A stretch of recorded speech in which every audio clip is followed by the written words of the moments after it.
As soon as we can get somebody to sit down. All right, our first order of business tonight will be the approval of the June invoices. I need a motion to approve. I've read them and I make the motion to approve them. To approve the June invoices. Motion by Ms. Holland. I'll second that motion. Second by Mr. Shirley. Those in favor? Aye. Those opposed? Motion carries. Approval of the June 11th minutes. Need a motion to approve. I'll make the motion to approve the minutes. And I'll second. A motion by Mr. Solsky, second by Ms. Holland. Those in favor? Aye. Those opposed? None. Okay, motion approved. Approval of the July agenda. Mr. Chairman, I move we approve this agenda, the July agenda. Motion by Mr. Smith. Need a second? I'll second. Second by Ms. Holland.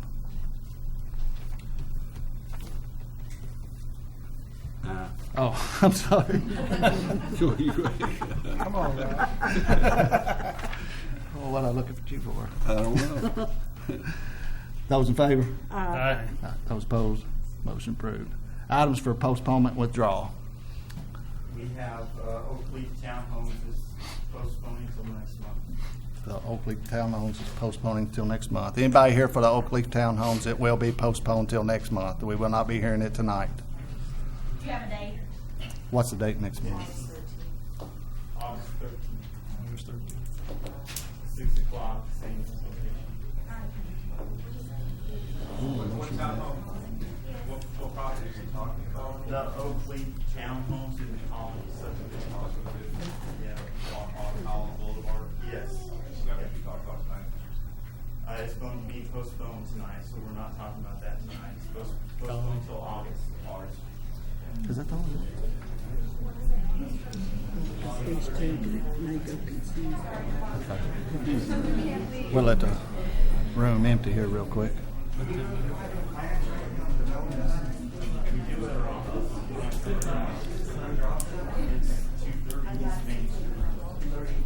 Just down the street, we walk down.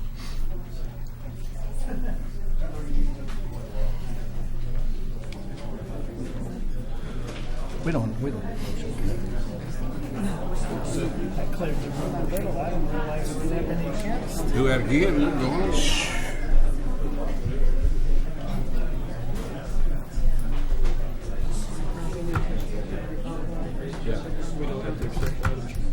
Next thing on the agenda is a consent agenda.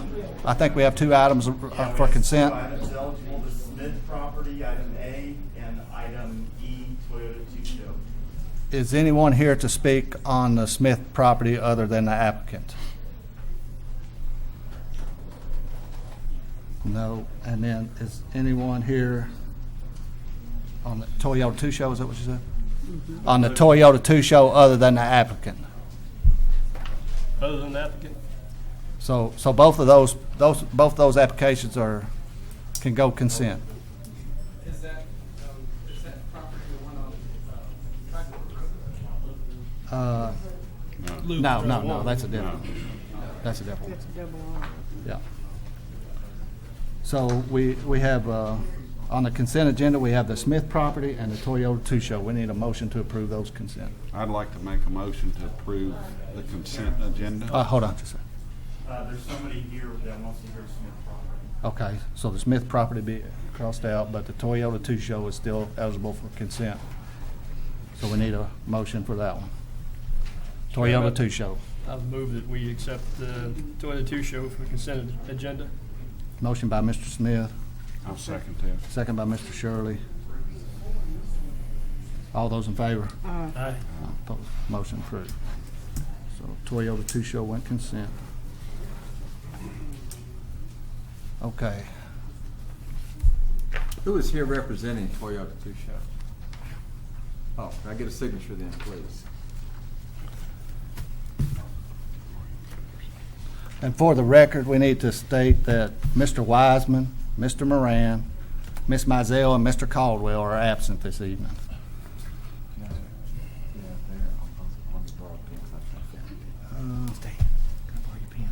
Our first item of business is the Winding Oaks Cluster subdivision.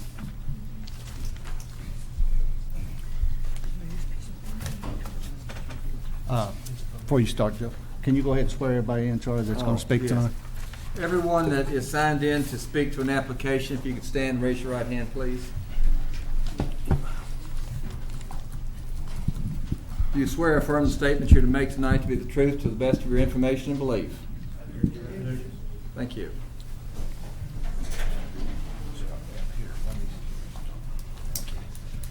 All right. This is a public hearing, right? Yes. This is a public hearing, so this is open to public hearing. Before I get started, I wanted to let everybody know that on our website, we have a survey that we just put up to get public's attitude on development in the county. And this is an update of a survey that was done in 1991, and it looks at attitudes on rural growth, whether you want, what type of growth you want to see in the county, at what level, and other questions that have to do with community appearance and attitudes towards growth. So we would appreciate it if you take the time and go to our website and take the application, fill it out, so we can get your feedback on that. Okay, this application is the Winding Oaks Cluster Zone Change request and preliminary plat approval request for a cluster subdivision, a residential cluster subdivision with 29 lots, 1 preserved tract and 2 non-buildable HOA lots on 150.51 acres, zoned A1 on the south side of Ironworks Road and Cane Run Road. The Planning Commission previously heard the zone change application in February at your February Planning Commission meeting. And you recommended denial for a number of reasons, including the entrance location on Ironworks Road, which you considered, because of the high speed of Ironworks Road, unsafe. Because of the requirement with that entrance location to remove a large section of the existing tree line and a large section of historic rock fence. And because the proposed subdivision, in your opinion, undermined and the karst features on the property made it difficult to build out. The Planning Commission voted so you recommended denial at that time. It went forward to, I won't go through the whole history, but it went forward to fiscal court. Before they heard it and made their decision, it was withdrawn. You at the at the June meeting last month agreed to rehear the new application. Essentially, the new application is for the same zone district, so it's A1 to A5 again. But they've amended the subdivision plat to address the concerns that you brought up at the last meeting. So, as I said, the zone change request again is from A1 to A5. The A5 zone category was created in 2012 with an update of the zoning ordinance. And the reason for the A5 category was to create a rural residential category that required any new development to be rezoned to this category before development could occur, giving staff a chance to evaluate whether there were services, public services there to serve the development, whether the road network was sufficient to serve the development, and gave us the ability to look at whether all the utilities were in place and what the environmental conditions were of the tract, to evaluate and give our recommendation as to whether it was buildable or not prior to it being approved by right. When we look at zone changes in the county, there is not a future land use map in place for the rural areas in the county. We have a future land use map just for the urban service areas of Georgetown, Stamping Ground, and Sadieville. So when we get a zone change request in the county, essentially we look at the comprehensive plan, policies, goals, and objectives. we look at existing environmental regulations, and we look at the zoning ordinance guidance as to whether the requested zone is appropriate in the area that it's requested. And in addition, we do the evaluation as to whether the utilities are in place, whether there's public services there to serve it, and what environmental factors are in place on the property that would limit development. So, skip forward a little bit. This is a map of the urban service boundaries of the Georgetown-Sadeville stamping ground, and these future land use maps guide zone change requests. As you can see in the county, we have the topography and the environmental features and the limitations shown, but there is no map guidance that we follow in making our recommendation. What we do look at is, as I said, the goals and objectives, and the fundamental guiding principle for managing growth in the rural service area is, I put it up here, is that the management of growth and development in rural areas is guided by the need to seek a proper balance between the needs of development associated with community growth and the continuing need to preserve and protect Scott County's rural, agricultural, and historical assets for the benefit of the community as a whole. So the fundamental guiding principle is to find that balance, allowing for community growth, but at the same time seeking to prevent any environmental issues associated with that growth. In addition, the implementing objectives of the rural land use element emphasize the use of cluster subdivisions as a tool to achieve the above goal, the previously shown goal of balancing the needs of growth while preserving agricultural land. And one of the main implementing objectives of the rural land use element is to promote cluster development as opposed to 5-acre lot development in the county. In addition to these three others that you can read, but it's pretty clear that cluster subdivisions have long been used to help find that balance between development that's associated with growth, that the community has continuously provided feedback that they want the 5-acre density allowance. They want the ability to subdivide their property. They want the ability to have that development in the county. But one way to allow that and still to meet those goals of agricultural preservation and maintaining a viable agricultural community is to promote cluster development. So that's what we've done historically.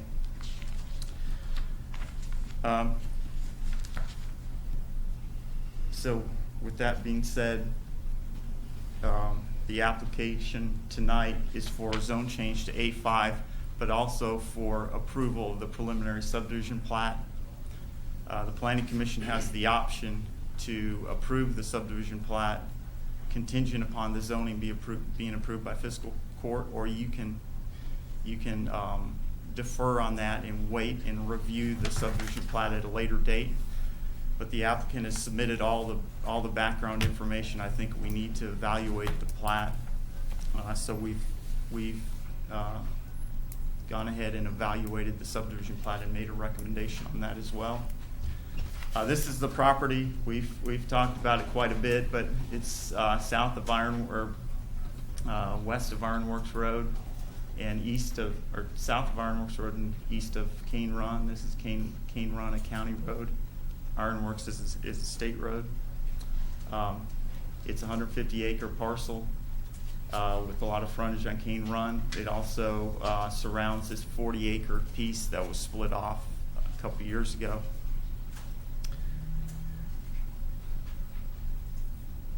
This is the subdivision proposal we have tonight. The entrance location has been moved from Ironworks Road approximately here to Cane Run. It comes in T's and comes to the west in a large cul-de-sac with some green space in the center. There's 29 cluster lots here, one preserved track. All the preserved areas in one track now. So the changes that have been made essentially are moving the entrance to Cane Run, putting all the cluster lot, or putting all the preserved area in one contiguous lot, and then the remaining dwelling credits are all in cluster lots, and there's 2 HOA lots remaining. There's one along Cane Run that kind of is along the tree line to protect the existing tree line along Cane Run. And there's also an HOA lot at the end of the entrance road to provide kind of an amenity for the subdivision, and also protects a few of there's a sinkhole area and a couple sinkholes, keeps those from being on a cluster lot, and keeps them as an amenity for the subdivision. This is the layout on an aerial. You kind of see the previous application had the lots all the way to the east, all the way up to the property line to the east. Our cluster regulations require a farm fence to surround the cluster. Shoot. Can you reset that? Yeah. It's the first one.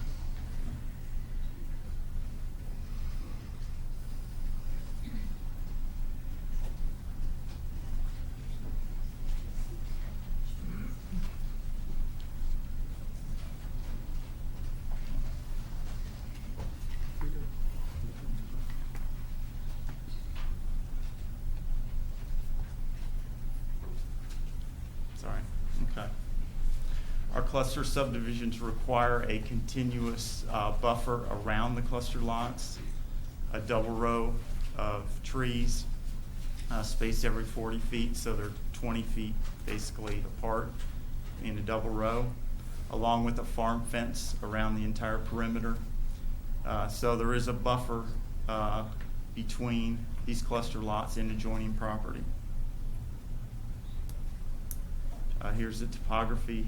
The site generally drains, I guess that's north to south, along 2 shallow drainage areas. The way these lots are laid out, all the area that drains to the north is not being developed, so there's no developable area that will increase runoff to the north. All the area that the drainage to the south will be captured either in the roads or along the swale, so there will be no increase in runoff to the west. Here are the soils we can talk about later if we need to. And this is an overlay of the karst areas that were identified in the geotechnical study. There are some on lots that will have to be protected during the development, during construction, and set aside as unbuildable. So there's no outbuildings or no primary structures, or no disturbance of the sinkhole areas, and there'll be no increase in drainage allowed into the sinkholes. So if the lot drains into the sinkhole, it'll have to be graded so the water can be routed to the street or around the sinkhole area.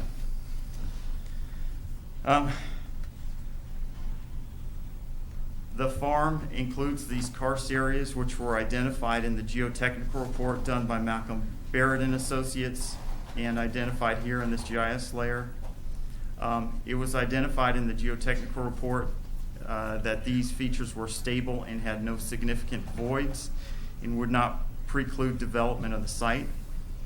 Scott County also has an environmentally sensitive lands ordinance that protects sinkholes from development. No roads will be permitted to encroach in these karst areas. They need to be isolated and avoided during development, and water runoff may not be increased from pre-development levels.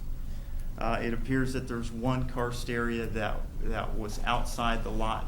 I think it's this one, outside the lot area of the previous layout that will have to be further investigated. In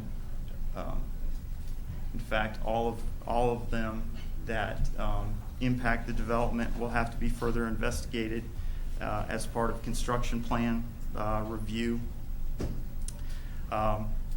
And if there are any mitigation or any changes to the development that need to occur because of the sinkholes, it will have to be mitigated at that time as part of construction plan approval. This development will have to follow our erosion control ordinance and environmentally sensitive lands ordinance. And because of the density of it, of one dwelling unit per 5 acres, fairly low density, much lower than some of the surrounding areas, I think protection in the environmental features shouldn't be a problem. The health department regulates septic systems and has done a preliminary soil analysis and determined that Winding Oak subdivision is acceptable for septic tanks and leach fields. And during development, they will have to follow the regulations as far as distances that the leach fields have to be from the sinkholes, and they can't drain directly into the sinkholes. So that should not be an issue. A traffic study was submitted with the original plan. It was updated with this plan. And it showed that this development at these densities will not deteriorate existing level of service. The new entrance was located to a county road that's much less traveled and lower speed.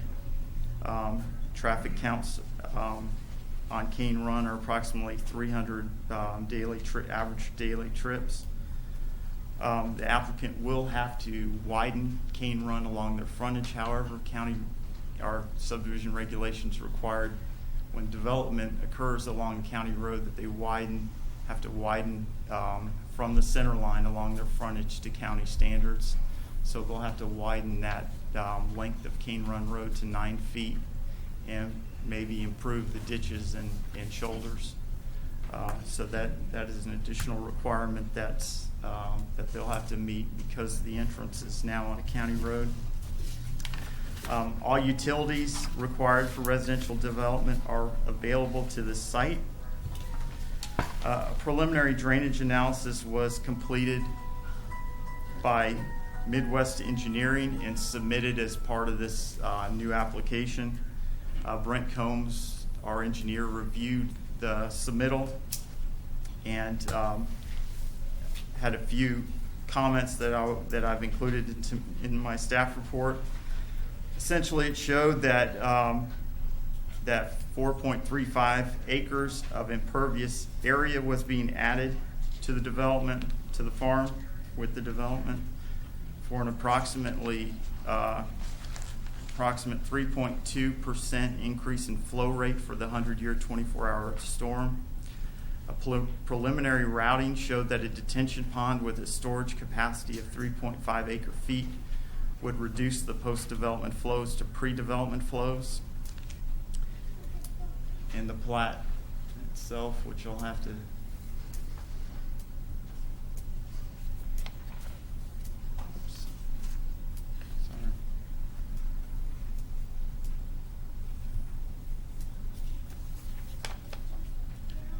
plat itself shows the detention pond, which will be in this area. These lots will drain to the road, which the subdivision will be a road with swales in the right-of-way to route the water. So these lots will drain to this area and then to this detention pond, and the use of the detention pond will slow flow of water to the point where any water flowing off-site will be maintained at pre-development levels. The buildable areas of lots 16 through 20, this area, the bottom, I believe, is being affected by the natural drainage swale that's there now.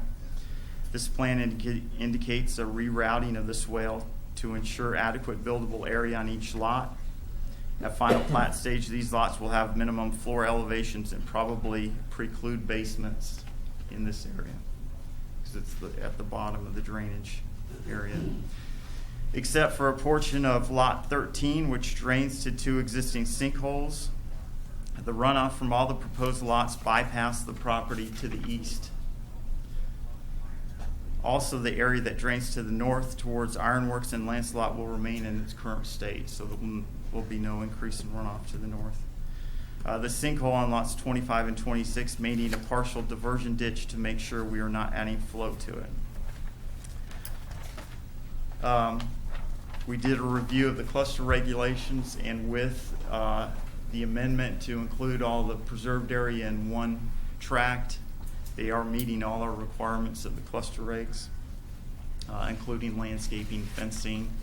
They'll be required to form an HOA to maintain the open space, and all the setbacks, lot sizes, and all that have been met with this proposal.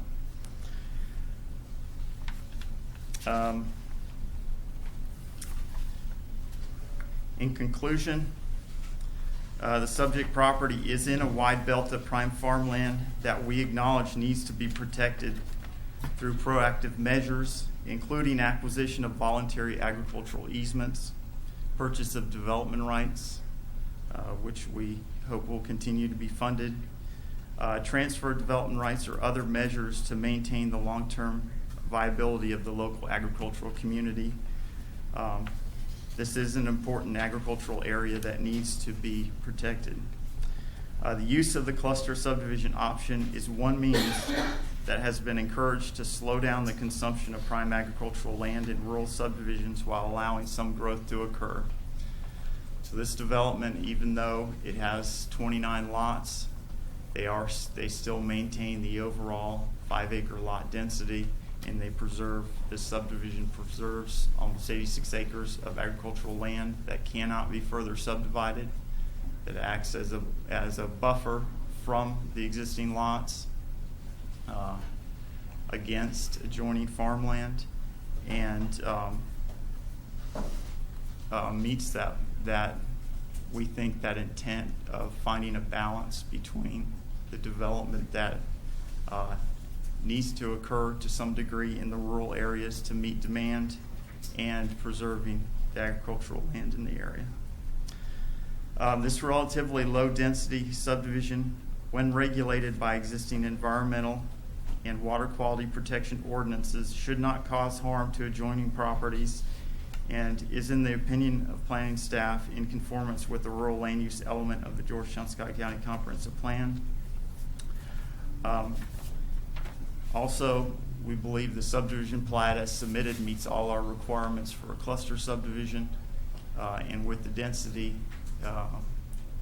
of the subdivision, using all our environmental regulations that are on the books, can be safely developed without harming the environmental sensitive nature of this area in particular. And for these reasons, we're recommending approval of the zone change from A1 to A5 and approval of the preliminary subdivision plat with the 18 conditions in the staff report, the majority of which are conditions that are placed on all cluster subdivisions, but the one in particular, the couple in particular that I should point out are that this plat will be contingent upon zone change approval by fiscal court. So if the zone change is denied, the plat is denied as well. All requirements of the Scott County Health Department regarding the sewer on-site septic systems. All requirements of our cluster regs and environmentally sensitive lands ordinance. Also, I want to point out that Cane Run Road will have to, condition number 8, Cane Run Road, well, condition number 7, Cane Run Road will have to be improved to 9 feet of pavement with improved shoulders and ditches to meet our county road standard. In the remaining, I believe all the remaining conditions are all cluster subdivision conditions.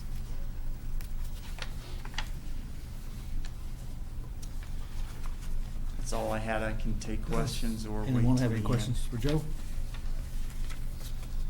At this time. May later. Is the applicant here to speak?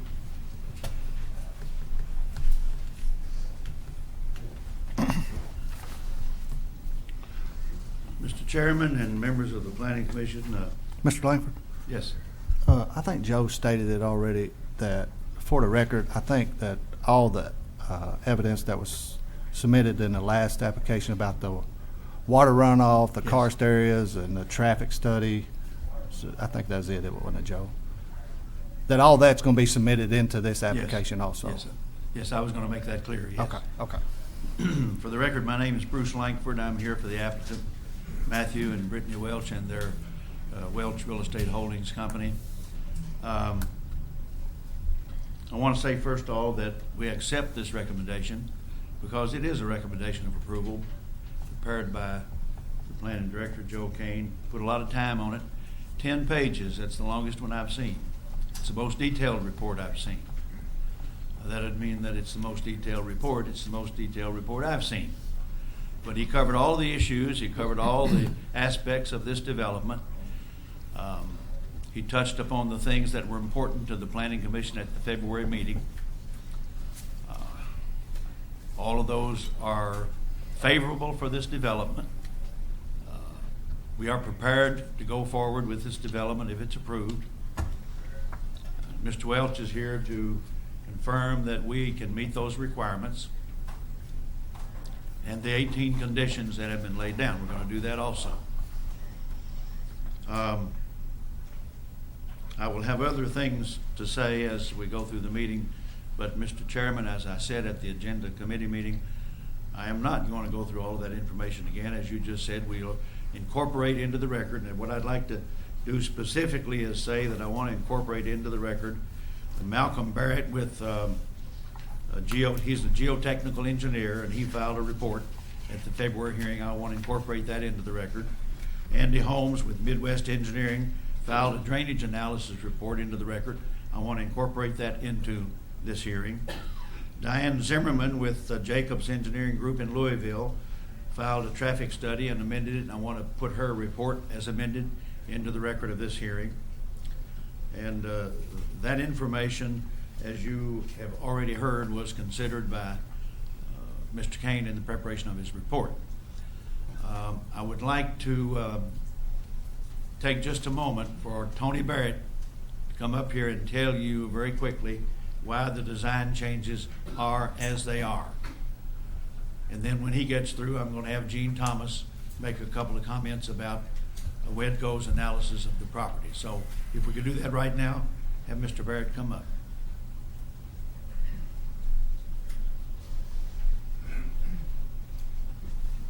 Thank you, Bruce.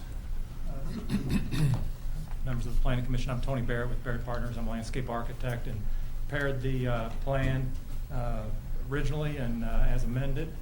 And the pardon me, the plan as shown, and just I think Joe oriented you, but Ironworks Pike at the top, Cane Run Road in this direction. This is an out parcel that is not part of the application. The original plan that was presented in February had our entrance in this location directly on the Ironworks Pike. We have relocated that to access Cane Run Road, primarily for the express concerns of the traffic impact on this on Ironworks Pike, but also for the preservation of that stone wall that is in that location that was going to be largely demoed and rebuilt to accommodate the entrance. There is no stone wall in this location, so it works well. We've identified an entrance location that is agreeable to the county road supervisor. I met with him on site. But it's a fairly straightforward layout with a divided entrance,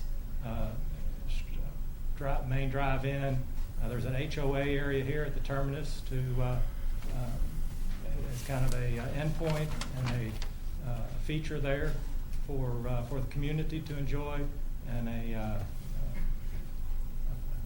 turn at 90 degrees for the balance of the lot frontage, and preserving in one large tract the preserved ag parcel. We do have a second HOA area along this area to maintain the fence line there, and also to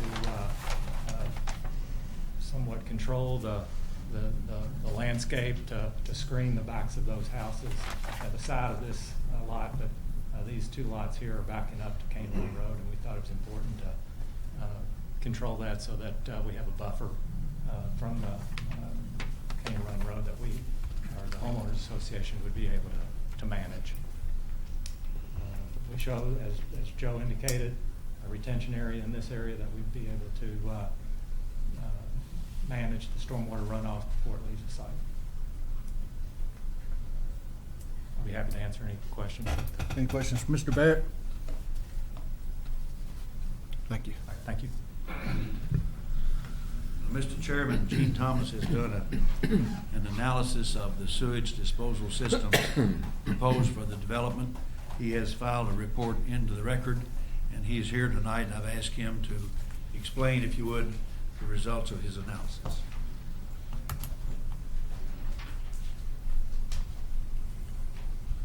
For the record, my name is Gene Thomas. I work for the Wedco District Health Department, serving Scott, Harrison, and Nicholas counties. Back in March, Mr. Welch come to me with a proposal of a Winding Oak subdivision development, and asked me to come out on the property to do some soil analysis on the farm. So I told him what we would do is we'd fill out an application. We would do a highlighted preview soil analysis over the rough 150 acres to get an idea of what kind of soil we had, if we had any limestone bedrock, if we had any water table issues, what type of soil we had, and so forth, before he proceeded on with the layout for the initial proposed development for the subdivision. On March the 18th, I met the Cottles out there with an excavator. We excavated 9 different backhoe pits from the front of Ironworks Road all the way back to the pond nearest the Great House property. I can provide you all later with a report if you want to see it, but basically, under our rules and regulations of the Kentucky On-Site Sewage Code, we try to dig test holes to a depth of 42 inches if possible, unless we hit rock or we hit a restrictor horizon, such as a fragipan, water table, something like that.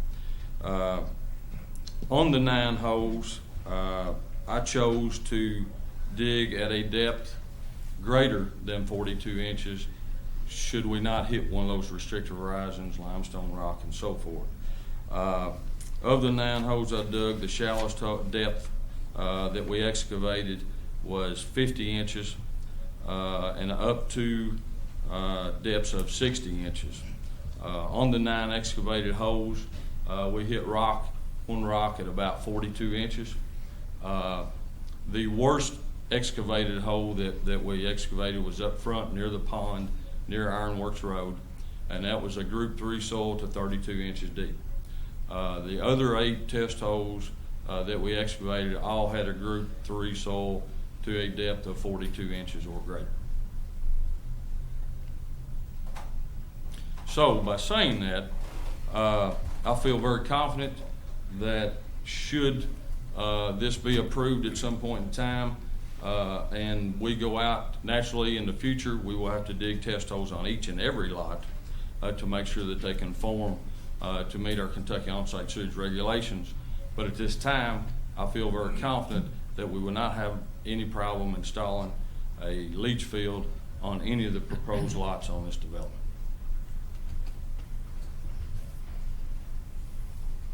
One question. Sure. What's a Group 3 soil?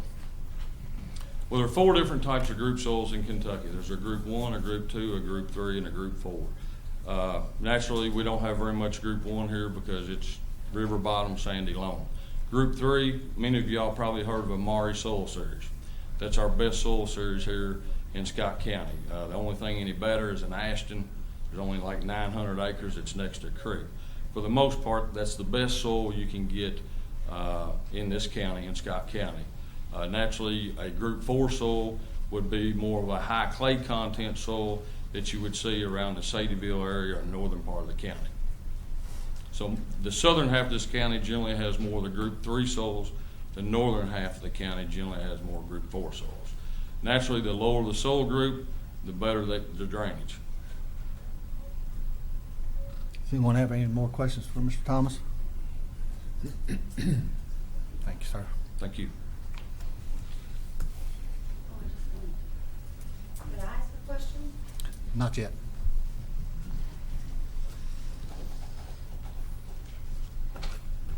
Mr. Chairman, Mr. Welch has been in the development business for quite a number of years. It's not his first rodeo, so to speak. And he is prepared to do whatever it takes to make this a complying and top-notch development. He's able to do that. So far, this application has met all the requirements. We've presented all the information, all the data that needed to be made available to Mr. Kane to make his report. He's gladly brought that forward in whatever form it had to be. He's prepared these plans the way the regulations require. He's doing everything that the regulations require him to do, and he will continue to do that if this development is approved. As is the case with the zoning application, you got to give notice to everybody within a certain area. As a matter of fact, I'm the one that sent out the notices. I didn't know they were all going to show up, but they are here. And if this is a numbers game, we're slightly outnumbered. We recognize that. But we are the good guys, and what we're trying to do is comply with all the regulations that we're supposed to comply with to make sure this development occurs. I want to point out one thing that's heavy on the minds of a lot of people, and I think Joe even alluded to it, and that was, is development in the county the right or the wrong thing to do? I don't know. I'm not going to pass judgment on that. That's kind of what you people do. But I do know that the regulations allow it, and we're playing by the regulations. We're going to comply with the regulations. We're going to do everything they say. Sometimes that's not enough to satisfy everybody, and we understand that. So I would ask that when the people come up and speak for this application, I'm sure that's all these people. And those that speak against it, I'm sure that's really all these people. That you keep in mind that it's not a numbers game. It's a matter of whether or not the regulations allow it. Are we meeting the regulations? Are we going to do what we're supposed to do? And we are. And above all, Mr. Kane's report, which is a really good report. And I don't say that just because it's favorable. I say that because it's favorable and because it's correct and accurate. So I'd ask that you keep in mind that report as you hear what the other nice people from this neighborhood are going to say about what they think about the development. I would want to mention that Mr. Welch has filed with the Planning Commission a set of covenants and restrictions that talk about how this development's supposed to progress. And I think, Matthew, we've already agreed it's over a $300,000 projection on the sale of these houses. These are going to be nice homes, nice houses on spacious lots. And you know, there's only 29, and there are thousands of houses in this Ironworks neighborhood. We're talking 29. I would ask you to keep in mind 29. Keep in mind, 29. Keep in mind, 29. The subdivision restrictions provide for a homeowners association. That's also to, help take care of the area and make sure everything does what they're supposed to do. And when we get through, Charlie, I will present a set of findings of fact, which I would suggest or propose be utilized in some way or another for you people to vote approval of this application. I know you're going to be asked to disapprove, but that's your vote. You're entitled to make that decision. At this point in time, I'm going to turn it over to anybody else that wants to speak for it. Any questions, we'll answer now or later. We're here for that purpose. Questions for Mr. Langford? Not at this time, Mr. Langford. Thank you. Thanks, sir.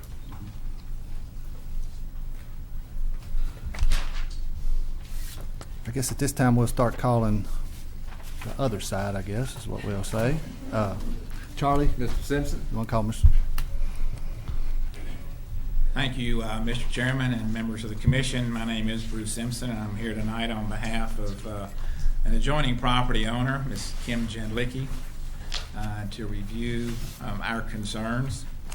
And just to be clear about several matters, this is not a personal matter involving individuals. It is a very serious land use matter, and that's why all these folks are here. That's why they were here back in December when this case was first heard, and that's why they were here back in February when this case was heard, and that's why they're here tonight. It's not personal, but it is serious because the consequences associated with developing this particular piece of property, situated as it is, which we'll review with you very shortly, those features that document unequivocally, in fact, the applicant's own person has documented the substantial number of sinkholes and karst features associated with this. Bruce says it's 29. I thought there was only 27 lots, so I guess it's gone up to 29 houses that merit specific scrutiny. This is not a typical kind of cluster development where you don't have a lot of environmental issues or public safety issues associated with traffic. There's a lot of issues here. We discussed them in December and we discussed them in February, and we're going to discuss them here tonight. It's fine to incorporate all of those provisions that Bruce mentioned into the record. We'll include all the ones that we introduced and discussed as well, but this is a new application. This is a new hearing. Requires different proof. They've changed the development plan. There's a number of impacts now with the new development plan that were not issues before when it was configured differently. And so we're here to share with you information about that. Now, Bruce mentioned that Joe Kane gave, I think in Bruce's characterization, the most detailed report he'd ever seen from a member of your planning staff, and that he appreciated it and how much he appreciated his hard work in coming up with it, and of course appreciated his favorable recommendation. And if I were Mr. Langford, I would certainly do the same thing. I would be most appreciative of Joe's report. But Mr. Kane recommended the same conclusion back in December and the same conclusion back in February. And after all of the evidence was in, the majority of this body determined that despite his recommendation, the recommendation for rezoning ought to be denied. And so now he's bolstered up the previous recommendation and again is recommending approval. And we will suggest to you again that after all the evidence is in, as you weigh this land use application, not only for the people that are in this room, not only for the people that aren't in the room, couldn't be here tonight, but have property, own property, or live in the area, but this application is also very serious for the future owners and occupiers, the 29 lots that will be built on this property. It may be two or three generations of owners on that property. Why? Because we're building on unquestionably environmentally sensitive land. We have 10 documented sinkholes on this property by their own expert. And we will share with you shortly from people who have farmed that property, worked that property in the family for 75 years, that there's a number of sinkholes that have not been detected because they were filled up by the previous owners, covered up, as farmers usually do, with all sorts of debris and stuff, cover them up, so animals don't fall in them and nobody gets hurt. So that'll be new information. We'll also share new information that because of the configuration of the lots, now more southerly toward down the road on Cane Run, that you're going to have a development that is going to be overlapping an existing regulated waterway in the United States, which calls into a whole different level of review, because when you impact waterways of the United States, streams, this one is one, then there's a whole other set of heightened scrutiny rules that have to attach. So you see, what we've done in this case, or what the applicant has done, is shifted the development in a different configuration, and it's now more environmentally impactful than it was the last time you heard. It's even worse in terms of impact on the environment, on the future ability of homeowners who will buy on this property to have confidence that there won't be any subsidence, there won't be any cracks in the foundation, there won't be any cave-ins because of all the karst features, the sinkholes that haven't been discovered. Those people really merit the most attention. They're not here. But they will sure be complaining if all of the speculation, the wishful thinking. I noted in Joe's remarks that, well, this should be okay. We'll probably need to do some more study on the sinkholes as we get into it. Probably need to dig some trenches to make sure the water doesn't go into some of these sinkholes, and the roadway ought to have some ditches that will be maintained, so Cane Run, even though it gets expanded to 9 feet on each side, that should be okay. We will show you examples in other communities in the state of Kentucky where the well-intentioned developers like Mr. Welch did everything they were supposed to do or thought they were supposed to do on karst features, and guess what? It didn't work. And now there's catastrophes, and we'll share examples of what those catastrophes are. Those are important considerations. Now we have a couple of other features here that I wanted to highlight before I have Sarah Smith come up from Smith Management Group and go over the changes in this plan that are even more adverse than the last plan in terms of environmental impact. This property is, of course, surrounded by all agricultural property on 3 sides, on the south, on the east, and on the west. There's no subdivisions on any of those 3 sides. There's no subdivision from Cane Run, where it leaves Ironworks and goes all the way back to Moore's Mill. Goes all the way back to Moore's Mill. I drove it. Nothing but farms.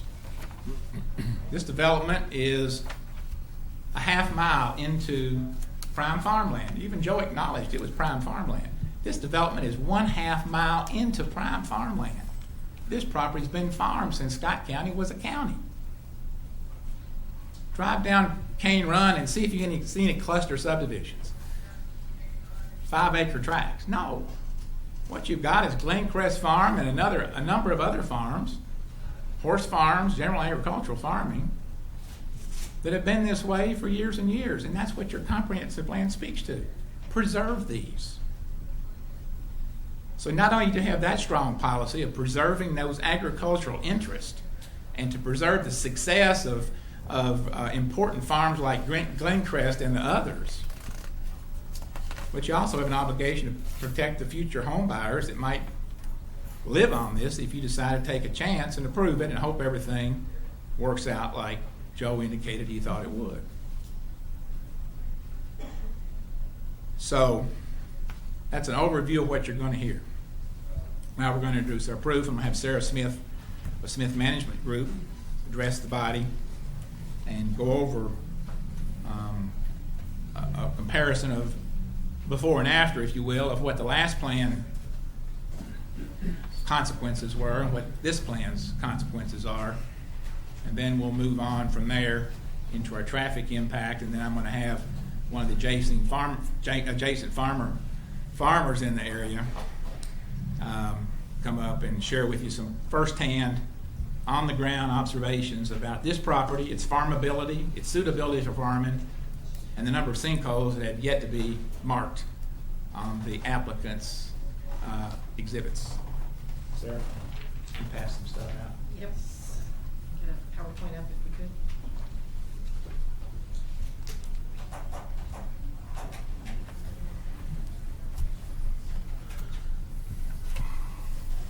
Good evening. Gotta say the weather's a little bit better than it was in February, except for the rain.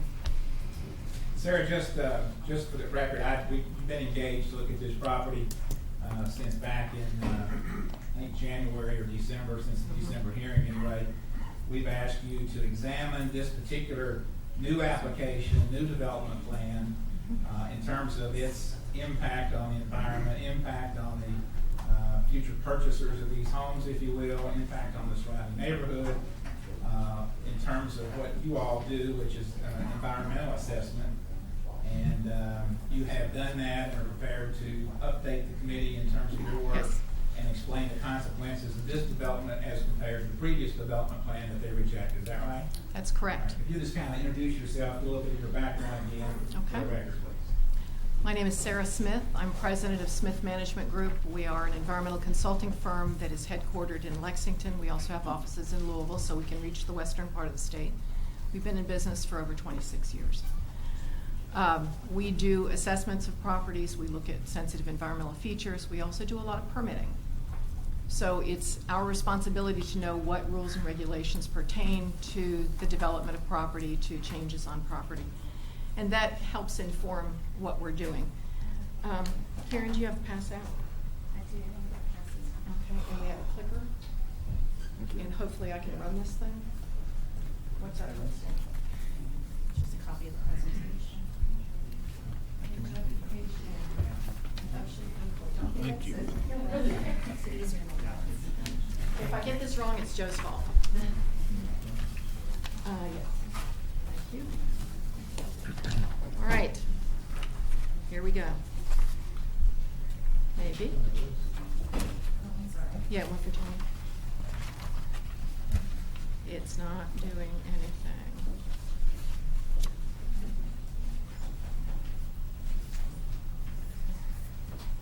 There we go. Okay. All right. As Bruce indicated, we have been engaged to try to run this button thing here.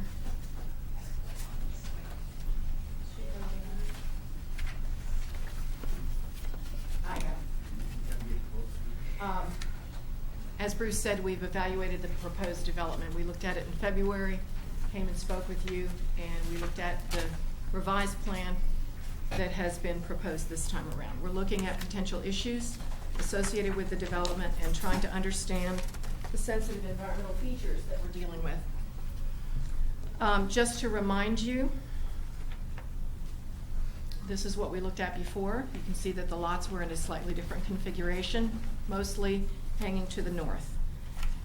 This is a quick overlay showing you the area that is proposed now, with the green showing the contiguous farmland. Note the blue dotted line. We'll be talking about that. As we did last time, we wanted to let you know that the resources we used in looking at what guides this process are those that you all live with: the comprehensive plan, the update to the comprehensive plan, local, state, and federal ordinances, regulations, statutes. The themes that we see in this property and in this development are protection of surface and groundwater, preservation of features that define Scott County, and the preservation of high-quality farmland. In your 2011 update, and this is something that Joe pointed out too, you're looking for a proper balance between the needs of development and the continuing need to preserve and protect Scott County's rural, agricultural, and historic assets. That is a fundamental guiding principle. Something I love is fundamental guiding principles. There are goals that we identified that pertain to this development: to continue to promote and protect county karst topography features. We definitely have that here. To protect highly erodible and hydric soil types. We have that here. To protect karst topography areas, watersheds, groundwater, wetlands, springs, riparian corridors, and other aquatically related resources. There we go. The environmental aspects fall into the same three categories that we talked about the last time: surface water impacts, groundwater impacts, prime farming, and conversion. Karst topography impacts all of those things, but we're looking at surface and groundwater, prime farmland. The environmentally sensitive features are defined in your subdivision and development regulations as including sinkholes and cave areas, skipping over the rock formations, floodplains, and floodways. Something to keep in mind here. Scott County is a highly karst area. Sinkholes are very prevalent. There are maps of the state of Kentucky, and there are some counties that are more red than Scott County, but the whole southern portion of your county is intense karst. There's been a lot of press over time and in recent months about sinkhole activity. I'm sure that you've seen it and heard it. We're going to talk a little bit about what that means. Kentucky is karst county. Many of the things we talk about, including that map we just showed you, comes from the Kentucky Geologic Survey. The Geologic Survey is our best resource when it comes to understanding geology, soils in the state of Kentucky. They research, they study, they provide us with publications, they teach us where things are and how to deal with them. So a number of the resources we talk about come from the Kentucky Geologic Survey. We rely on them because they know what they're doing. They are our experts. Sinkholes in Kentucky are generally not the huge, big, catastrophic things like what we saw in Bowling Green. That was bigger and badder than a lot of sinkholes you're going to see in Kentucky. However, sinkholes in Kentucky can and will damage buildings, roadways, ponds, farm equipment. I think we showed you this map the last time. When we look at karst, we have to understand that not only do we have surface water basins, we have groundwater basins. We have areas where we can show, and it has been proved, that groundwater from one spot goes to another spot. So the groundwater basin we're looking at there is called the Nance. It's named for the spring where the groundwater exits into the North Elkhorn Creek. Interestingly, this development property, which is way closer to the South Elkhorn Creek on the surface, drains subsurfacely into the North Elkhorn Creek. The Elkhorn Creek is a particularly fine body of water, both north and south branches. The north branch has been extensively studied and found to have impacts from E. coli, which basically means poop, to put it bluntly. Either agricultural runoff or septic tanks. And there are places on the Elkhorn Creek where you can take water samples before you hit a subdivision and a water sample when you pass the subdivision, and the E. coli has gone up dramatically. It's a direct impact of septic systems. A septic system on this property, if it drains down into the groundwater table, which eventually it will flow north into the North Elkhorn Creek, as do other things within that groundwater basin. It's important to remember that we are going to be impacting that creek. And there we go. We've talked about sinkholes. We've seen Mr. Barrett's report, not Malcolm's report, which was fine. But what we didn't talk about is that sinkholes are still forming. Sinkholes are not a static environment.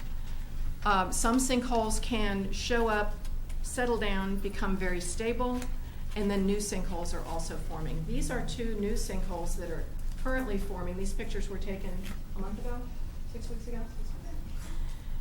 These sinkholes are located on the adjacent property, about 150 feet from the development property. They are small, they are just forming.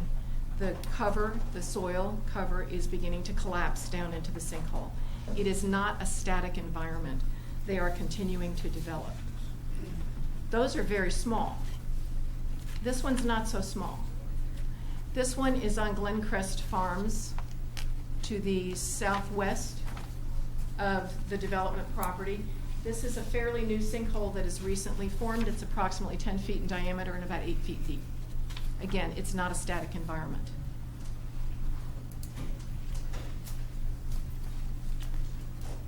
This is where we've pulled back and taken a look at the entire area, and that's important. Now we're going to see if I can run the little pointer thing. You've got the property here. You notice red dots? Those are the ones, the sinkholes identified in the geotechnical study. You notice black dots. Black dots here, here, here, all up here. Black dots here, here, here. Those are mapped sinkholes in the area. You can see this pattern here is very much related to that subsurface groundwater basin that we talked about. The movement of groundwater and surface water impacts how sinkholes form. One of the things that the Kentucky Geologic Survey has found is that additional development, changes in how the surface is being used, impact how the subsurface reacts. So additional development is going to change what happens under the surface. You can also see that we have a little stream here that runs through the southern portion of the developed plan, across the southern portion of that property, and ends up in the South Elkhorn Creek. That stream is critically important to what we're talking about tonight. Please keep this bigger picture in line. The new sinkholes that I just showed you are around here. And Karen, would you come and point out the Glencrest one? This is Karen Thompson. Karen is a professional geologist with our firm. She has a master's in, you got it? Yeah. Master's in geology, maybe not so much in laser pointers. It's just Licky right here as we come up and cross over to the property. And then the Glencrest is located near the stream. Okay. Karen has done a lot of the evaluation of the property. I asked her to be here tonight because there's questions I can't answer that she can answer. So we talked about sinkholes extensively the last time. We still are very concerned about them. One of the things I would point out, when the geotechnical report was done, it was done to cover the area that had previously been designed for development. To my knowledge, and please correct me if I'm wrong, there's not been another visit to the site to look at the lower property and fully evaluate this area here. This is these are mapped sinkholes, and this one here is the one that the Kentucky Geologic Survey poured dye in that proved that the groundwater comes out at the Nance Spring on the North Elkhorn. So it's a pretty direct connection. Okay, let's move to a different subject. Let's talk about a stream. This is a picture taken in April of the stream as it comes to Cane Run. This is the drainage swale, as it's been referred to, that travels across the bottom of the development area. This is a topographic map prepared by the U.S. Geologic Survey, and it's actually two maps where they come together. And you can see the topographic lines that show you what's happening there. And you can see the blue line. The blue line is the stream. This is where the stream lies right now. It comes across. If you look and you see a point like that, that tells you that that's where your stream's going. It starts up here, runs down here. Now looking at this, standard review of a topographic map would tell you that a solid blue line is considered a perennial stream. Perennial stream is one that has water in it all the time. We don't think it's a perennial stream. We think it's an intermittent stream. There's three kinds: perennial, intermittent, and ephemeral. And they are, heavy, lighter, lightest. This, we believe, will be classified as an intermittent stream, possibly an ephemeral stream. And we've addressed that in what we're going to talk about. Comes right across this area. We've darkened it for you so you can see it clearly. That's where it is. It's not that big. Here's where it is laid over top of the development plan. You can see that it does impact those lots. Now, Joe's report talks about how it impacts those lots, and it talks about how they're going to move it. That's real important. This is a photograph that was taken during the wonderful April rains that flooded my basement. That's your stream. That's looking from the out parcel across that southern area. Your lots start right over here. Would you like to buy that lot and put your house on it? You've got runoff coming from the adjacent property to the south that comes into this stream. I will tell you that the prior overlays of the development plan are not the current one. The current one includes drainage features. Drainage features are terrific. We're glad to see them. They do raise new questions. And here are the questions. You've got a retention basin here that has been laid into the path of the stream,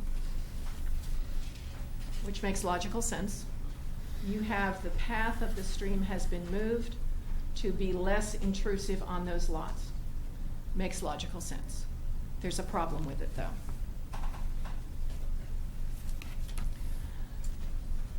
We have in this country the Clean Water Act.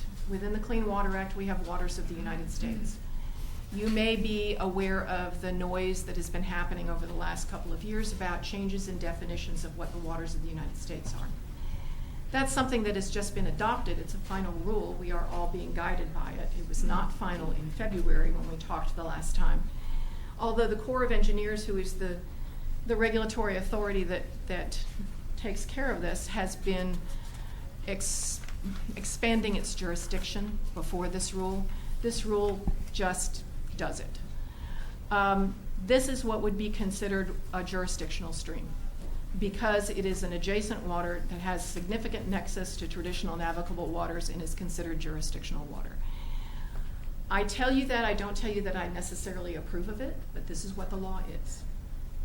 This will be a waters of the United States, which means that filling or dredging in a jurisdictional stream or moving it or putting a retention basin in and a dam to hold the water back is going to require a permit, a Corps of Engineers 404 permit. In addition, because the Corps of Engineers gets tied into this, there will also be a requirement for a state permit. That will be a stream construction permit and water quality certification. They're referred to by the sections in the Clean Water Act, 404, 401, etc. This is significant. Looking at this and just going off the plans and what we can see and what we saw when we were on the property, we think that this property may qualify for a nationwide permit, sort of a general permit, that pertains specifically to residential development. That doesn't mean that you just send a letter in and you got it. It's way more complicated than that. The requirements are that you must submit a pre-construction notification, which is not a letter notifying, it is a big package of documentation. It is a lot of studies.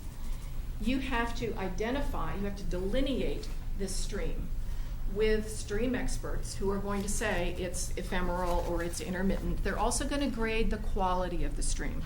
which can be poor, average, or exceptional.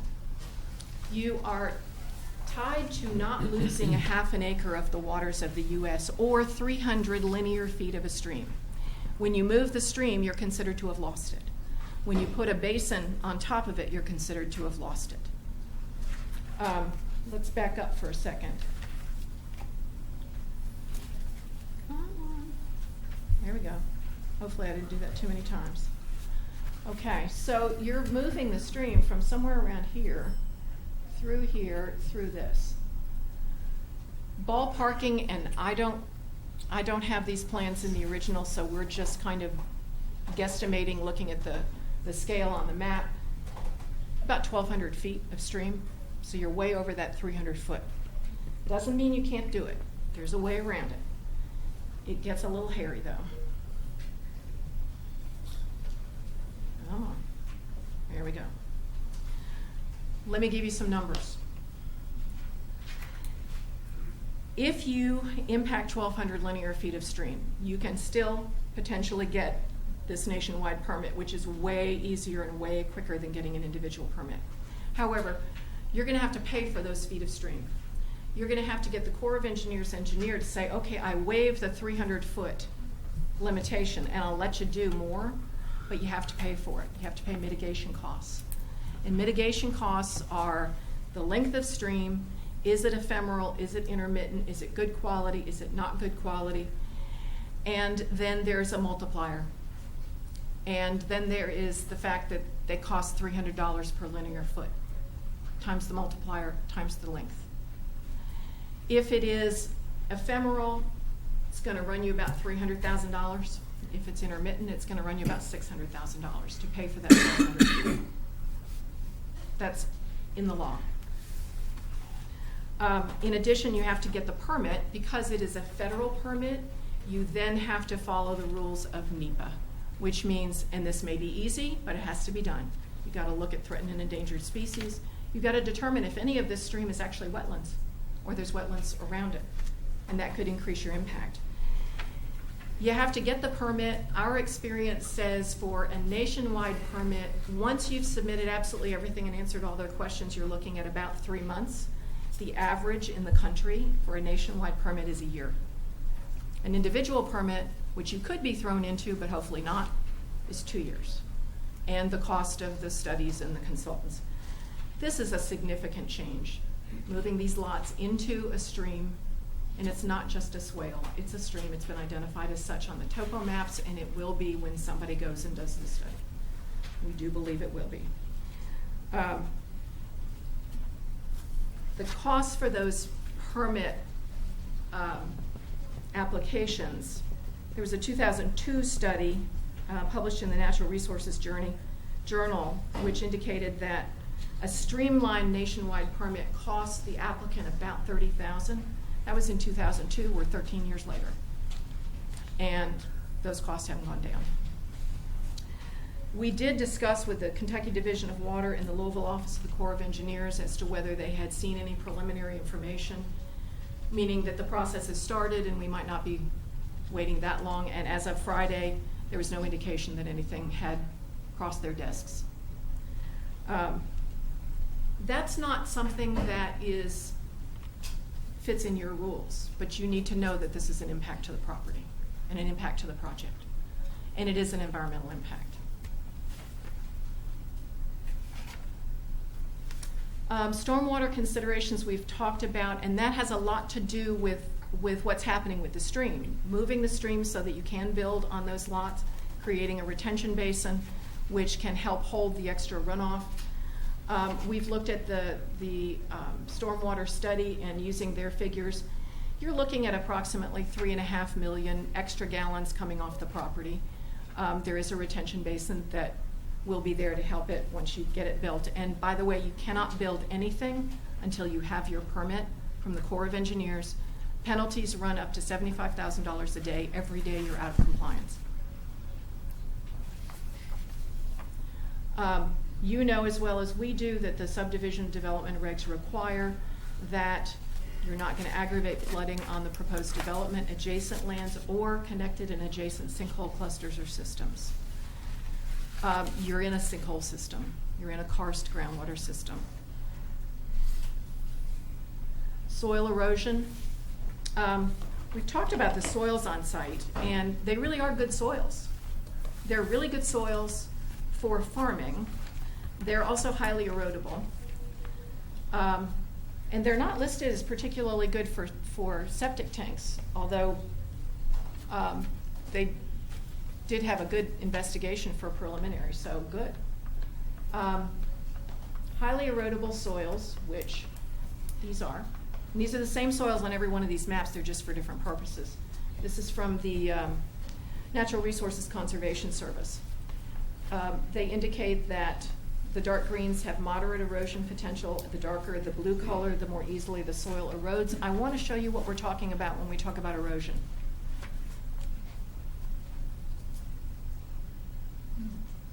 This is Miss Jedlicky's property after the rains. This is soil erosion that landed on her property from the development property. That's soil erosion.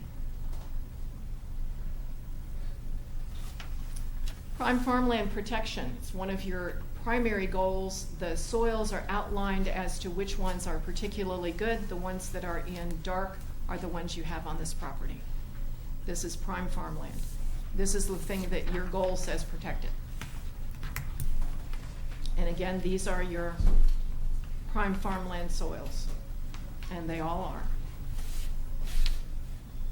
Septic systems, we've talked about that. We are at the minimum size recommended for septic systems. The soils are identified in the NRCS Web Soil Survey as being extremely limited if they have passed tests. The thing to remember on that is we've got regulations that lay out the boundaries of what we should do, and we have to fit within those boundaries. And if these soils and the tests on site fit within those boundaries, all good. That doesn't necessarily mean it's a great idea. And you also have the responsibility to design and install and maintain perfectly, because the impacts are going to be very clear.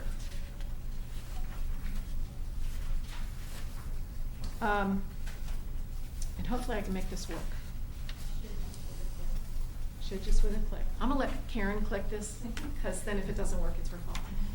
This is a short video that is a couple of news reports talking about karst, sinkholes, things that happened. They're local news reports, and it just helps emphasize some of the things we've been saying.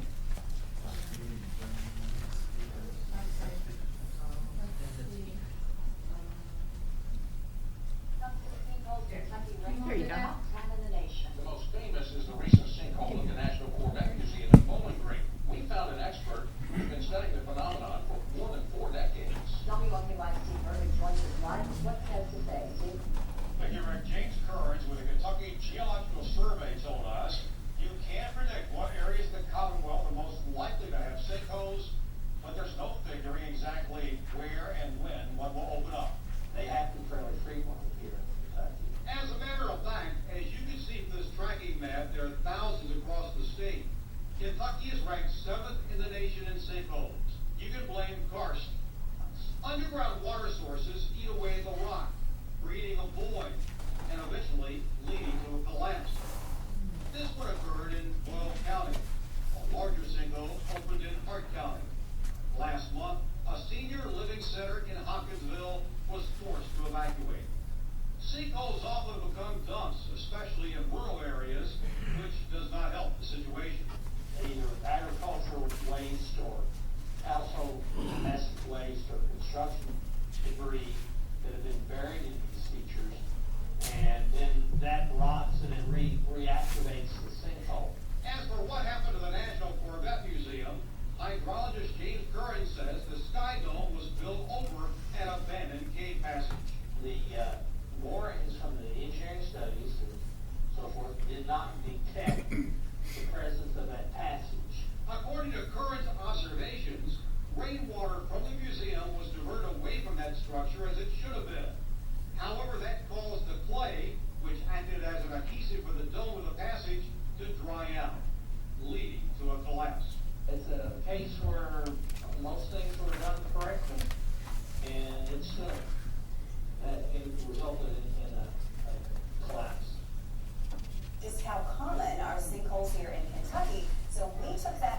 to a geologist today. This WKYT's Victor Fuente tells us new at 6 sinkholes happen more often than you realize. A geologist here in UK tells me what happened in Bowling Green isn't that unusual. Karst hydrogeologist Jim Currens says sinkholes like the one that swallowed those Corvettes are all over Kentucky. He says they usually happen in less populated areas. They may not be discovered for months after they occur. Currens says most sinkholes are caused by rocks such as limestone or dolomite being eroded by water. Over time, that area spreads, eventually carrying sand and dirt with it. As the erosion builds upwards, the only thing holding the ground in place is the top layer of soil. And we could begin seeing more of those collapses, not because there are actually more sinkholes, but because there's more development on areas with the potential for erosion. As there's more construction, more land area is developed, the impact of curb collapse on these structures will be more often and perhaps more severe. In Lexington, Victor Fuente, WKYT.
There we go. Thank you. That's everything I've got for you. I'd be glad to answer any questions. I do have a question. So, Looking at figure 1, and it looks like the flow of the water. I thought the February meeting, the Show me water which was one. moving. I'll show you. It's this one. Here. Okay. I'm looking at the flow of the water, and it looks like it's from east to west, and that's what I always thought. Yet, I think in the one picture it says, which is this one, that Mrs. Jedlicki had deposition of the sedimentation flow from west to east. I thought all the water's moving Let's go back to east that. to west. Hang on.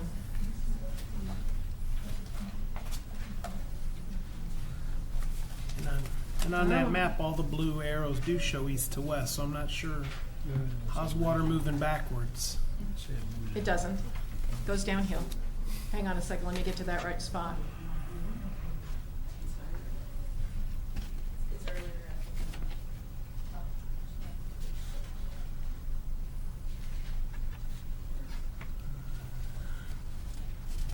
You know, it'd be good if we had a little scroll thing.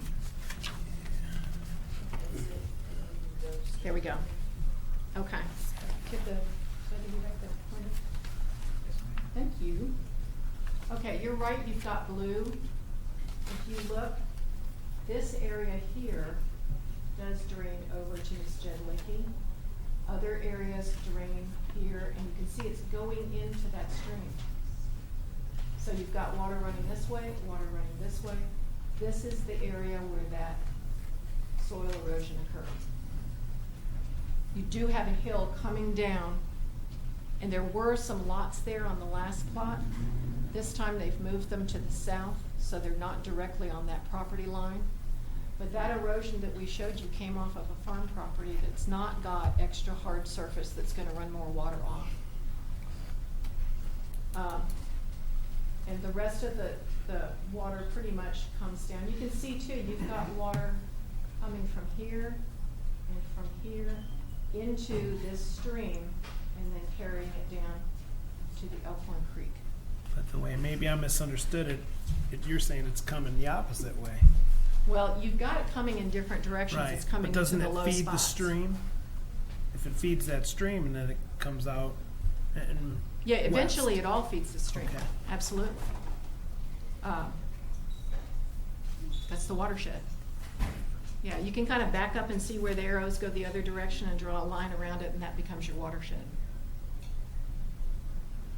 But you do have water coming off to the east onto Misjedlicki, but you also have water moving into that stream that is the low spot. And it drains off. Anything else? I've got a question. Yeah. No, go ahead, Mr. Shirley. Up to the karst area, Uh-huh. and this showing all of Scott County, basically. It's all In your- karst. The bottom is much In more your intense. professional opinion, what areas of Scott County would be safe to develop in? Mm-hmm.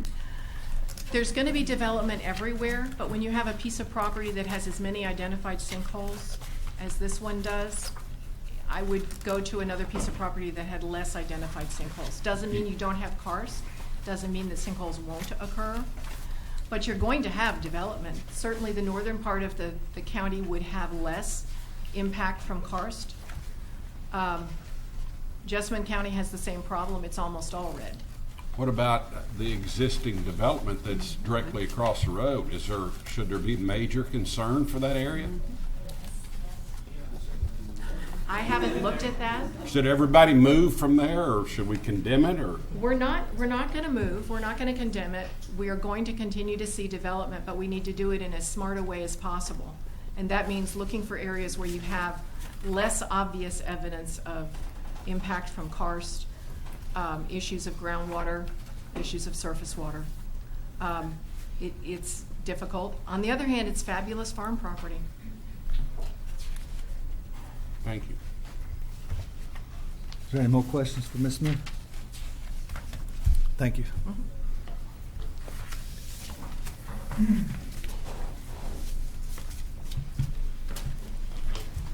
I have Teddy Greathouse come up.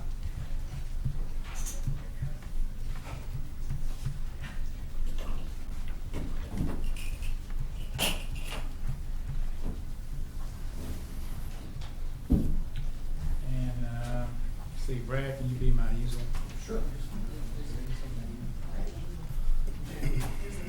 There's a weasel.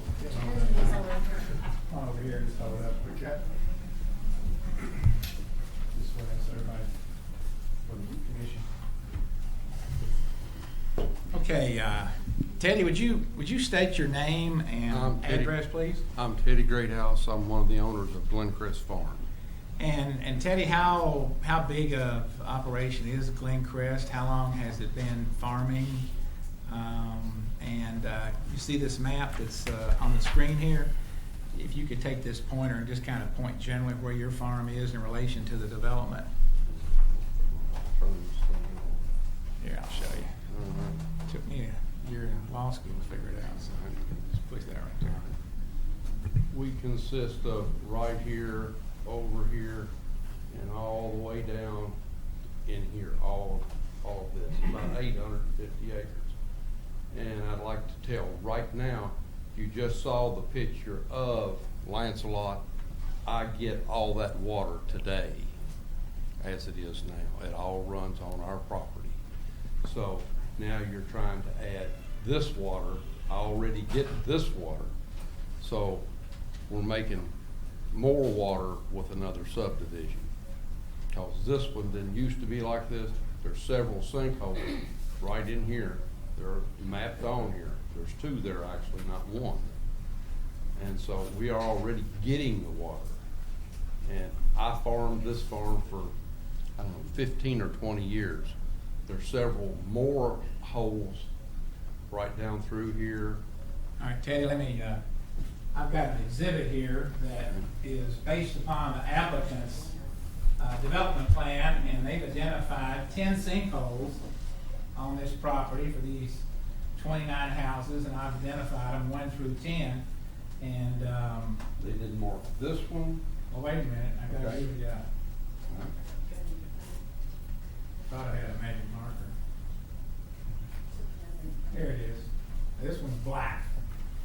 take an X and mark all the sinkholes that you know exist? And let me ask you this, why do you know, how do you know they're there? Well, this one was here, and they filled this one up. There was a hole there, fill up full of water, and the hole would form, and it would go down. The cattle would stomp it back up, and it would fill up again. But there's one there, Right.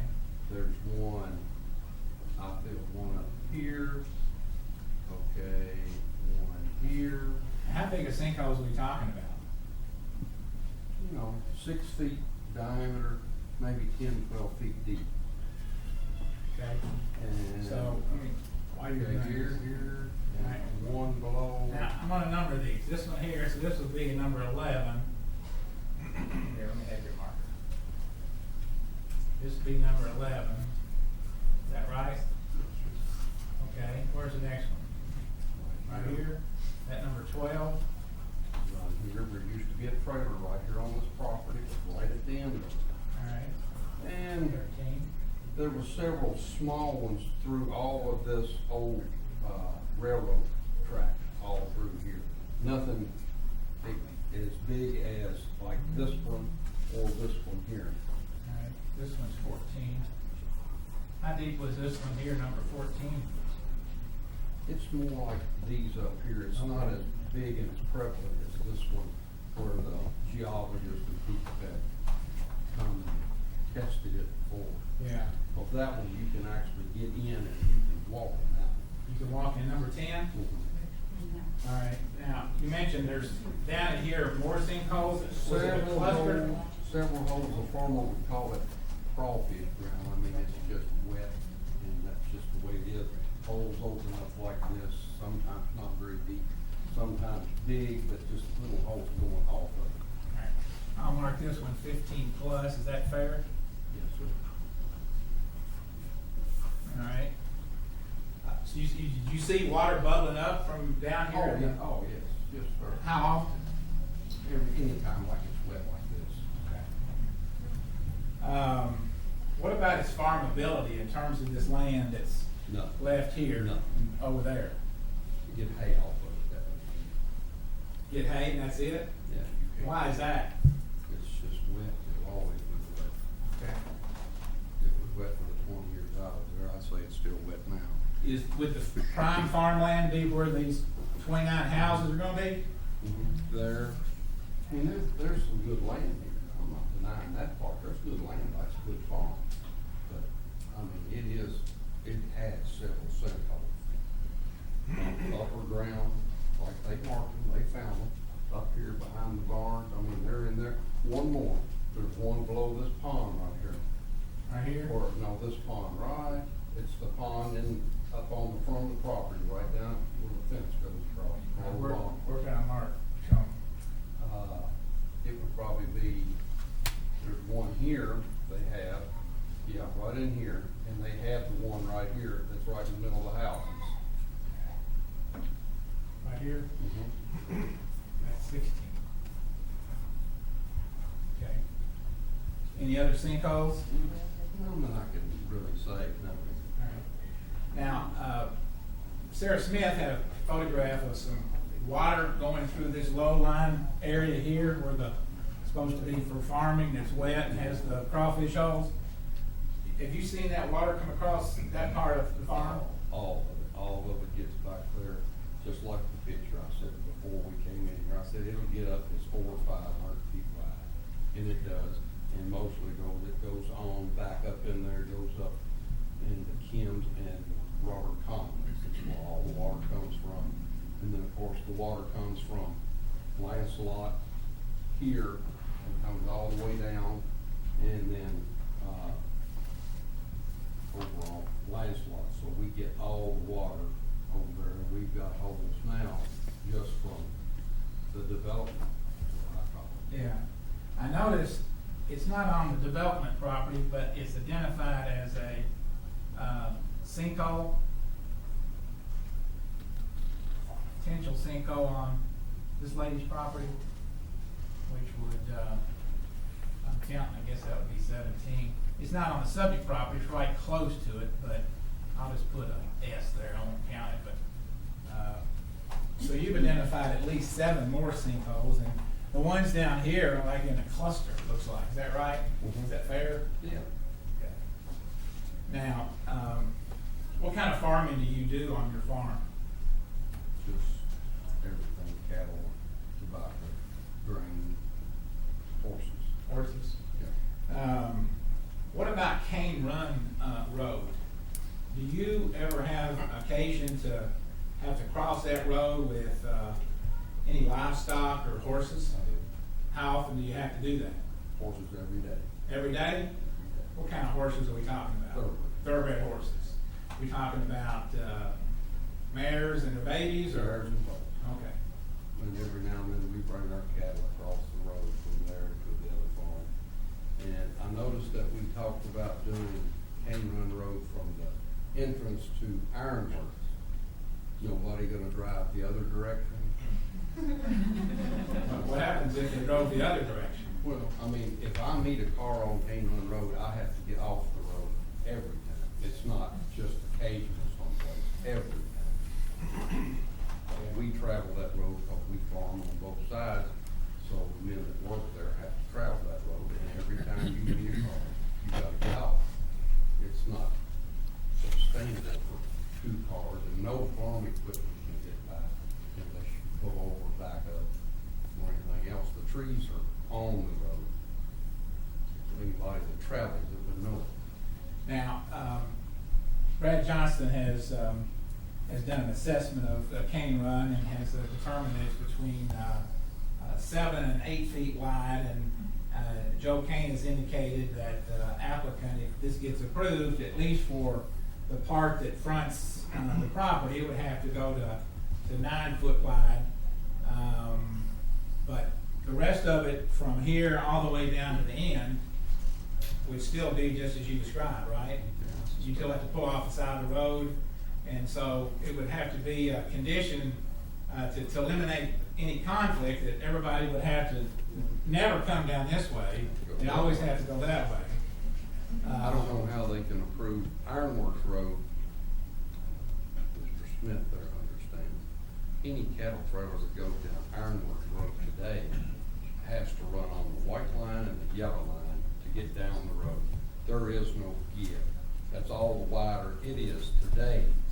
So now we're gonna add more cars on a road that's not potentially developed right to start with. You can go either direction of Cane Run Road, and the blacktop is broke off right now today that you have to cross the center line just to drive down. I think we have some photographs that will show Yeah. the commission that illustrates that very point. Let me also ask you this, in terms of compatibility of uses, in this, we got 29 houses here,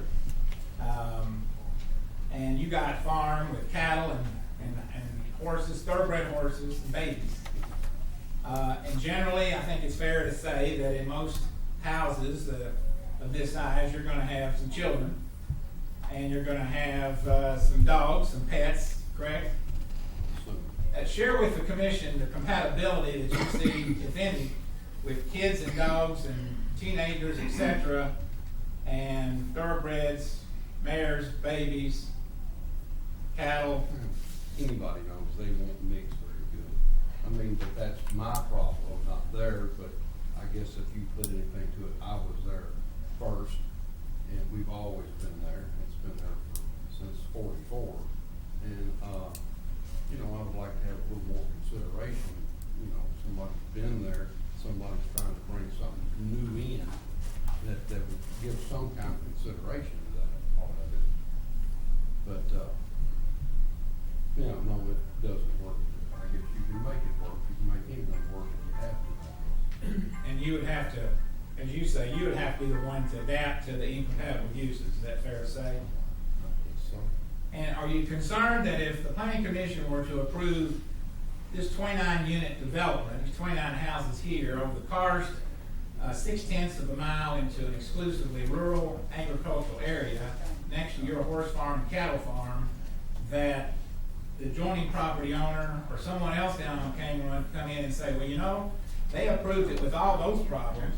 I'm certainly entitled to get mine approved on Cane Run. Is that a concern to you at all? Well, yeah, that would be a concern. I went to meetings several years ago that this was the biggest area that Scott County did not want allowed development.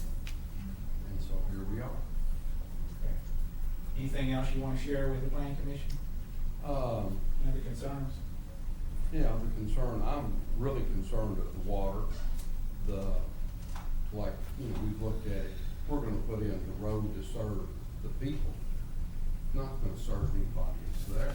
I'm assuming nobody that drives south, that all go north.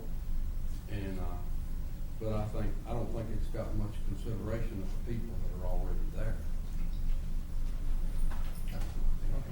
Thank you. All right. Thank you. All right, Brad, you want to tee up your little presentation?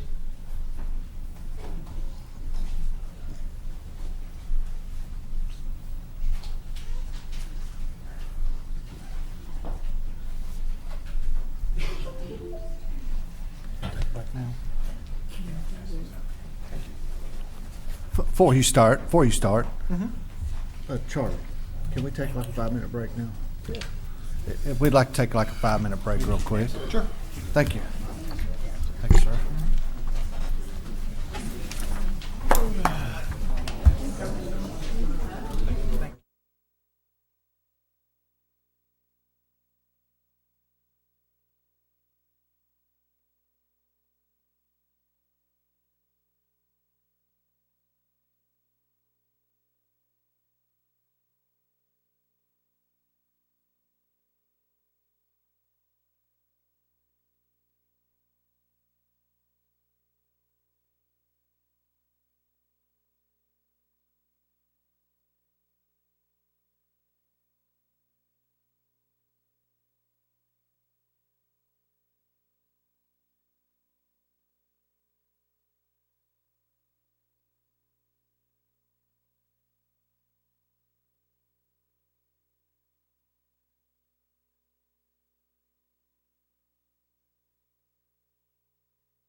When you're speaking, please speak into the microphone. They're having a hard time hearing on the tape, so if we could try to speak into the microphone, that'll help things out.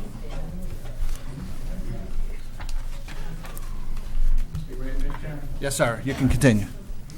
Mr. Chairman, I have, next witness is Brad Johnson with CDM Smith Traffic Engineers. Brad, of course, addressed this body back in February when you all heard testimony about primarily Ironworks Pike, and he is going to now update his study and share with you his concerns and findings in connection with the latest development plan that's and zone change that's before this body tonight for a decision. So, Brad, if you would introduce yourself, share a little bit about your education and your experience and background, and just confirm that you were asked to update your study in connection with this development and to focus on the public health and safety concerns that ought to be looked at with respect to approving any development in terms of traffic on Cane Run and Ironworks Road, that you did that for tonight and you're ready to testify and have questions fired at you. Is that correct? Sure. Yeah.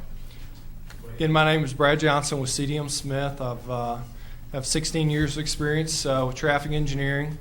I was trying to add up in my head. I think I've probably been before this board at least 8 times, usually working for the applicant, presenting traffic impact studies. Mr. Langford may not remember, but I've actually been on his team as well previously. So, anyway, I'm typically working for the applicant, but tonight I've been asked to and presented in February to look at this, just to review the traffic study that was presented and provide some feedback on that, as well as looking at just the safety, traffic safety as it pertains to this development. I've spoke with some of the area property owners and heard their concerns and just tried to kind of weigh in my professional judgment relative to those.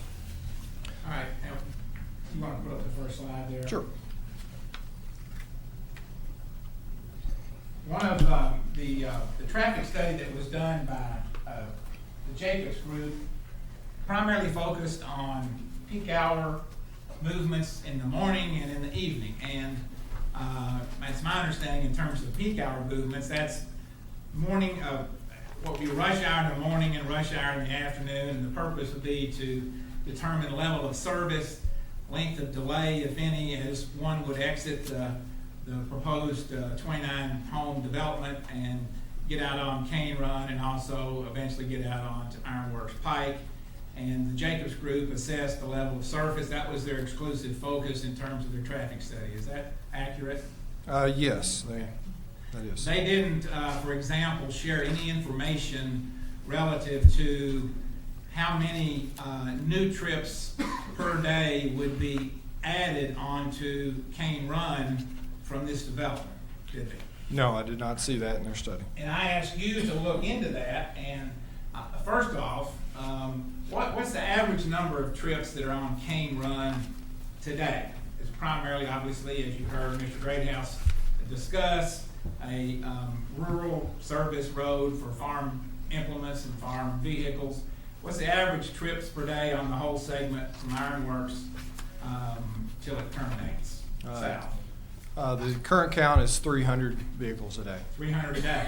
Now, I asked you to look at the average daily trips that would be generated from this development. Actually, you looked at 27 units, did you not? I looked at 29. Oh, you looked at 29? Okay. Yes. And you came up, according to your findings, the average daily trips per day generated from this 29 unit development would be 276 trips per day. Correct. Monday through Friday. Correct? Yes. And then on Saturdays it goes up because people are off work and they're traveling more, going back and forth. 292 on Saturday, is that right? Correct. And then on Sunday, a little bit less so because they're day of rest, hopefully, except for the farmers, and it's 254, is that right? Correct. So the average daily trip right now is 300, at least in terms of the Monday through Friday and almost Saturday. We're almost doubling the amount of trips per day on Cane Run with this 29 home development. Is that right? That is correct. Okay. All right, now the next slide that you have. You want to explain what that says so the commission can understand the nature of what you've listed there? Sure. Most of this has been mentioned, but we talked about the daily traffic on Cane Run. I did a couple spot check measurements of the road. I came up with 16-foot, 8-foot lanes. I know the traffic study said it did approach 9 foot in some areas, so they can kind of maybe describe that in a little more detail. But if built today, I mean, we would at least the Transportation Cabinet recommends that be 9-foot lanes, which is consistent with what is being recommended. It also recommends 2-foot graded shoulders, which I haven't really heard reference to. So it'd be good to provide some clarification on how this, how the Planning Commission would address that. But there's also just along there's the ditch line along Cane Run, trees, also periodically along Cane Run. So gives you a little bit of overview of that roadway. Just go ahead and go through your presentation, sure. And I'm going to ask you some questions as you go. Okay. This is mostly a repeat from last time. Obviously, part of the development does still front Ironworks Road, so this is kind of an overview of Ironworks Road. Again, we as we pointed out last time, it varies from 9 to 10 foot lanes. Really recommended to be 11 to 12 graded shoulders, basically non-existent shoulders out there today. A lot of obstacles along the roadway, primarily the trees. You got crashes there, I see. We did pull some data on that. Yeah, there were. You back up the slide on that? Sure. We did identify 13 crashes between 2011 and 2014, actually later in the presentation. One that has occurred recently, we documented that as well. So majority of these were sideswipe angle collisions. So that's indicative of the narrow lane, and so the either vehicles making contact with each other as they passed, or someone pulling out in front of a ongoing vehicle. Okay. Go ahead. So this just shows you a little bit. So you got Cane Run basically running north to south as the picture shows there. The proposed entrance is about 1,200 feet from Ironworks Road. And also note just the southern edge of the property, which is just off the picture here, is a little over 3,300 feet from Ironworks Road. So that's kind of the frontage that is of concern now. So we looked at a site distance and focused on the intersection at Cane Run Road and Ironworks Road. And essentially, and I'll just step back and note. Excuse me. Oh, sure. Folks, we got to do something with the cell phones. That's about 4 or 5 times we've heard cell phone. We need to shut them off or leave the room, one or the other.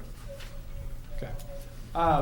So the proposed entrance on Cane Run Road, we didn't see any site distance issues with that, so we haven't noted those specific requirements. I think they've positioned the intersection basically kind of in the middle of 2 curves, about I think pretty much 500 feet on either side. So that's assuming they can get the tie-in correctly with Cane Run, I think they can meet those site distance requirements.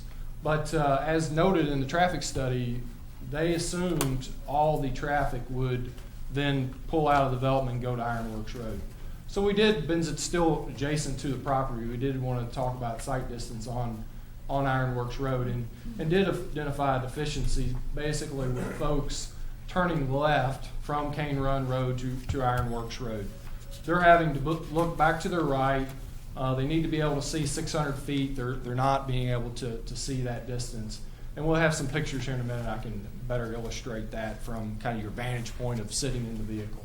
Let me ask you, you mentioned the traffic study that was done by Jacob for the applicant. Yes. Said that all of the traffic from the subdivision, 29 homes, would actually get on Cane Run and go to Ironworks, and none of the traffic would go south. Is that right? That was their assumption, yes. Okay. And the other assumption was that all of the cars leaving Cane Run would make a right-hand turn, and none of them would make a left-hand turn. No, they had the majority of the turns going right, okay, and a few going left. All right. So you're going to discuss the left-hand turn problem? Yes, and you're saying that it doesn't meet the current subdivision regulations for making a left-hand turn onto Ironworks from Cane Run. Is that right? In terms of site distance. I mean, the subdivision regulations would apply to the entrance. This would, so we're really comparing this to current Kentucky Transportation Cabinet AASHTO standards, so just the national standards for site distance, just to bring the attention that this does not meet those current standards. And those standards deal with public safety, and the purpose of site distance is to give the driver a sufficient amount of time to see oncoming vehicles so they can take appropriate action to protect themselves as well as the people that are coming at them. Is that right? Correct. Okay, go ahead. Okay. So this is just kind of a quick overview, and then I'm going to jump into some pictures, but just noting, some of the concerns that were raised to us that we wanted to look at in more detail, and that is just the roadway width, the clear zone, also just these site distance issues. So this is just kind of a quick overview of that. I'm going to go ahead and kind of jump into the photos, which I think are really the most representative. So this is so we're going to kind of start back at this same site distance issue that we identified at Cane Run and Ironworks Road. So this kind of gives you two perspectives. The top picture there is actually me. I'm still in my vehicle. I'm just kind of holding my camera out at the window, so you don't see the vehicle, the actual obstructions in the vehicle. The other is actually kind of more of a vantage point of where you would be sitting. So there's a utility pole. There's a couple trees in the way, the embankment itself, and then there's kind of a crest of Ironworks itself that all kind of compound to create an issue with just being able to see that 600 feet that we talked about. So that's and that comes into effect when you're wanting to turn left off Cane Run Road. So you need to see the folks coming up towards you. So not only have you looked to your right or to your left, I'm sorry, you have to look left because that's the lane you're pulling into. So that's where this comes into play. And again, just to illustrate the difference between the two photographs, the larger picture to the top right is where you've leaned out the passenger side, or so that you don't see take it from the interior of the car. Right. You're looking out unobstructed from what's in the vehicle. This one here in the lower left-hand side is where a driver would actually be in a car, and depending upon the configuration of where he's pulling up to, in this case, Cane Run and Ironworks, you would have whatever is going on inside your car that could act as an impediment or obstruct view from cars coming from Ironworks toward Cane Run in this direction. Is that right? Yeah, I mean, that's certainly an additional challenge. Okay. All right, go ahead. Having to look. So this is just actually a picture of one of the trucks pulling it. This vehicle had just pulled out in front of the other black car there. So he's pulled off of Cane Run onto Ironworks. You can tell just because it's a larger vehicle. They've in order to make that turn, they're out into the middle of the road, and hopefully they would start to get back in their correct lane. But that just kind of gives you a sense. We just happened to be standing there as they were making that turn and see that vehicle get out into the road like that. This is just another illustration right at Cane Run and Ironworks. This is just this is actually on the west side. It just shows some of the erosion that's starting to occur, which makes it even more difficult to kind of make those turns. You can even see some tire tracks in that erosion area there. So it just further illustrates the challenge of getting on and off Cane Run Road. Here's just a picture out the window of approaching the the turn to the, let's see, let me make sure I get my direction, to the south of the proposed entrance. Should kind of go into a little bit of a blind turn, and it opens up for, as I mentioned, about 1,000 feet or so of kind of a straight shot, and that's where the proposed entrance would be. This is not my picture. I didn't take it, while I was driving. So this is just to kind of further illustrate the width that we're talking about Cane Run. A couple of the farmers were out and just kind of wanted to illustrate when two vehicles are passing just how tight that is. And you can see the vehicle on the left there actually kind of has a wheel off the road in order to make that pass. And you got to understand they're not doing this at speed either. So it becomes even more treacherous when you're driving the 35 miles per hour and you're coming up on those opposing vehicles. So just it's a good illustration. And this is actually just throw a vehicle or typical sized car in there. It's not all you're not always going to be passing a farm truck, and it's still a pretty tight crossing to get a car and vehicle pass. So while the road next to the proposed development might be a foot wider on each side, the rest of the Cane Run would not be improved at all from this development. Is that right? That's my understanding, and that's certainly a question I would invite the applicant to further explain what that widening would entail. We kept hearing the 9 foot, getting into the 9 feet. I think it would be good to understand where that is. Is that both sides of the road? Is that 9 feet per lane, or is that just on the side of the applicant? Is that the entire frontage, or is that just the entrance to Ironworks? So I think that clarification would be helpful to the audience here. Also, but my point is, it would only be any improvements would be in front of the proposed development site. There wouldn't be any other improvements associated with this development for the rest of Cane Run. Yes. All right. At a what maximum. is this photograph here? So this illustrates this is to the south of the development. This is the gentleman prior was talking about the horse crossing. This is a sign illustrating that you're approaching a horse crossing.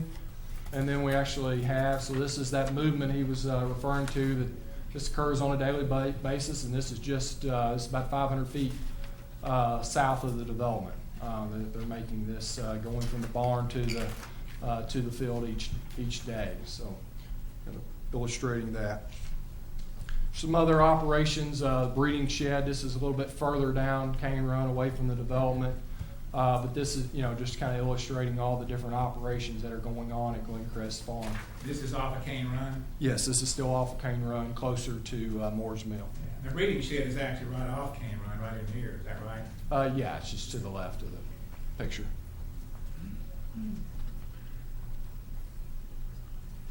So next, I kind of jump back. This is actually a slide we showed previously, just again illustrating. Talked a little bit more, focused a little more this time around on Cane Run Road because that's where the access has been relocated. But that that doesn't remove the concerns with this is a segment. This is in front of the property. This is where, as was noted in the traffic study, this is where the majority of the traffic is going to end up for the development. So it's just another illustration of the narrowness of Ironworks Road as well. So last time in February, the testimony was from the applicant's engineer, and it hasn't changed any according to her report, is that all the traffic from this proposed development would go to Ironworks and none would go the other way toward Moore's Hill, right? Yes, that's the current assumption. And so we talked about the substandard road. In fact, Teddy Road, Ironworks, Teddy Greathouse talked about it, and the steep drop-offs, lack of shoulders. We've seen 2 photographs here of just trucks crossing the center line because it's not wide enough. That's the purpose of this illustration on Ironworks, because all the traffic, at least according to the engineer for the applicant, is going on the very road that had so many problems back in February. So that hasn't changed. If anything, it's only been exacerbated by the extra 272 trips that are going to be taking place on an average daily basis, Monday through Friday. Is that correct? Yes. Okay. Go ahead.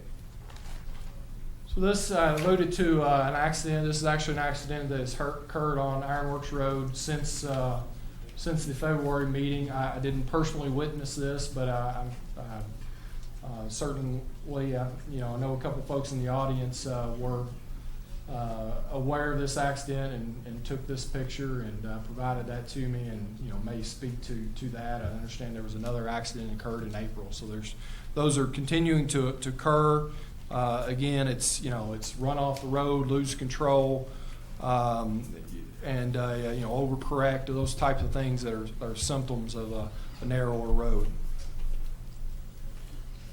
So to kind of close out, I'd like to just speak about Moore's Mill a little bit.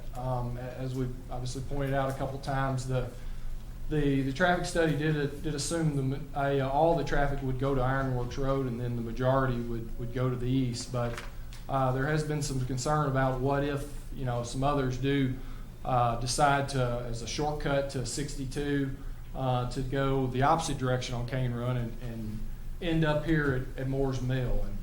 And this is a really skewed intersection.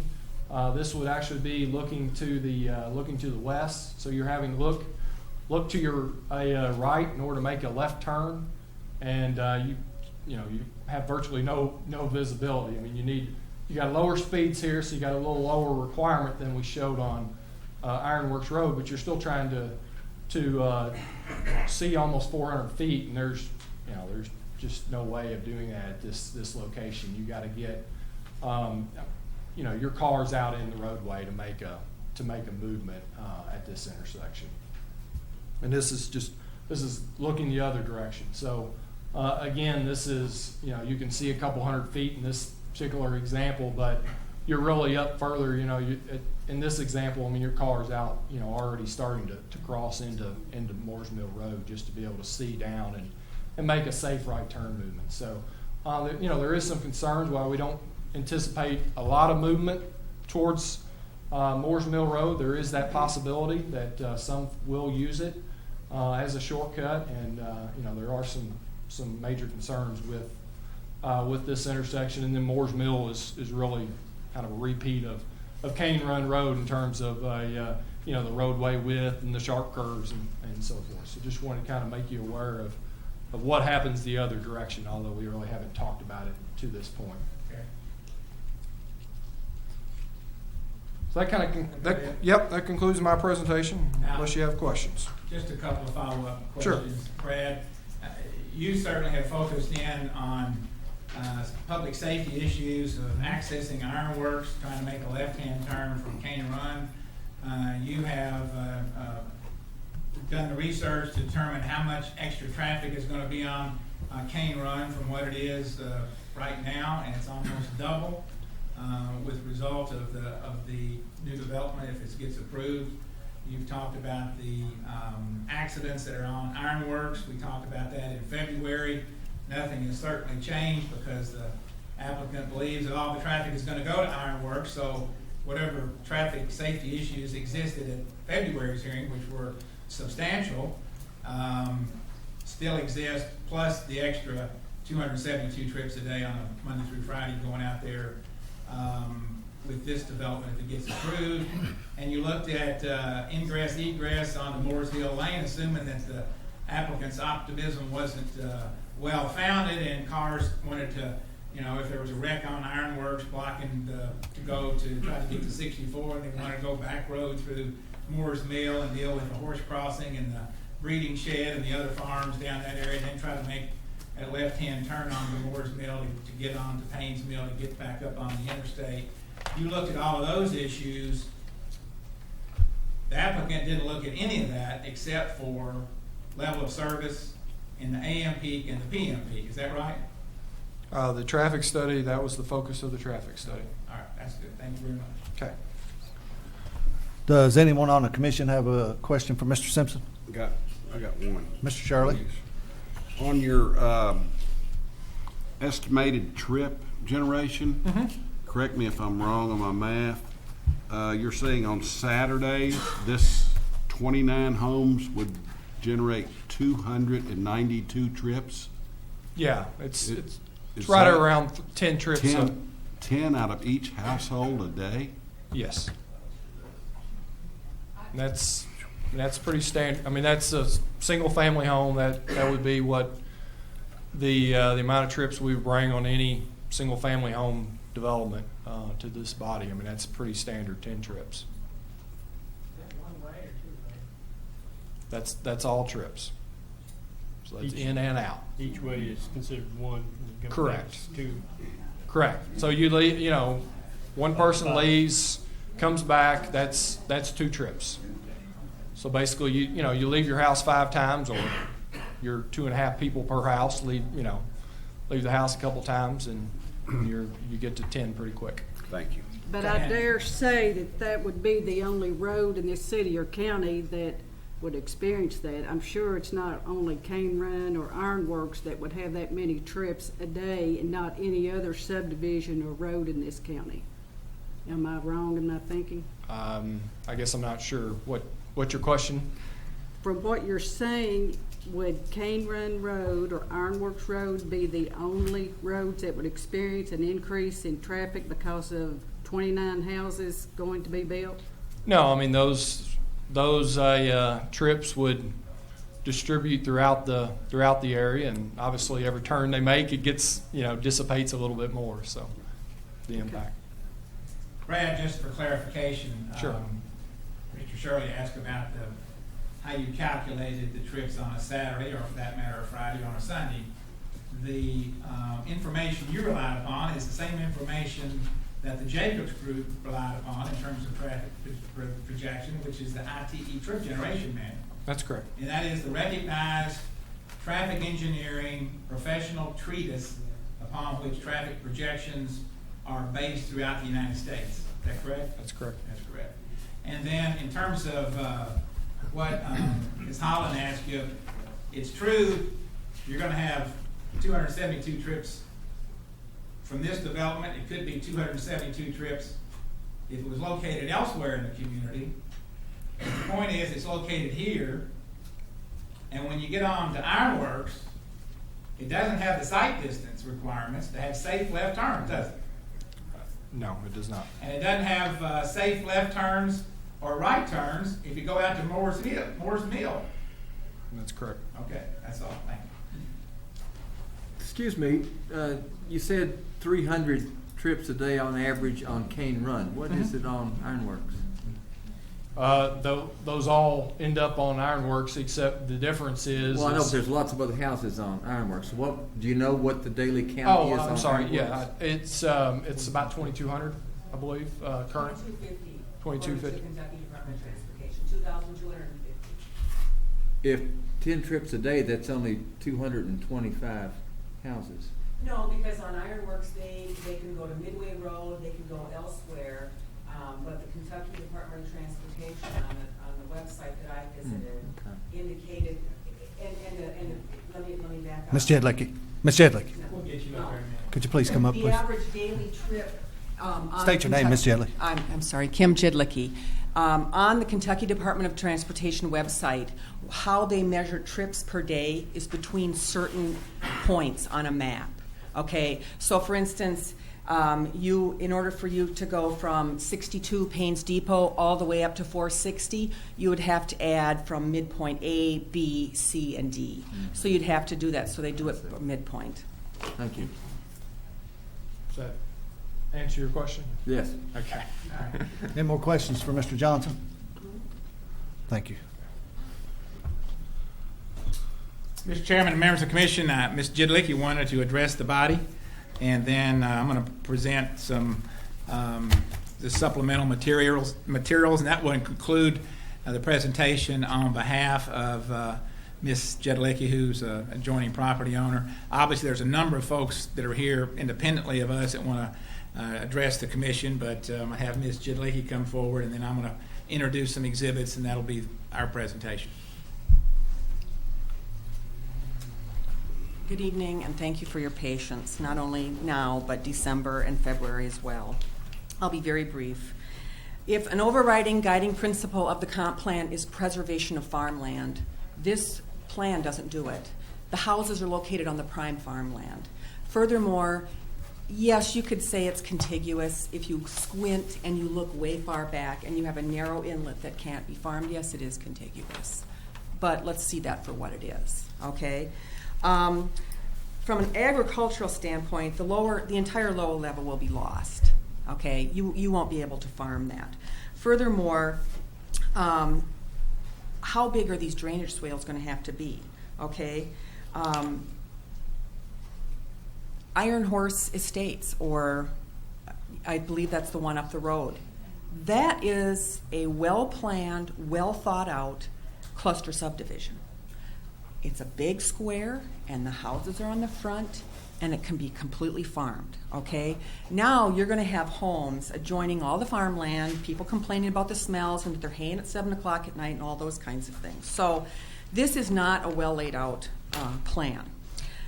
The other concern I have, and I would ask Mr. Barrett, is you indicate that all of the drainage will be captured by the road, okay? However, there is no storm sewer, there is no curb and gutter, and all roads that are built to state of Kentucky specifications have to be crowned. They're not going to be a swaled road. So you can't control the water from the top onto the bottom, onto the sinkholes, onto Holly Ware's property, because this is the highest point, to Mr. Solsky's question, which was good. This parcel is the highest point in this area. So it is going to drain everywhere, okay? To try and increase the road width on Cane Run, now how are you going to meet the tree requirement, okay? How are you going to get the 8 feet per lane? Because the land goes like this, and it's got trees on it.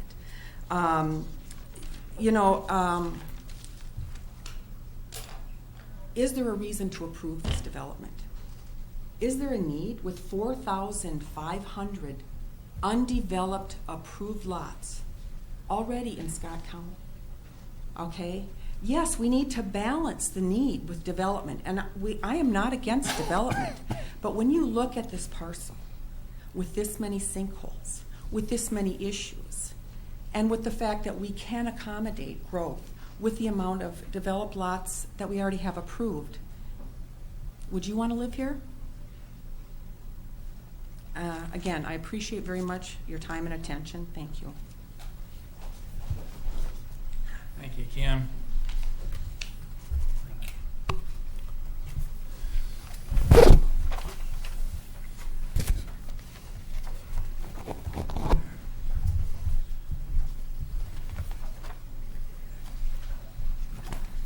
Mr. Chairman and members of the commission, I've just got a few exhibits to introduce as part of our case. As you recall, last time in February, I made an objection to the applicant's filing in that, in my judgment, reading the express provisions of the zoning ordinance, it required that a preliminary development plan be filed, and not what was filed in connection with this case. That still is a deficiency which, pursuant to the express terms of the zoning ordinance, precludes this body from even conducting a hearing on the case. I reinstate those same objections again. I understand that there may be a sentence or two that would seem to defer to the Planning Commission having perhaps discretion, but there is a rule of statutory interpretation which provides that the straightforward, declarative, unambiguously clear affirmative statement in terms of potential conflict between what an ordinance says, the more express provision controls. I rely upon that historical interpretation of statutes and ordinances for the purpose of, again, stating that the applicant has failed to comply with the law and has failed a deficient application which precludes this body from even making a decision on the case. The second exhibit in my handout are the express provisions that we believe are most important in this case in the comprehensive plan. They've been discussed by Ms. Smith and also Joe Kane. We very much believe that these provisions have been breached, will be breached should you approve this development for the reasons that we've already stated. In exhibits 3, 4, and 5, I have included documentation, news reports of sinkhole problems in other areas of the state where planning commission, city councils, etc., obviously approved development, and the result was significant cost, property damage, serious problems with people being able to use their property. The first one was simply list 9 sinkholes in Kentucky that will leave you terrified of earth. And I've listed all of those and highlighted the ones that I find to be most significant. Under the last one, if you look at Dishman Lane in Louisville, you've got a 4-lane highway that basically collapsed. Under tab number 4, and perhaps you all read this yourself, but in Kenton, Campbell, and Boone counties in northern Kentucky, they have had an ongoing problem of sinkholes destroying their infrastructure to the point they've had over 42 incidences of sinkholes collapsing lateral lines into the sanitary sewer system, disrupting sanitary sewage in those 3 counties to the point they had to form a consortium to try to deal with that problem, and they foisted the entire problem and repair costs actually onto the property owners at a cost of up to $15,000 per homeowner. The final newspaper article is closer in time and closer to home and took place in Fayette County. It was interesting that the property owner refused to be identified for the purposes of the story, but it actually involved a horse farm, and a foal fell into a sinkhole 8 feet deep. You can see him there. They're trying to get him out. They had to dig a separate hole side to the sinkhole to get him out. They couldn't find him for a while. And this took place back on April of this year, April 21st, 2015. I've highlighted provisions in there where just out in an area where I'm sure the owners felt was safe, but obviously in karst area, as this property unquestionably is, as indicated by the applicant's own map that's in front of the podium, the extra sinkholes that have been identified by Mr. Greathouse, upwards of 17 rather than 10, the problems that await unsuspecting property owners who aren't even developing the property in heavily intense karst area of which this is, and that's not in dispute. The final exhibit are my proposed findings, which have tracked the evidence that we've introduced here tonight. They've also tracked the evidence that we introduced back in February. They specifically list the instances in the rural land provisions of the comprehensive plan which are not being complied with, and mandate, in my judgment, based upon the evidence that's been introduced to you tonight, an obligation to turn this property down. I will save some time for rebuttal in terms of any closing, but I'm sure there's other people who've been waiting patiently that I don't represent that would like to address the commission, and I would yield to them at this time, and I'll be happy to respond to any questions. Anyone have any questions for Mr. Simpson? Thank you, sir. Thank you. Charlie, I guess. I would suggest you just ask for a show of hands, and I'll check them off as you call them up, because I've got 3 pages, and I'm not sure who all is on this application, who's on others. So. Okay. Yeah, Charlie's already sworn them in. But we understand that there are a lot of water issues, there are a lot of road issues. We've heard a lot of testimony already. If it's something that's already been said, please try not to repeat it. Maybe something new that we haven't heard. Yeah, we want to hear it. We want to be respectful for everybody. We're glad you showed up. But let's try to move on. If we've already heard it, let's try not to repeat it if we can, okay? I'd appreciate it. So whoever wants to hold up their hand. All right. That man in the blue, he's been holding his hand up for about an hour.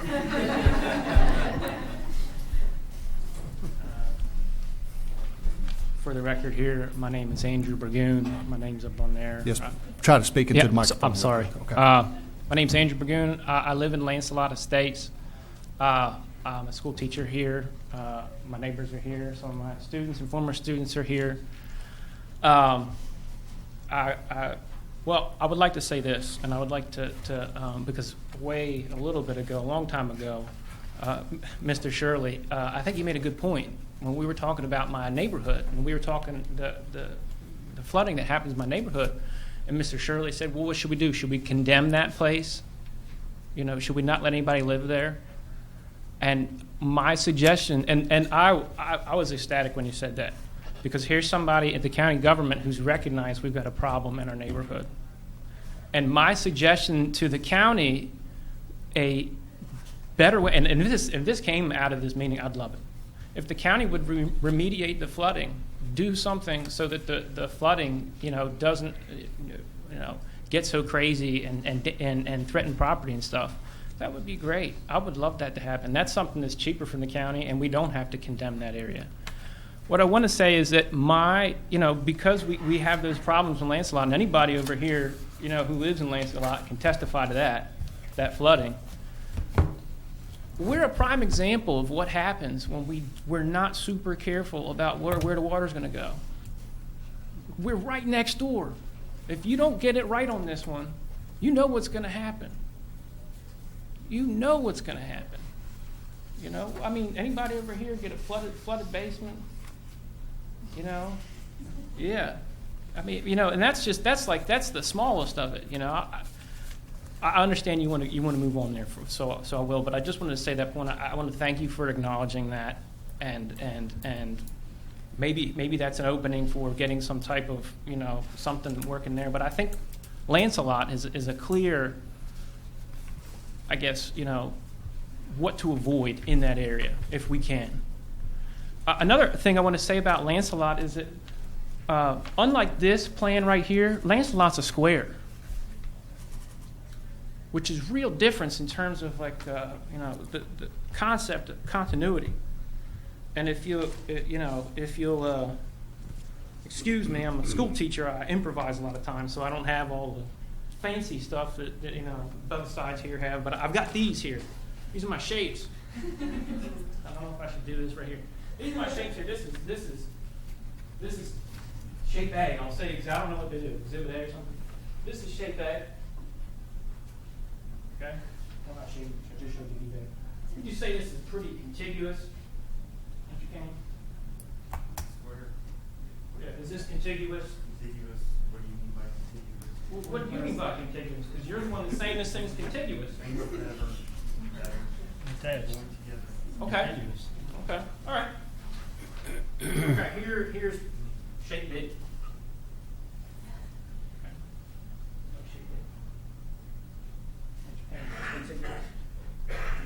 Itself. Yeah, is it contiguous? Yes. I got C here. I had to make some changes. This is shape C. You'll have to Patreon again, please. Patreon. Shape C. Okay. This contiguous.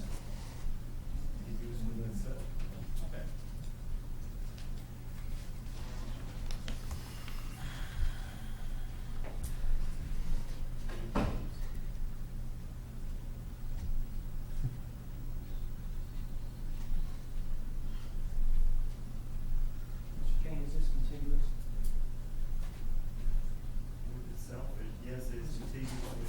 So if I were to say, make an application, and I had this shape on there, would you say it is contiguous?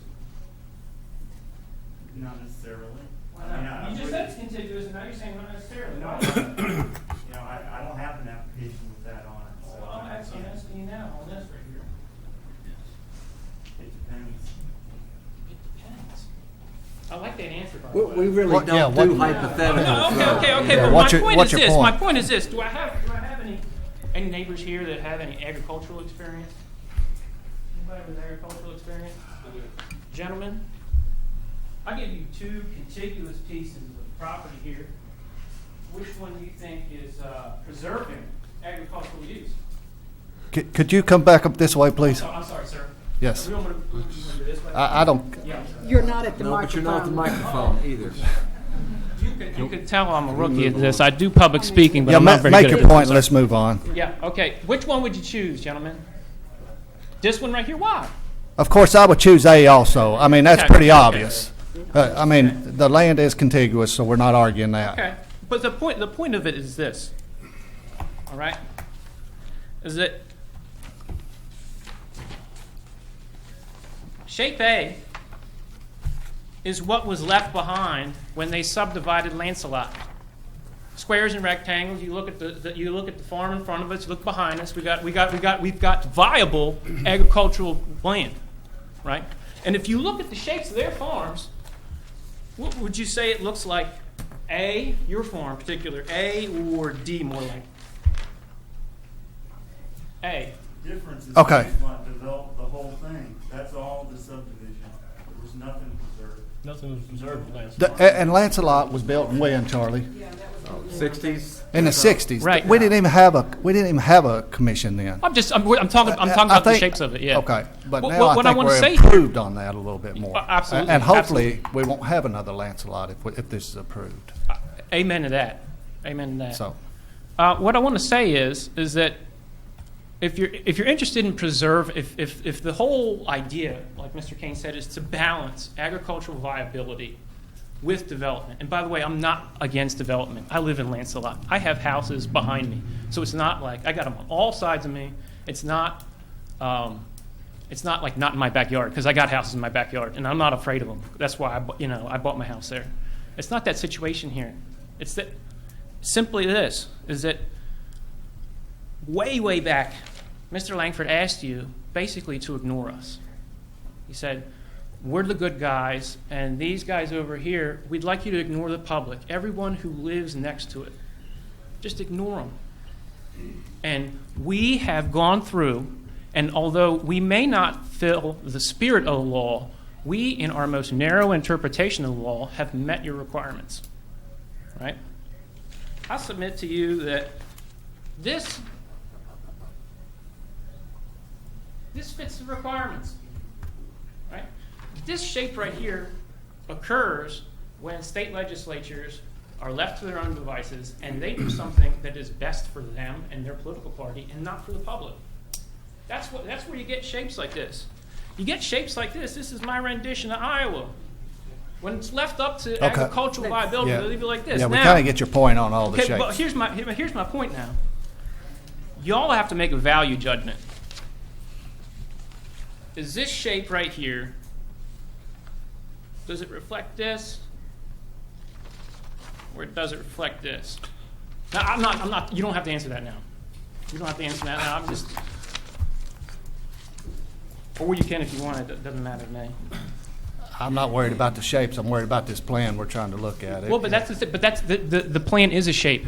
You've kind of lost me on all the shapes and all the cards and stuff, so. Okay, I understand that. What I'm saying is this plan is a shape, and some shapes are more conducive to agricultural. We understand that. And we other get that ones point. aren't. Yes, we understand that. All right. Well,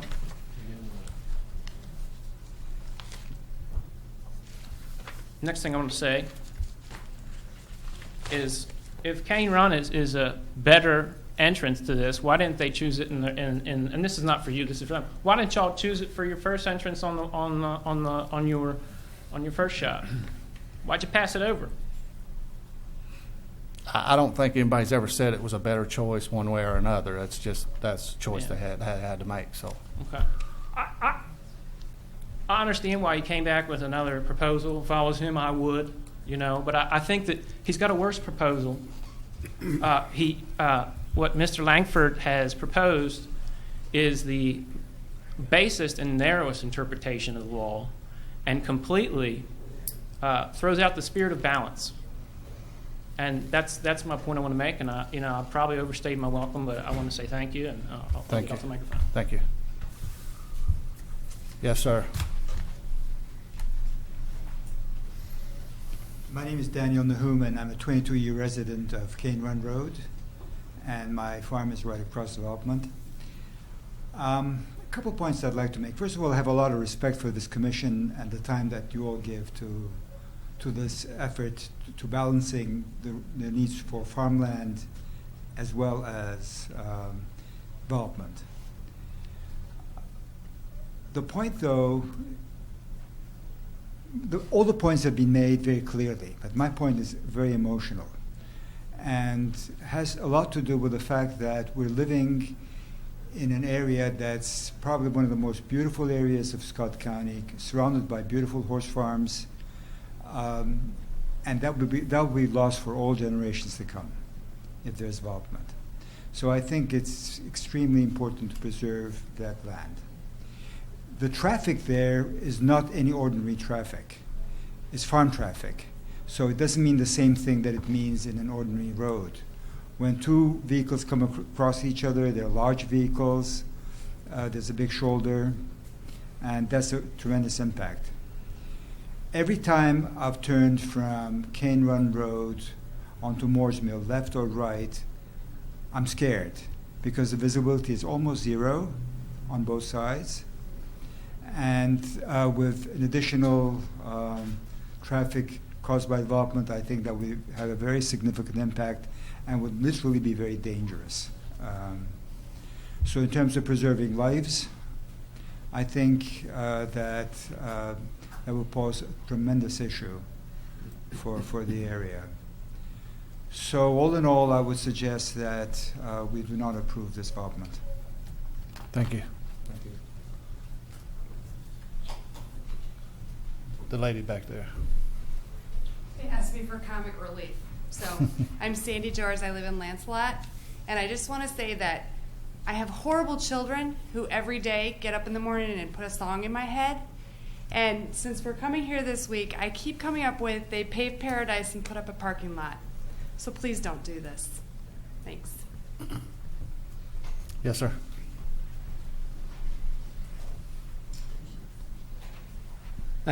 Ladies and gentlemen, I'm Michael Hardy, the general manager of Margot Farm, which is on Moores Mill Road to the south of the property.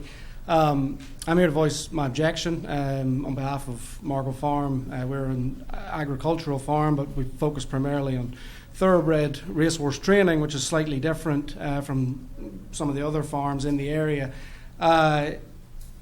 You are familiar with thoroughbreds. They're incredibly flighty animals. We deal with older thoroughbreds, and we're getting them fit, ready to race. We're talking about putting these horses, the term is on the muscle, but basically we're getting them incredibly fit, increasing traffic into this area, increasing everything negative into this area is not why we have made an investment. We've recently purchased an additional 320 acres on Moores Mill Road. It's a multi-million-dollar investment into farmland and agriculture, and we don't want to see development encroaching on into our area of business. I strongly believe it would negatively affect my business on Moores Mill Road. Thank you. Thank you. Yes, sir.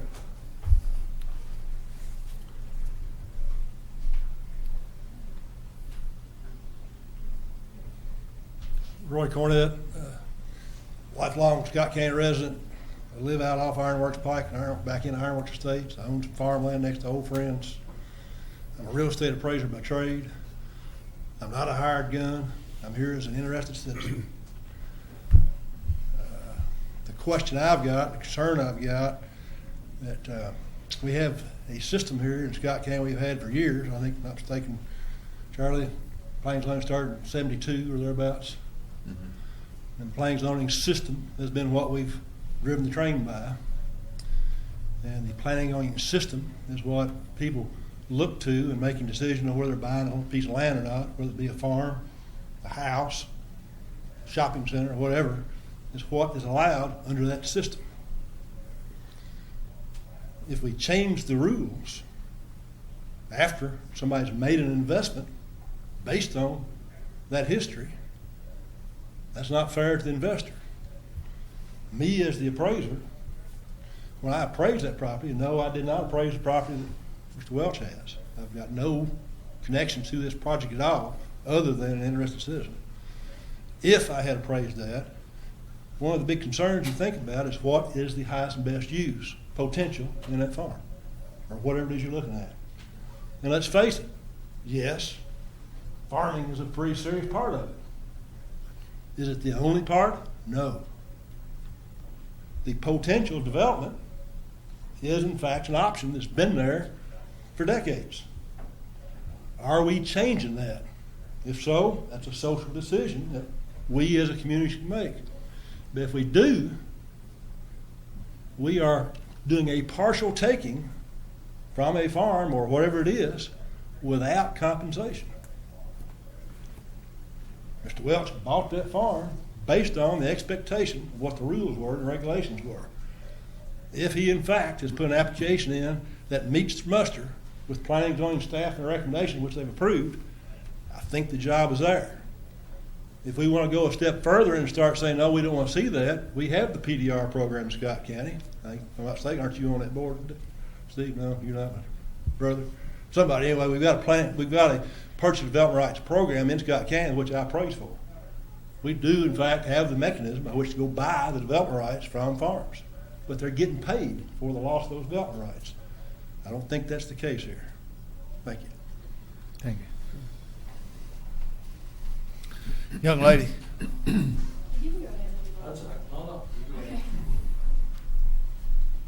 Hello, my name is Emily Gammon, and I'll keep this brief because I know it's getting late.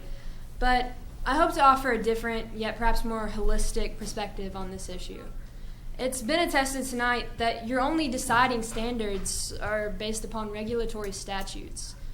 And that couldn't be farther from the truth. And you see that here today with all my neighbors who are sitting here in this room. Along with your goals to preserve historical landmarks such as the rock wall that we've talked about, the agricultural heritage, which is the second and third generation farmers who have been here, since Scott County began, and simply just the environment when it comes to the streams and the water runoff and the sinkholes. I believe the most integral component of your all's comprehensive plan is your duty to Scott County, to the public, to the community. It's the community, not an individual developer who wishes to participate in capitalist America and make a quick buck in real estate. If you were to approve Mr. Welch's plan, you would be disregarding your foremost duty to the public of Scott County and the surrounding areas. You would be undermining the second and third generation farmers who have worked this land their entire lives, and you've heard testimony from them today. And you would be telling them that the myriad of issues that have been presented to them aren't going to affect them. You would be contributing to the water and safety issues that the residents of Lancelot and Ironworks Road experience every day of their lives, whether it be, the sight distance on a road or whether it be a truck crossing the center line because the roads just simply aren't big enough. You'd be telling them that that's not dangerous or that doesn't negatively affect their lives. And I think perhaps most the important thing that you would be doing if you approved Mr. Welch's plan, you would be endangering every single resident of Winding Oaks.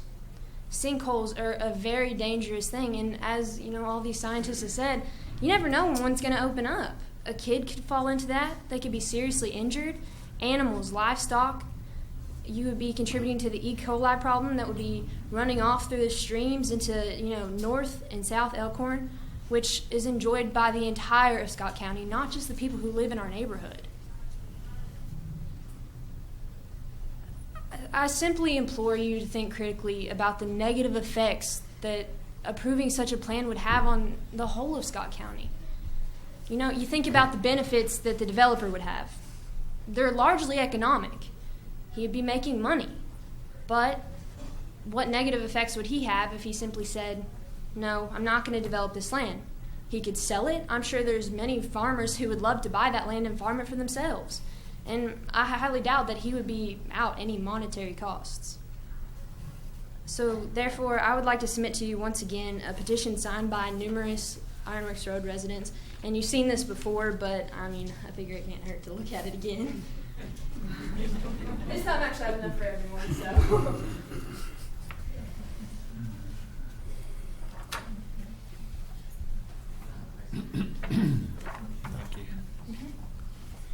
Thank you.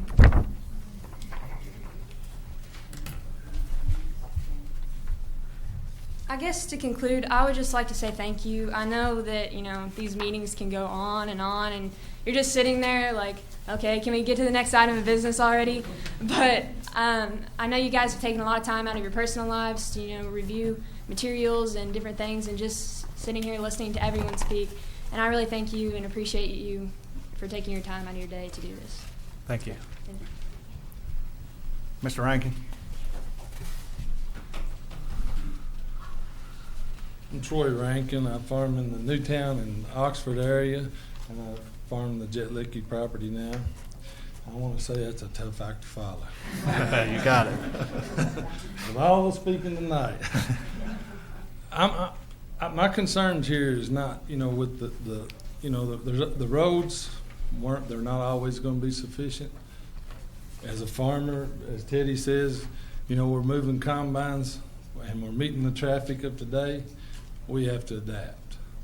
But what I'm here to ask you to consider and beg you to consider is the environment. Of all the things that has been said tonight, and it's not against the development, but you got a partial land that is heavily karst. Yes, Scott County is karst, but you got one that has been tested and dye's been put in that is directly contributing to Elkhorn.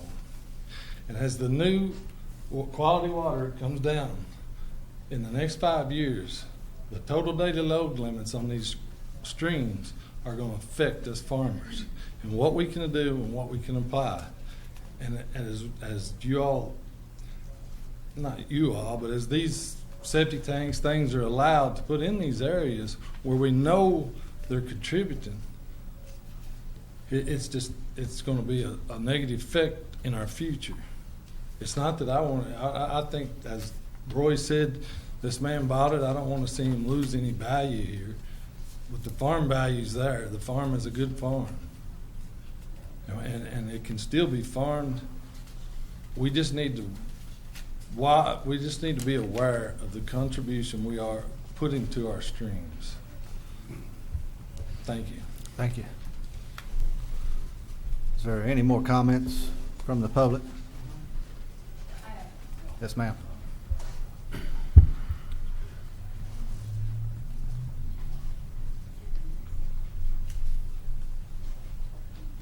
I'm Lindsay Hale, and I also live in Lancelot Estates, and I am new to the area. We purchased our home in November 2013, and the first thing we did, most new homeowners are going to call to get a home inspection or a radon inspection, which you should do around here.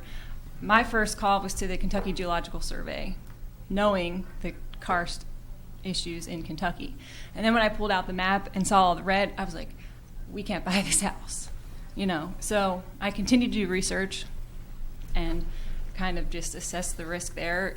Talked to a few geologists, looked at the breakdown of the different limestones and how they're all really bad. And then the one on the right of the boundary line was our property. There were no identified sinkholes.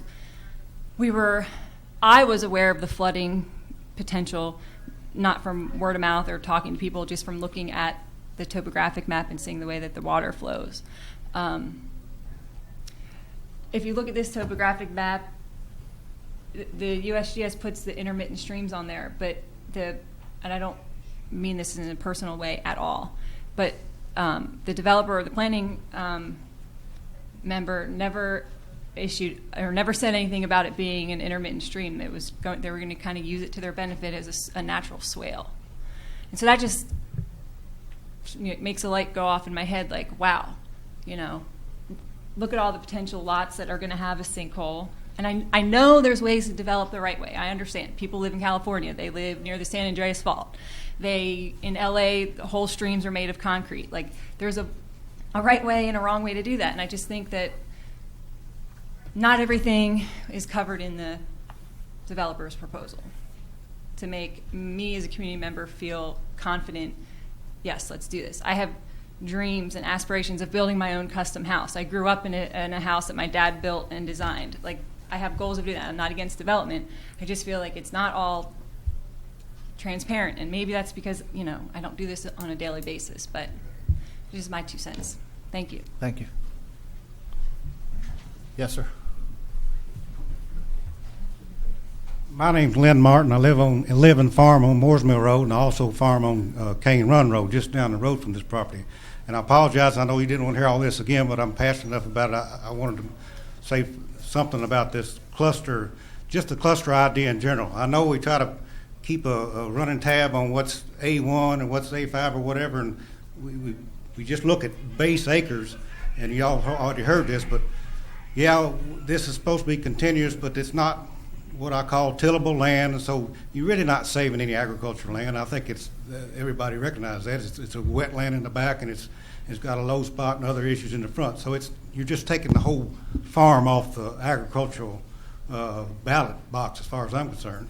And I think one other issue that's I think hadn't been emphasized enough is this Cane Run interest. Like I say, I had a farm just on the other end of Cane Run. And believe you me, after the first week of those people trying to get off Cane Run on the ironworks, they're coming our way.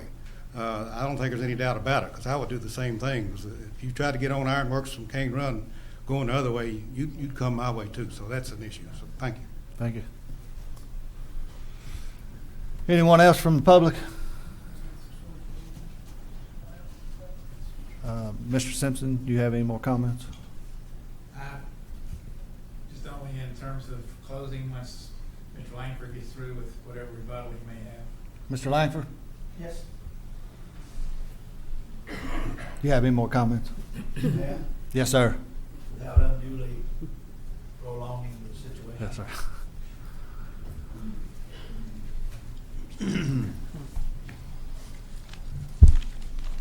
I would like to point out that Joe Kane's report addresses just about everything that you heard tonight.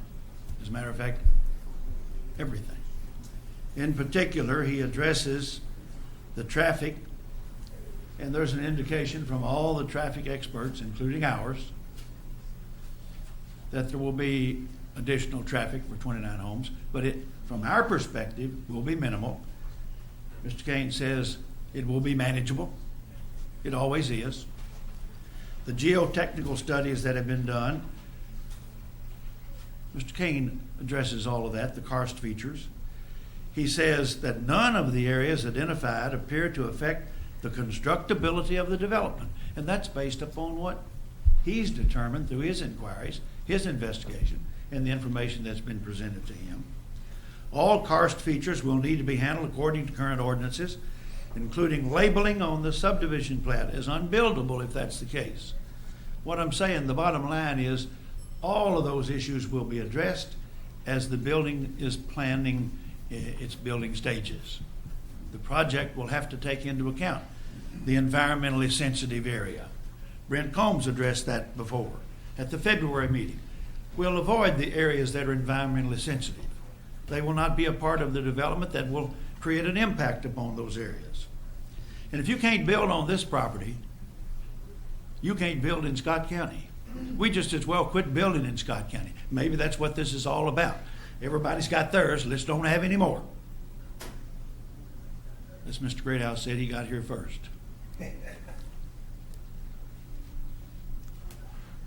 We've got sinkholes all over Scott County, Fayette County, Jessamine, all over the place. We don't build on sinkholes. That's why we have geotechnical studies. That's why we do these things. Mr. Simpson's people inspected only this site. They didn't inspect all the other sites. How many other sinkholes are there? We don't know. We'll deal with them as we come in contact with them. If a permit is required from the Army Corps of Engineers, we'll get it. If it's not required, we won't get it. But we will develop with streams and sinkholes in mind. And that's what the permitting process is all about. We will comply with all environmentally sensitive areas as a part of this development. Mr. Kane's report says so, and he says it's required. The traffic study, manageable from our perspective, totally erect from their perspective. Sight distance on Cane Run, okay. It's okay. Traffic study addresses the entrance to Cane Run. It's okay. Experts have filed reports. They've filed theirs. We filed ours. Contrasting, of course. Not in agreement. That's what we have to work through, and that's why we're having this hearing, and that's what this process is about, and that's why you have a vote. And a word about developers. Some of my best friends are developers. Where would we be without developers building houses in this county. I'll tell you where we'd be. If we had none, we'd have government housing. Everybody would be able to afford government housing.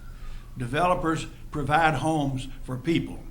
That's part of what I do. I close loans for people who are buying homes. I can't tell you how many times they break down and cry when they get the deed to their house. It's their home. We need homes.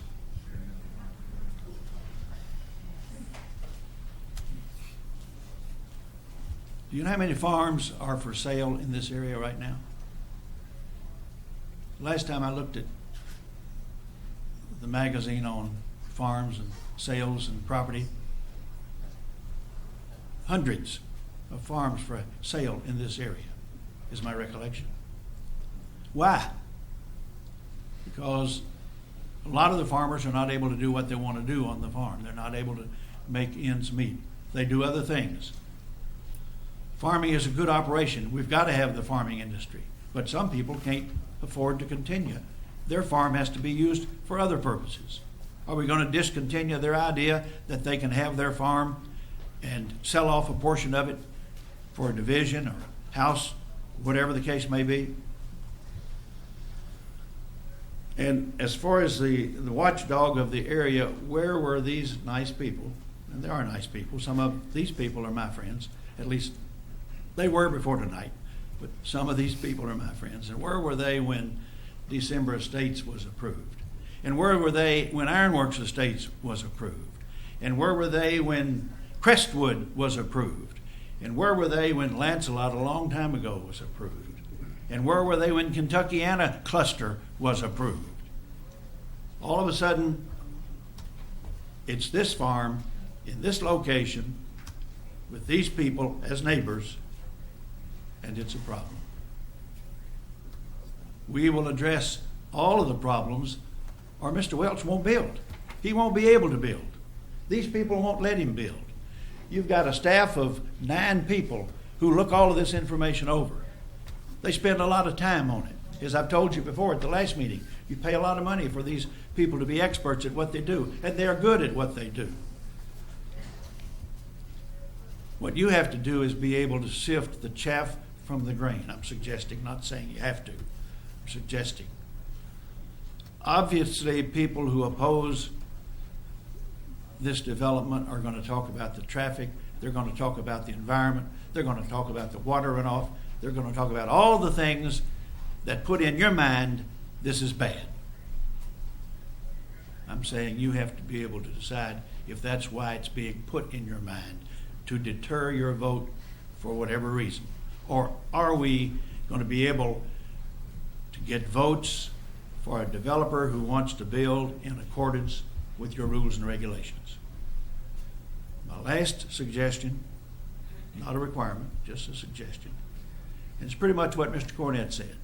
If you don't want to build in the county, if you don't want people to apply, if you don't want any houses out there anymore, if you don't want any more traffic on the roadways, you can write regulations that eliminate it.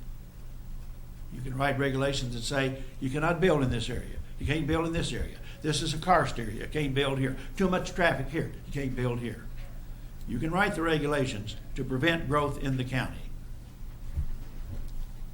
So far, you have not done that. And maybe that's where we need to go. Maybe these people are entitled to that. Maybe the developers are entitled to know where they can go and where they can't go. The bottom line, from our perspective, is your staff, working for you, prepared a 10-page report that recommended this application be approved and that the preliminary plan be approved. I ask that you follow the regulations that you have helped support all these years, in some cases enacted. Follow the report of your own staff advisor who spent a lot of time doing this. And I'm not asking you to ignore all these people, as the fellow said. I'm the one that sent out the notices, remember? Not asking you to ignore them. I'm asking you to hear them, but then make a judgmental decision about who's right. And I thank you. I got one question for you. Yes. As far as this new plan, was there any more studies done? You know, like on the last plan, you had all the geological and the water and all that. Was there any new studies with this plan? I think the understanding, Joe, was that there was no change in what we'd have to do. Is that correct? The geotechnical study was not updated because they identified the karst. So it covered the new. We'll have to, if there are any new karst features in the buildable area, this is a preliminary plat. So we'll have to go back and update the geotechnical study before construction plans will be approved. Okay. The drainage report is new. The detailed drainage report. Anything else? Any more questions for Mr. Langford? Thank you, sir. Thanks, sir. Mr. Barrett.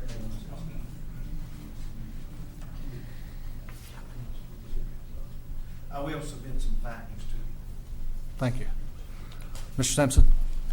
Thank you, Mr. Chairman, and I appreciate the chair and the body's indulgence. I know that we've been at this for some time. This is the third hearing we've had on this particular piece of property.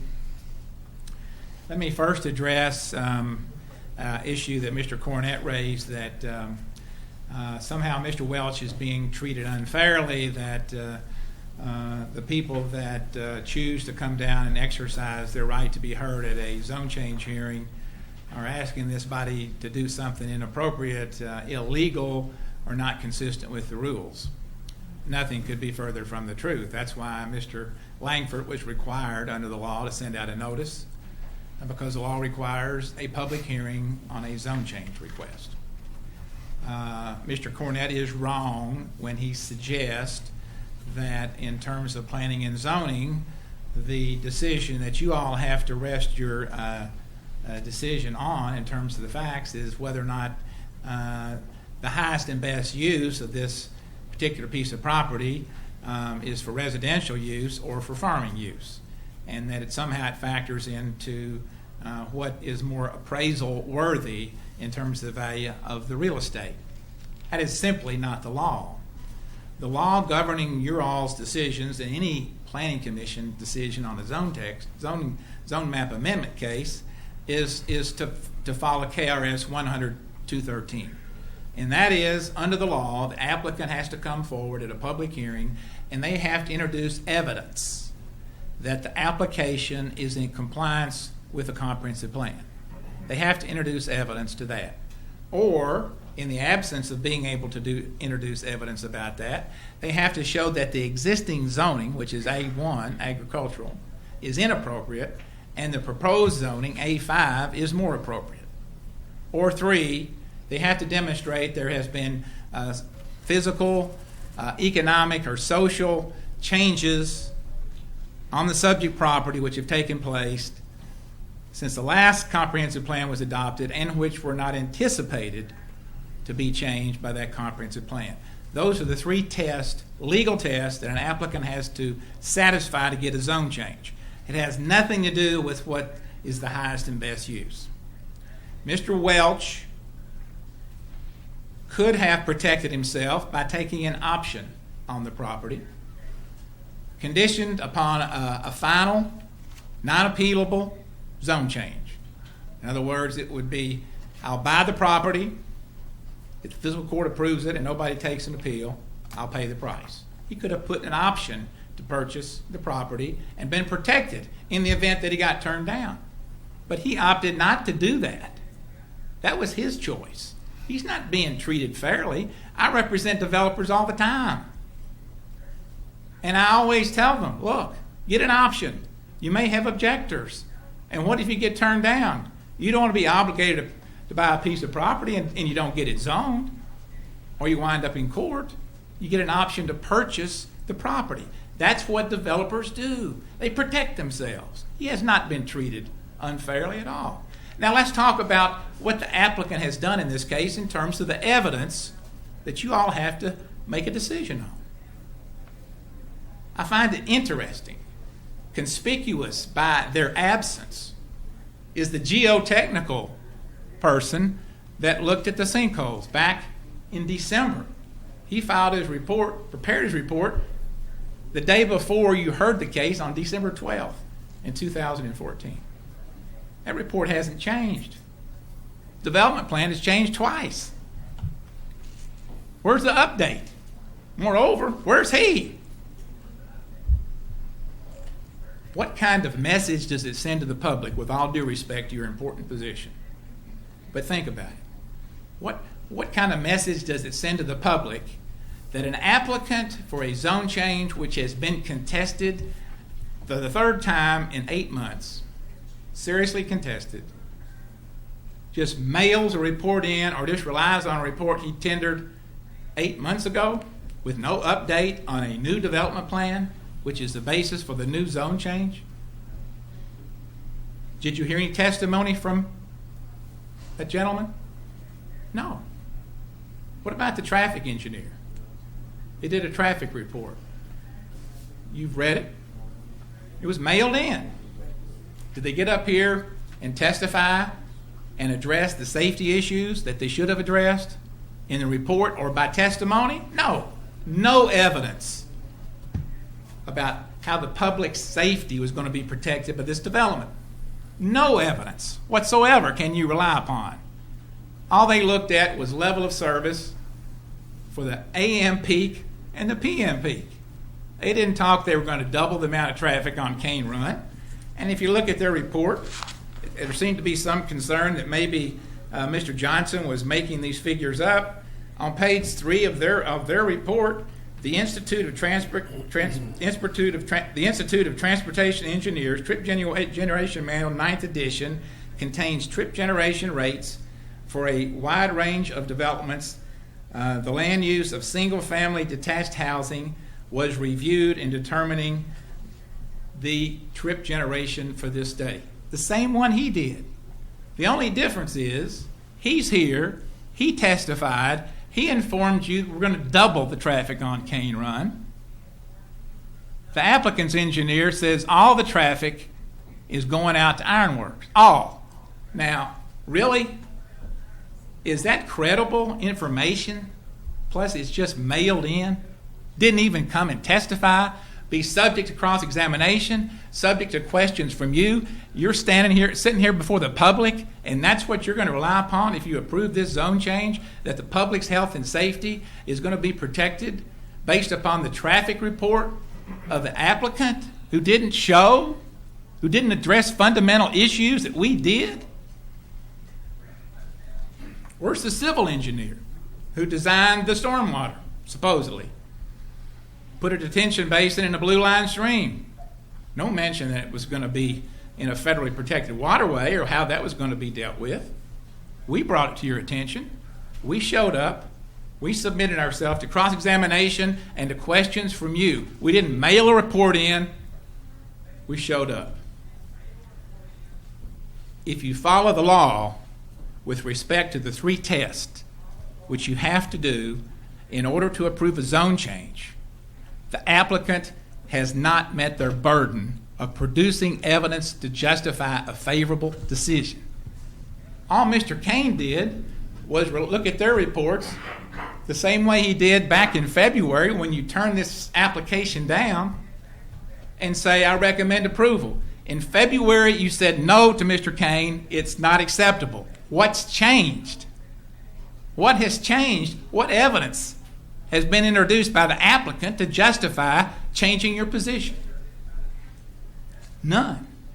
We've presented all of the evidence through testimony, subject to question, subject to cross-examination, and they have done nothing but mail it in. I suggest to you approving this development based upon that lack of evidence sends a bad message to the public, to this community, and it's also not in compliance with the law. Thank you.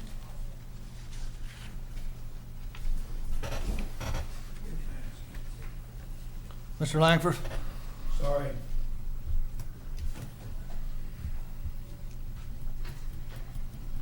Is this your final comment, please? This is my final comment.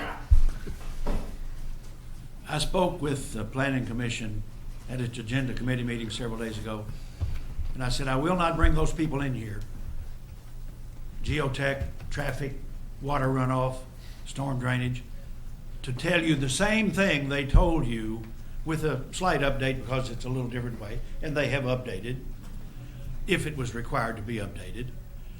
I would not put you through that again. What I've heard from him, I heard in February. I heard everything he said in February, he said tonight. Some of these people are doing, maybe different, something new. Everything he said before. And now he's saying, you can't mail it in. It's not what's in the mail, it's what's in the report. That's what counts. What does it say? It says it's good. It says the development is favorable. It says it's manageable. It says everything that's adverse will be a minimal. It doesn't matter how you get that information. It's in the report. If you'd told me, and I don't blame you for this at all, if you told me you wanted them to testify, I could have them testify. But we would have been here, what? What time is it now? 9:30? We'd have been here at 12:30.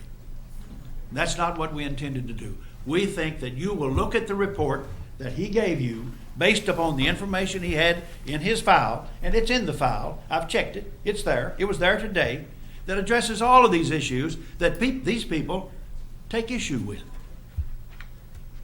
I'm saying it doesn't really matter whether Andy Holmes comes in here and tells you again what he told you in February.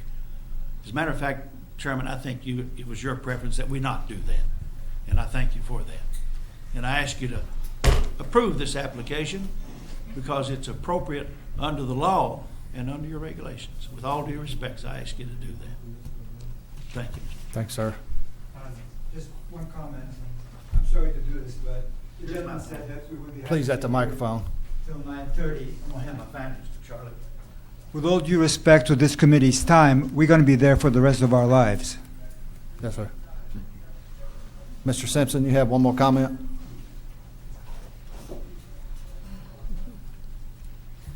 They want to mail it in and not to be subject to questions and cross-examination from me or any of these citizens, and you all feel comfortable in making a highly contested, controversial zone change in the absence of anybody coming up to the podium, geotech, civil engineer, or traffic engineer, and you believe you can rely upon reports that are just hearsay without verbal testimony. If that's the decision you make, we would take exception to it. I believe it's not in the best interest of the community and not in conformance with what the law requires you to base the decision on. Thanks, sir. Ms. Greathouse, do you want to make a comment? Yes, I just wanted to ask a question. My name is Penny Greathouse, and I live out with my husband, Teddy. What I wanted to ask is, how many of you all have drove out to that area to look at it? Do you know what it looks like? Then why were you asking about the runoff? I don't have access, nor did I drive out to Kim's property or walk the property while it was raining. Okay, I was just curious because of all the controversy. That would be my first thing. I would want to go see that area. So I was just curious as to how many of you all had gone out there. Thank you. Final comment, short.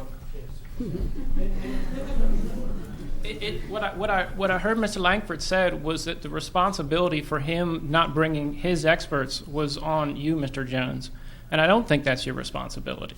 I think if he wants to, Mr. Langford in December said he'd been doing this for 40 years. If he, feels like he doesn't have to bring his experts or something, that's fine, but that's not your responsibility to tell him to bring his experts. And I just want to say that's his responsibility.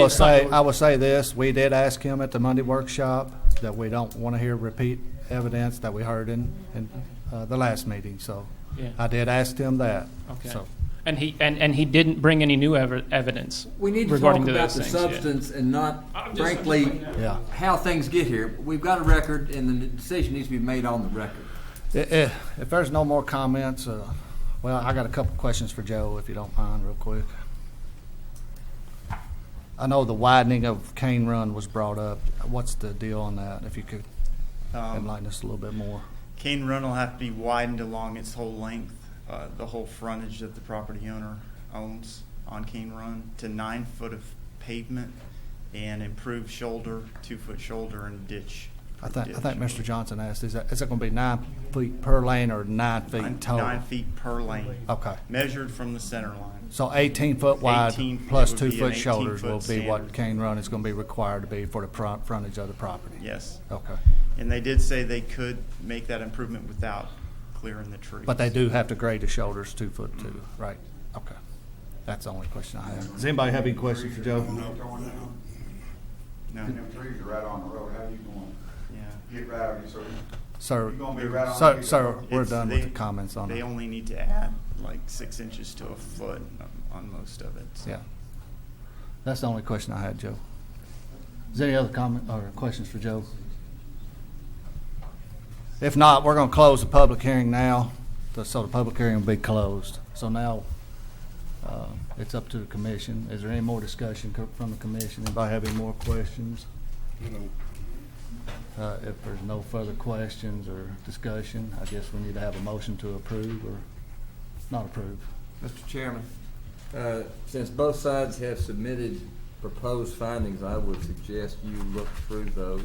I would also like to say too, we don't have to approve or disapprove anything tonight. We can put this off for another month if we want to. We can take it home and study. We've absorbed a lot of information. We could take it home, look at it, come back next month and make our decision if we want. And quite frankly, we don't usually have quite this much stuff on the record. I'm sure not too many people would object to that, because that would give you all more time. Do we need a motion to do that though, Charlie? To continue with this to the next? Yeah, I frankly think the chair could do that, but I'd say probably just for everyone's camaraderie and all the rest, it would probably be better coming with a motion, second majority vote. But that's And one thing too, I would suggest, if that were done, I think all the proposed findings that Mr. Simpson provided and the proposed findings that Mr. Langford provided, all of you take those and read through those. And it's not that I think you can't do that tonight. Of course you can do that tonight.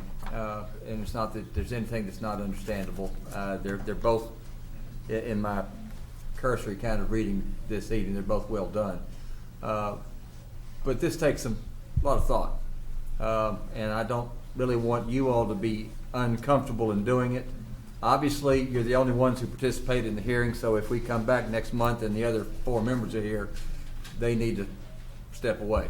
Because I don't think it's satisfactory for them just to review the record and say, yeah, I'm up to speed with everybody else. I don't think that's quite right.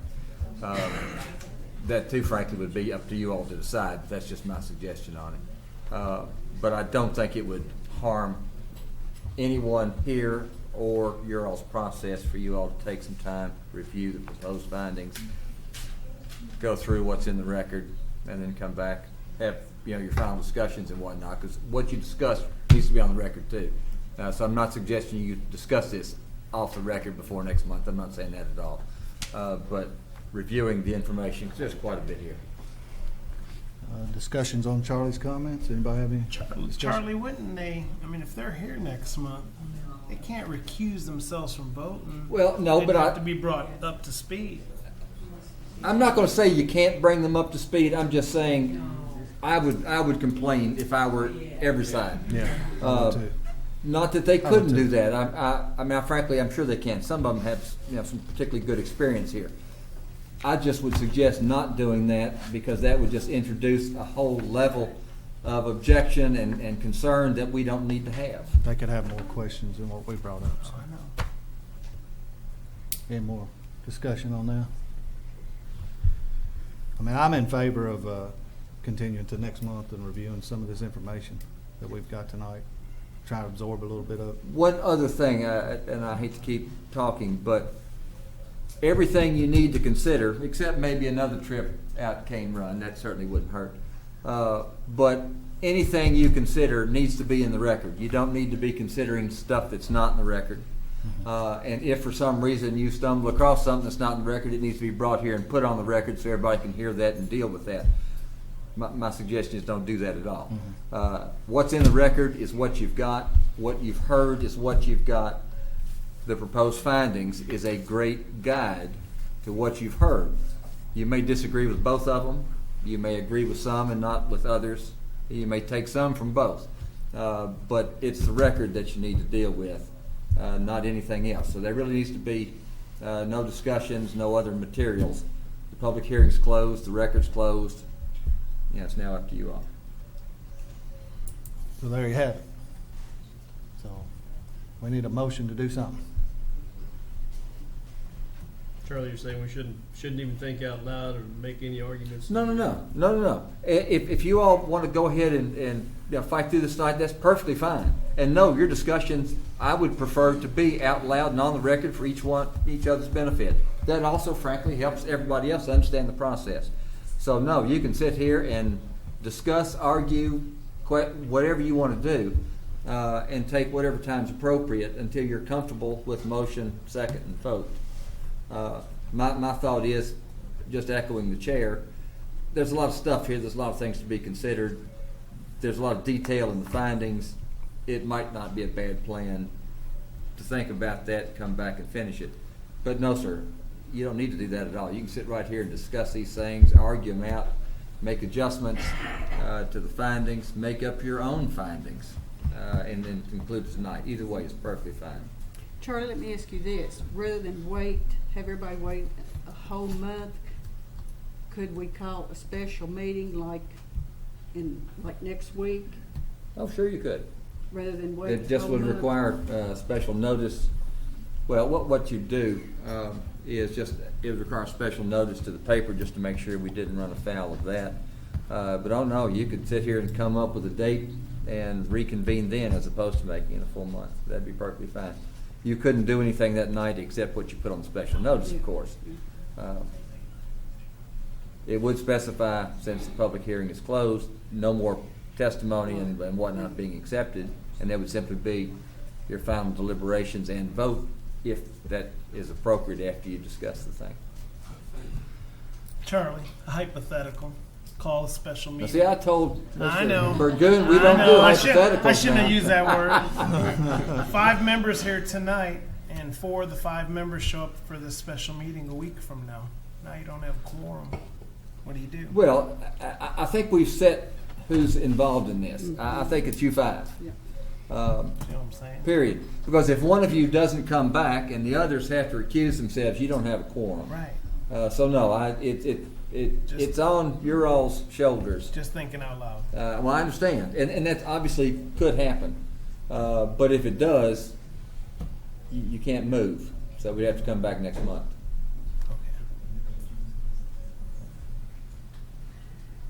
What are your all's feelings on that? Looks like next Tuesday, which I don't need to continue on, but you all do whatever you want to do. Make a motion. well, I can make my decision tonight, but I'm just looking at everybody else. It's just All you have to do is make a motion.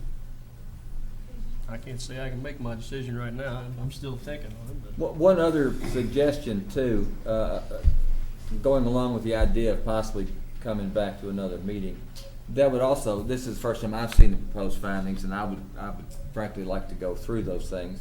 I don't know if staff have you seen the proposed findings from both sides? okay. Then we probably should wait and give everybody, the staff, Charlie, and ourselves time to look over this. Yeah, because this is this Mr. Langford's proposed findings? Yes, I think so, yes. That's the only copy we have, And that's the only right? copy, so again, So, I think you all everybody's should not have a got copy. chance to look at it. I haven't even got a chance to And you read should it, have a so. copy of I Mr. think that's Simpson's. probably best. What does Tuesday night look like for you guys? What about the I can do it attorneys? any night, but What about the attorneys? Is Tuesday night okay with you all? Bruce? yes ma'am. Bruce, what about you? Tuesday night? Can you? Mhm. I'll be here. Okay.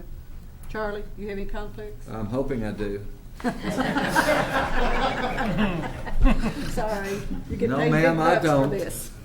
So we could do it Tuesday night Yeah. if that's when you That's make okay your, with everybody. if you want to make a motion. I'll make a motion that we have a special meeting on the Winding Oaks Cluster Development Tuesday night, July 14th. July the 14th at 6 o'clock in the same room. Have to make sure it's free. Yeah. Make sure it's what? The room is free. You have to Oh, make that, sure yeah, the room is free, yeah. but it should be Tuesday night. And that will be a continuation of the Winding Oak subdivision. application. Just as a practical matter, how do we deal with it if it's not? I mean, it's not going to be real effective to. That's pretty quick. Oh yeah, What's Ms. newspaper just requires 24 hours. I mean, that's really not a big obstacle. Yeah, but when do they put out the next issue? Saturday. No, it's not required publication. It's just notice. Oh, okay. I got you. Give them But my concern is you call the judge's office tomorrow and they say, oh no, we're having a special meeting on Tuesday that's not available, and then how do we let everybody know? That's my concern. Is there another meeting room that we could go to that we know?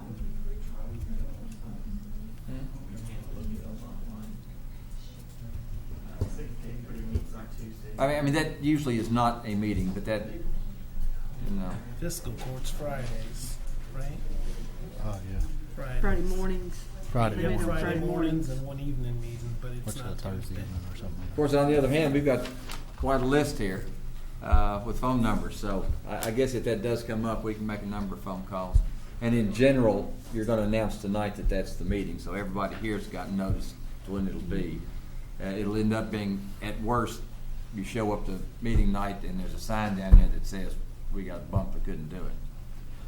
If we sign up there, can you have a new date and a new time? You can put the sign up That there, would probably just show up take us on to the next. Tuesday. That would probably take us to the next month's meeting. Is what that Yeah. would do. You got my email address.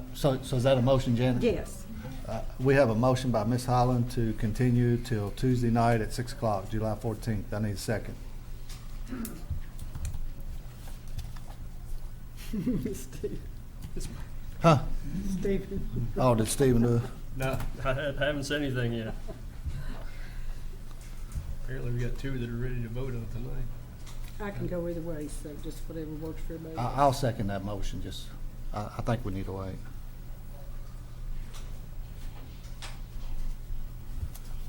We'll do a roll call on it then. Mr. Solsky.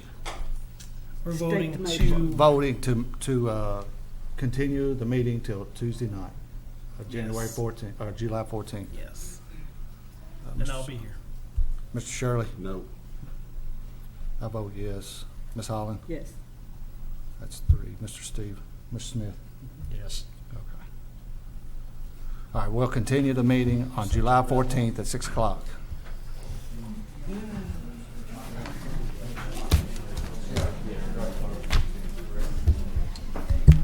Now there's still other things to do tonight, so don't everybody leave. Y'all take a break. You all can stay around for the rest of it. I guess. We're gonna be here. We're gonna be here a while. If you want to take a break, let's take it now. I'm sorry, but all that we've heard. No, I gave him the chair. I made my decision, but I respect you. So yeah, we're gonna need. In fact, what you could do. Both of them are standing tomorrow and email. Me.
All right.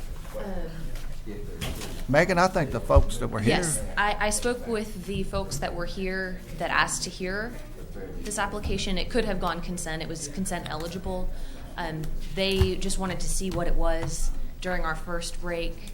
The justices and the couple that was here to hear about the project spoke. They were okay with it. The people with questions had left. Seeing that it was consent eligible, we told the justices, especially with Betty being so far into her pregnancy, we told them that they could probably go home and we'd be able to get back with them if we had any questions. But Thank you.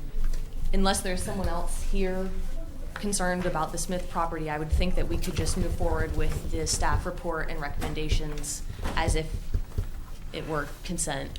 Is anybody here concerned with the Smith application? If not, I guess we just need a motion to approve it, all right?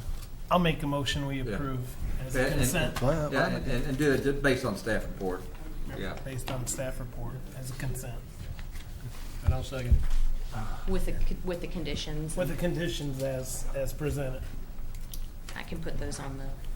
We have a motion by Mr. Solsky and a second by Mr. Smith. Those in favor, say aye. Aye. Those opposed, motion approved.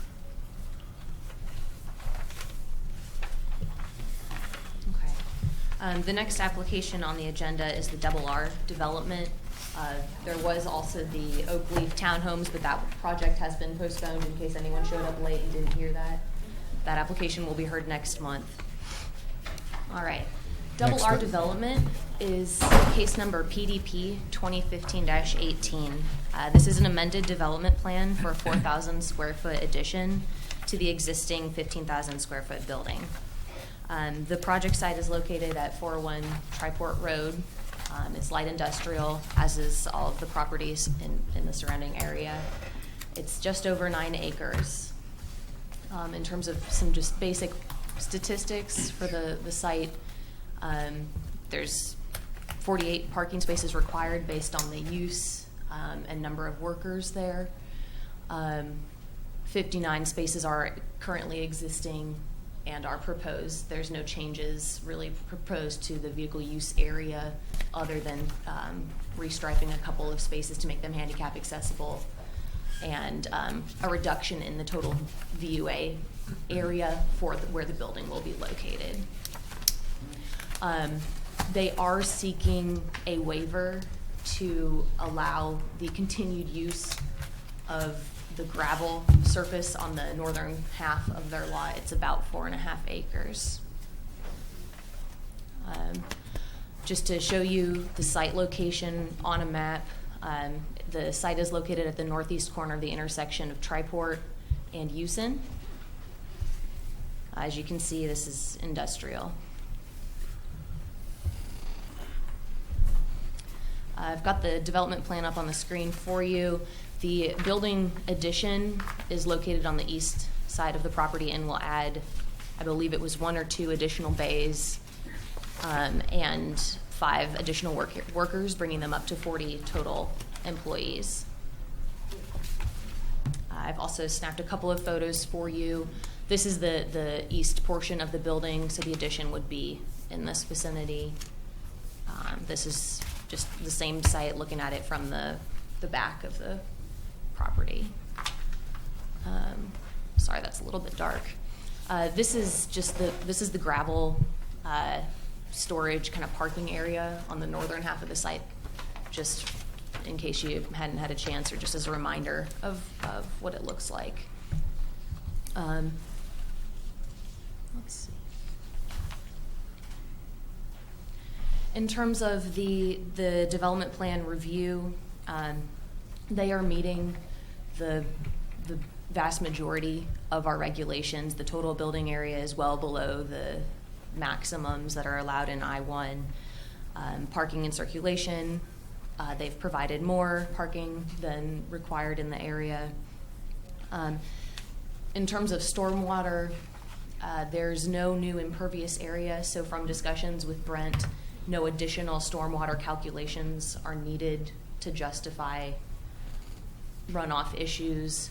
There's an existing detention basin on the site, and at the initial time of development. They had calculated it based on the build out of the total site. In terms of landscaping, there's kind of two general things that are of note with this application. The first one is landscaping. In 1998, when this plan came in, they showed a certain amount of landscaping that did not make its way onto the final development plan, and that subsequently didn't even get built from what was shown on the final development plan. In the previous case file, there was a letter from at the time, the planning director stating that they had not met some of the development standards that had been established, and they needed to submit revisions, and they needed to build out or either bond or install the required landscaping. There was a response letter from RR stating that they were in progress and working out exactly when and what plants were going to be located, but they were supposed to have been installed by May in 2000. That has not happened. There's bushes around the perimeter of the site, but there are no trees. On the site, there's currently no interior VUA, and there's kind of basic hedge and bushes around the VUA area, but there are no trees, as would typically be required. In the staff report, there's a sentence that's probably a little bit unclear. It says that no interior VUA landscaping is required, and I think the sentence didn't get finished. It should have said that for storage areas and industrial areas, no interior VUA is required. And so I'm thinking what may have happened at some point, though I have no evidence, no written support for this, is that the vast majority of the VUA is kind of used for storage of the vehicles as they wait to repair them. And at some point, it may have been determined that they didn't need, or it wasn't appropriate. I've got the development plan on the next page. That maybe they didn't need the interior VUA, and only perimeter was required, because the note really seemed to imply just the perimeter. That's what it looked like. So this is the plan that was submitted during the preliminary filing for the application, and you can see the buildings. This was phase 1, I believe, and phase 2. This building kind of largely happened, but the parking isn't the way it was originally proposed. But the current site, the paved portion is located here, and the main building is all generally what they thought it was going to be. The northern part is all gravel at this point. But you can see that there's some limited interior VUA that was shown in the official parking areas, but nothing in the storage area, proposed storage area. They had perimeter landscaping around the vehicle use area for cars. This second slide is the final development plan.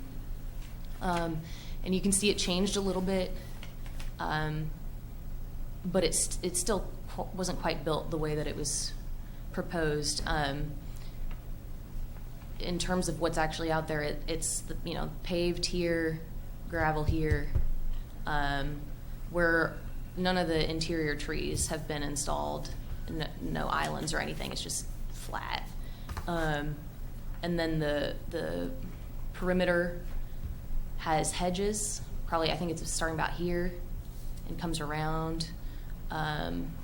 There's no trees.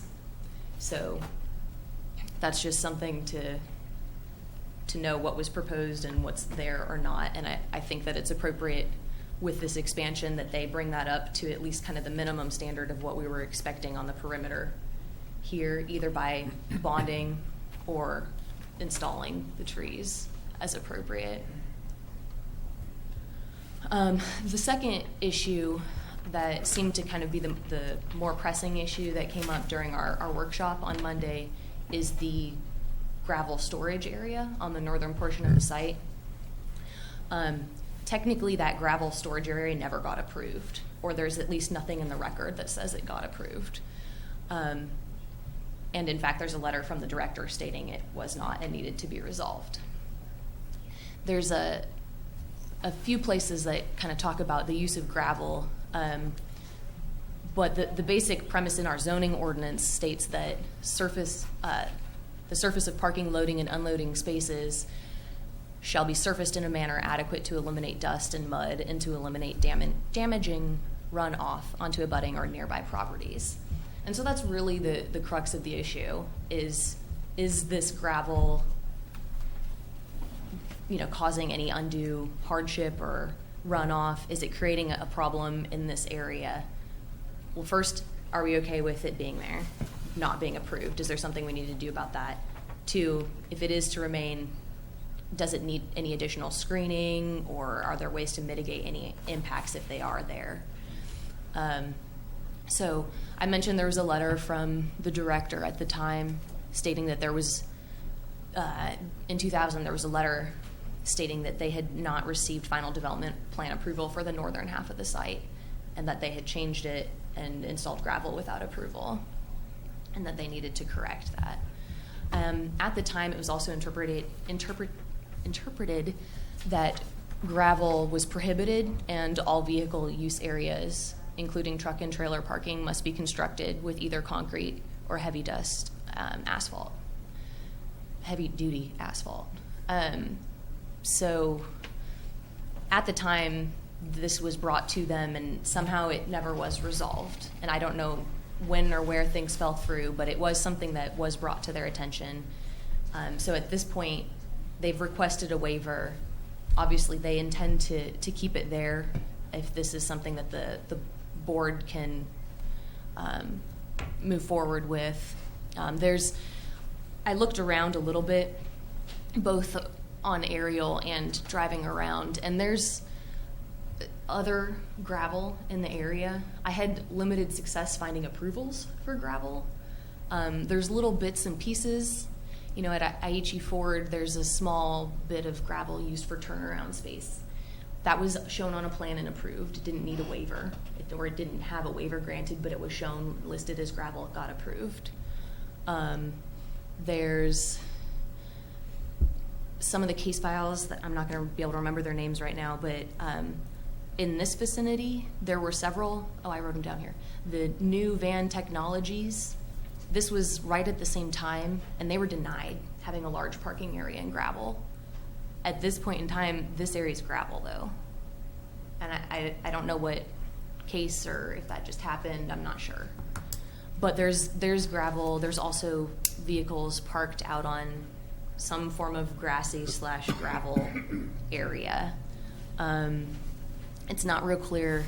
I'd need to do further research. I just didn't get far enough. There's other small little parking areas, but nothing quite so expansive as this in terms of the amount of gravel area used for parking and storage of vehicles. So that's the information that I have there. This is the one that specifically got denied.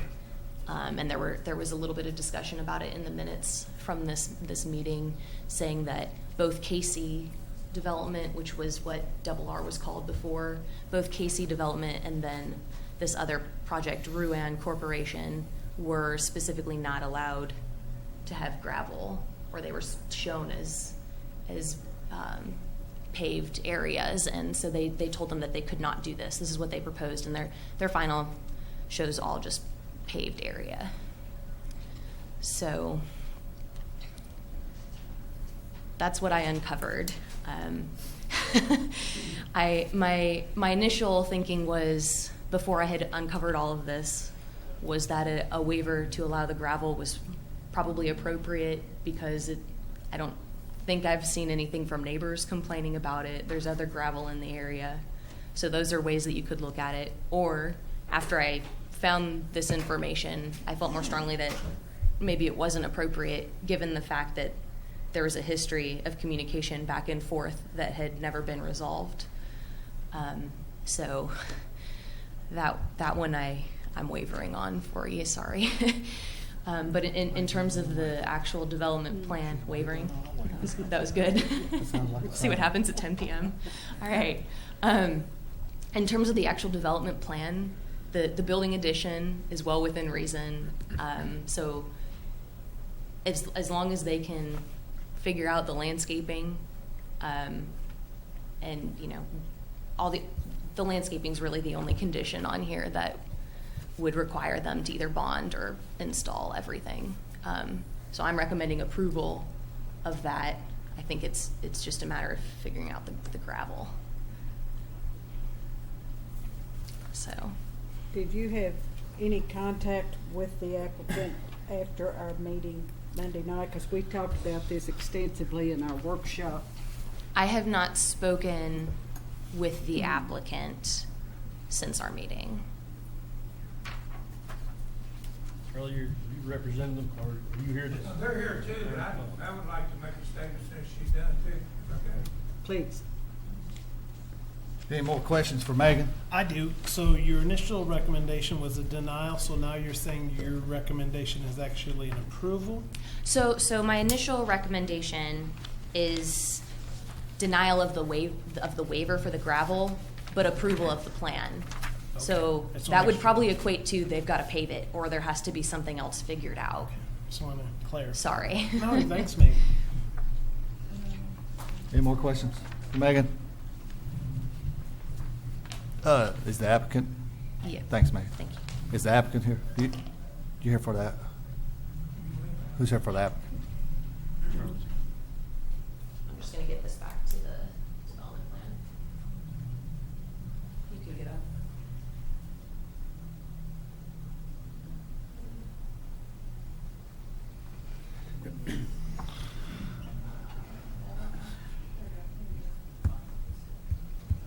Time for a new battery.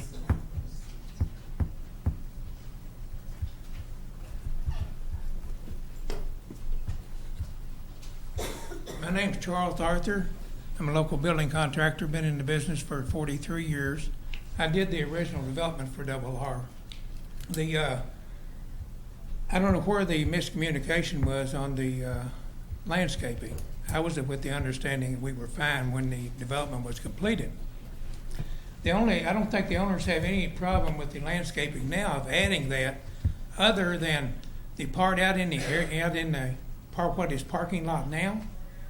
You put islands in there and trees, and you bring a 75-foot rig in there, you cannot turn it around. Yeah, I'm just proposing the perimeter. Okay, that's fine. I didn't understand that. But the development is very much needed. Clark Power Services, they work on a lot of equipment. They need the extra space. And they're going to employ 5 more people, which is good. And for as this development is going to cost about $200,000. If we have to pave that gravel area, that takes this development cost to about $450,000. So the way they rent, and the leasees have agreed on the $200,000, they're going to pay so much more for that. But it makes it totally unfeasible for us to put $250,000 more dollars in paving, it would cost that or more to pave that much. And right directly behind Liggett and Platt, there's a gravel lot that's been there for years, where they park those car hauler trucks. It's part asphalt, part gravel, and I think even some of it may be grass. And there's another driveway down there that's gravel. And that would be a good testament, I would think, that gravel parking lots do not cause a problem. There's no dirt, there's no mud, there's no gravel tracked out on the road. Trapport's a very clean road. So we would still love to have that waiver. It's just unfeasible for us to spend that much money and can't recoup it. So I would ask you to approve we have no problem with the other stipulations. If the owners agree to it, which I'm sure they will. If you still hold us to the paving the parking lot, then what I would ask you to do is approve the plat tonight with all of the stipulations. If the owners agree to that, then we have a deal. We can go to work. If they don't agree to it, then we'll be back to you with some other plan. But I would request that waiver of the gravel, and that's not the only place in there that is gravel. So I thank you for your time. Anyone else with the applicant? I'm the engineer, Uh-huh. or one of the engineers, and we have the owners. Are both here. Would the owner like to speak, or?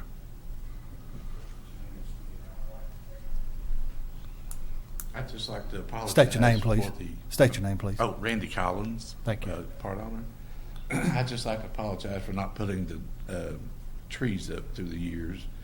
When Kelly Klepper was here, we kind of made a little agreement as far as verbal that I would expand some of the green area by the two roads of Triport and West Houston in replace of that, because I used to do all the mowing myself, and it was pretty difficult getting around the trees. And also I thought it was because we have some really nice shrubs, I feel like, that has the two corners bordered.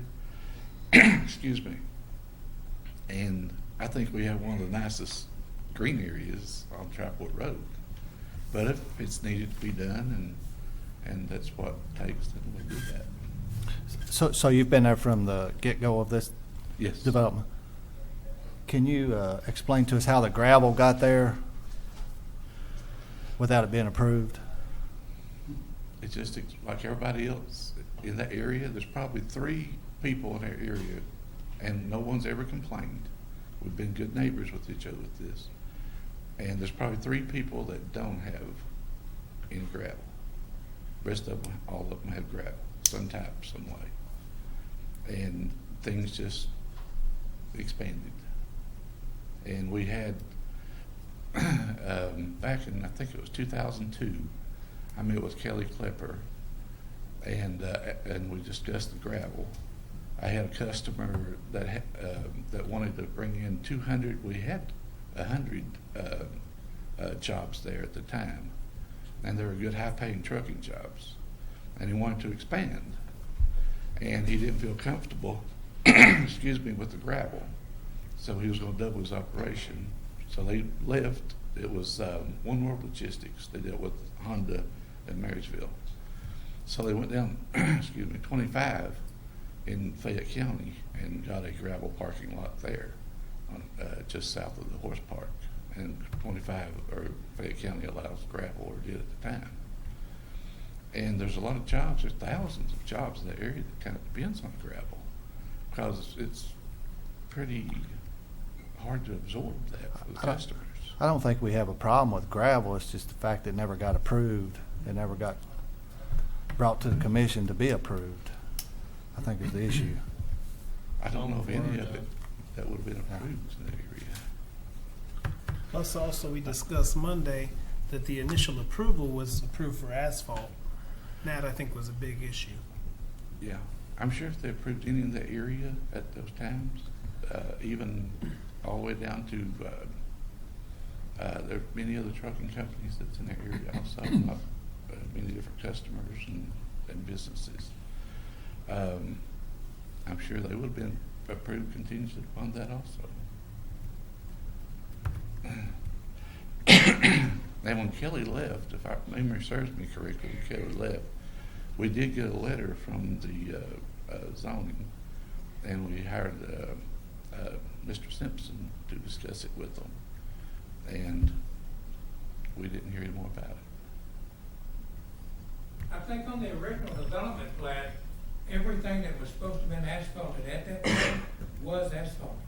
This where the gravel is was not approved That was on the in a original phase, plan, wasn't as I understand it. It was in a phase or something. It was a Pardon? phase It was one phased. and phase two. Yeah, that's right. Yeah. Now on phase 2, there's But on the original development plan, it showed the gravel area to be grass, right. I think you're right, yeah. not gravel. You're right. And I think that's where the issue lies, is that somebody come in there and gravelled it without getting approval to gravel it, because we have certain ways we want gravel put down. Yeah. So some of the companies that do have gravel out there, they've been approved to have gravel. I heard Megan say, right? One of them was. Yeah, but not in that volume. Yeah. We have granted approvals for gravel. Gravel parking lots. Yes. Generally, it's just to make sure that it's done in a way that's going to work. Well, we've had large trucks parking and turning on this for years, and so far, well, also on half of the phase 2, We got some recycled asphalt from CNR Asphalt and compacted that. And we've, over half of that has been compacted with recycled asphalt. There's half, a little less than half that has not been. It's still compacted gravel. I'm sure if it wasn't working, you would have covered it with asphalt already, so it's working. Yeah, we don't have any Gravel. mud or dust problems with it's the busiest area that we did the recycled asphalt. They're rebuilding engines right there, and they can't have dust. So they're rebuilding engines on the gravel parking lot? No, they're rebuilding them in the garage, but if that was real dusty, Oh. that would be a problem. Yeah. This is recycled blacktop rolled in, and that's to keep the dust there. That would be a problem, but then rebuilding the engines. Is that what you found out there, Megan, when you went out there? Did it seem? Yeah, it seemed all right. As long as the drainage is right and Yeah, I can't. the retention pond is working. Yeah, but there's no guarantee to that. Nobody ever got to inspect it. Somebody will be out there in the next, during this project, so we'll. If it didn't, it would show up immediately with heavy trucks on it. Any more questions? Ready to vote? I guess that's all we got for you there. Thank you. Anyone here to speak on this other than the applicant? Yes, sir. One quick follow-up on that. State your I name, please. concur. Douglas Minear with ECSI. We were the engineering firm that did the development plan. And going back 15 years, I actually did the first development plan.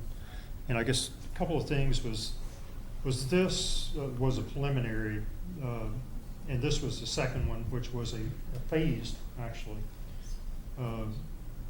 plan, which showed a building where there's supposed to be some offices and stuff, but that went away, a possibility, because that's where a lot of car parking was. But We bought it in KC. yeah. That was their plan. Could you- Gotta get a quick plan through. Could you come up there? Yeah. But I was, just keep it short, though. I would say I concur with Mr. Arthur on everything he said. The only thing was that I did some quick calculations, and I think it'd probably be more like 400,000 plus to pave that lot, which would totally make the addition unfeasible. It was, so. Do you have anything else to say? Or Well, I mean, the plan's different. state your name, please. Randy Hurst. The original plan was from KC. Do you remember it, Charlie? The original plan when we bought the lot was from KC. Already had some of this approved. We changed the building, the position of it, Yeah, but you're car lot. around. That's why a lot of that's different. It's been 17 or 18 years ago. Yeah. It's hard to remember. Yeah. But we gotta, I forget what do you call it, but it saves some time getting this zone. That's why a few things are a little bit different. Okay. That makes sense, Megan. Yeah, I'm just wondering if perhaps there's another plan that we didn't find or something, KC never developed. Yeah, like there's a double R file that doesn't exist in our office or something. I'm pretty sure a lot of those businesses on Triport Road, it wouldn't be feasible for them to pave the entire parking lot, especially.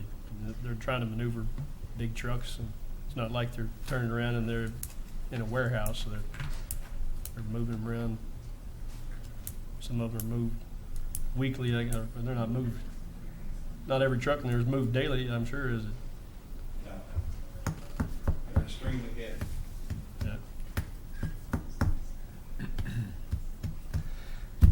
I can't, I'm not against expansion, and I hope you guys get your expansion. I just don't see how we can approve something when they've clearly violated what we've asked them to do in the first place with the trees and the gravel. I just don't see how we can approve it. That's just my comment. What could we do to correct that? You tell me. I don't know. You tell me, Joe. I don't know. I mean, it's like you say, it's really unfeasible to blacktop it. You don't want to go in there and take it out. You could maybe continue,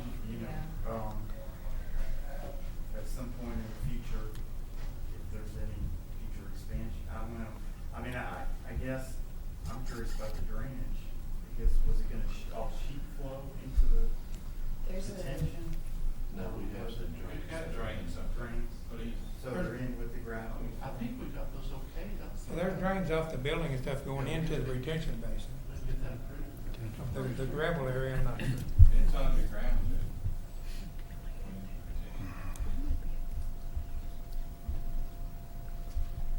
You know, there's gotta be a fix for something I know like there's, this, you know. I The mean- question to me is it appropriate, because we're gonna see, I mean, we have so many storage areas out there, trailer storage areas that are gravel. But if we got people, if we More got, common. if we got people going in there putting gravel down without getting it approved, they're the ones that Megan found, maybe we need to be talking to those guys. Have our inspectors go out and look at it and make sure everything's, drainage and everything is appropriate. If there needs to be some upgrading to the gravel lot for its drainage, to see that it's going right, adding some more of the recycled asphalt, I don't think the owners have a problem with that. We just got a problem with spending from $250,000 to $400,000. You just can't do it. Is it And rec- make it feasible at all. And this addition is needed, and it creates 5 jobs. The recycled asphalt works well for you. Recycled asphalt packs extremely hard. Yeah, but we don't know how it drains. That's well, okay, if you want to know what inspect I'm it saying? and give us guidance on what to do, we don't have a problem with upgrading the lot. I wish Brent was here to tell us now, you know. Of course, our engineer's on vacation. You know, I understand, but again, and you know, to save the time, we desperately need an okay tonight.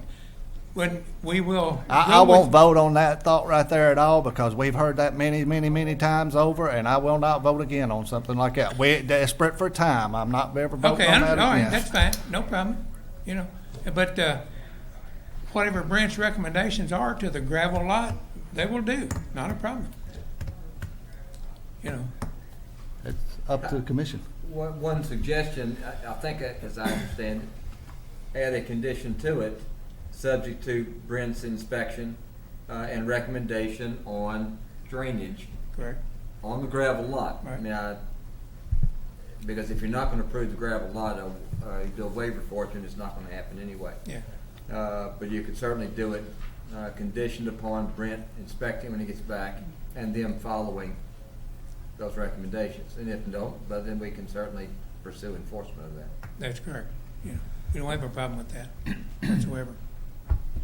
I mean, Brent has reviewed this application, and he, at the time, maybe it's worth him going out and doing another more thorough review, but he did have them work in a statement, and he said that he didn't feel that because there was no additional impervious area, he didn't feel any additional drainage studies required. And there's a statement, but I mean, potentially, if it's draining differently than what was originally planned, that could be worth looking at again. But Brent did at least take a look at this before he left on vacation. In terms of other ways that they could do any sort of phasing or long term, or if there's a sale of the property, certain changes have to be made, or there's those types of things to think about too. So. You ready for a motion? Whatever discussion. if I'd there's like more to make a discussion. comment, if I could, please. I'm in partial agreement with Mr. Jones, but I think at this point, I would agree to an approval as long as we've got something in there that's gonna bring this back up to where it's supposed to be. You're not. On Well, I what mean, if we time? continue, because if we just continue these things coming up and somebody's done something else that wasn't approved just on their own, I mean, we're never gonna, Never going to alleviate the problem. no, it'll just, it'll continue. So I think if we do approve this, then we have to come up with some kind of game plan that parking lot meets our specs, whether it needs drainage, more landscaping, whatever. And there's no CO given on this project until that's completed and brought up to date. Because the history of it's not, I agree, is not too good. doesn't sound like. And there may have been some miscommunication back years ago. I don't know. We weren't here. But what we're looking at tonight, then I think we need to put some more teeth in it to make sure that things are done. And whether it be bonded or however we do it. Quick question.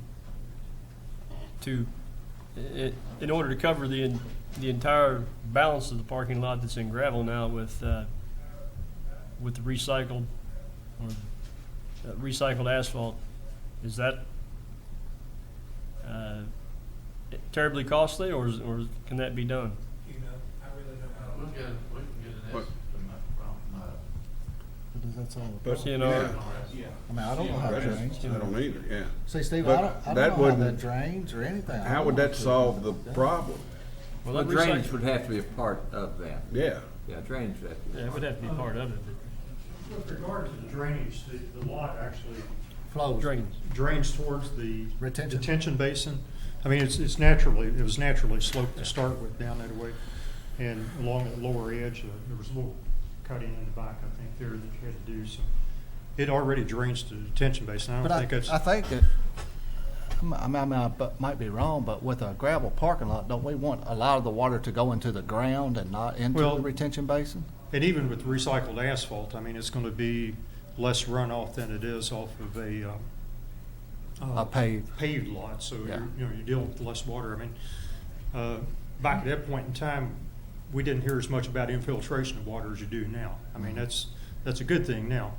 It used to be you wanted to get off there, get Yeah, away that's from one of the paving. problems back then. We didn't talk about that. Yeah, exactly. Yeah, everything ran off and created problems elsewhere. So, And that's just what I want to try to avoid. I don't want any water issue problems at all. but I'm sure that when, like I say, I did the calculations. I no longer have those calculations because I changed jobs and all that material is gone. But I'm sure with the way the plan is there, and we had paving shown in the back, that detention basin was sized for handling the full amount of runoff. However,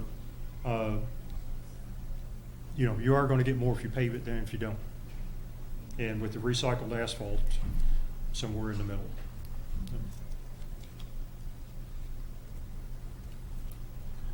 Any more suggestions, comments? My own opinion is I think we need to deny the waiver because I think we're setting the standard to have people asking for forgiveness rather than permission. Because if they didn't, we had this approved way before any of us for blacktop, and it was just gravelled without permission. So I'd actually think we should deny the waiver for the gravel. Bond for the landscaping, 'cause that landscaping was supposed to be done years ago. And again, there may be missing documents. We don't know. Megan wasn't here. None of us were here. We don't know. It's just verbal. Right, might have been an oversight. Like you said, you had some verbal agreement when you were cutting the grass yourself. But I think we need to bond for the landscaping to make sure that happens. Are you proposing to require the recycled asphalt or regular asphalt? Well, I don't know, because again, I'm not sure what's out there. So I think Rob's point, we don't know how it's draining. So, and I'm not an expert. I ain't either. I mean, Brent's looked at it and said it's okay, but how much time did Brent put into it? He's not here to answer the questions that we need to answer. Well, it comes down to whether this project's feasible or not. If it's Whether it's if it's feasible too or not, costly, somebody then you messed can't. up in years ago, and now we just got to say, well, okay. But whose fault was that messed You know, up? How do we know whose fault it was? I know, but somebody did along the line, but But was it these people, these applicants' fault? Well, I mean, they screwed up, obviously, but so did we if we didn't follow up. That's right. We got to find something. I mean, I don't know that I've ever heard of this before, but obviously staff heard of it. None of this staff, of course. And so the screw up, there's plenty to go around.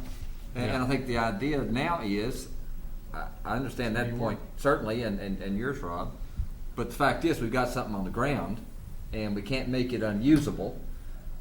We just need to make sure that it's usable in an appropriate way. yes. And I think even though we've had problems with certificates of occupancy in the past as well, sometimes people don't realize that if it's a building, you get it from building inspection or the state, whoever it is, but you also get it from us, and sometimes that just isn't coordinated. But make it part of the motion that they don't get a CO on this thing, so they can't occupy it. No 5 jobs, no nothing. And maybe Charles doesn't get paid. No, I don't know. But what has to happen is the CO isn't going to happen until Brent goes out, certifies the drainage, and if we're going to add on, the recycled or whatever that stuff was, asphalt, well, then that's got to be part of it. Or they've got so much, whatever the condition is.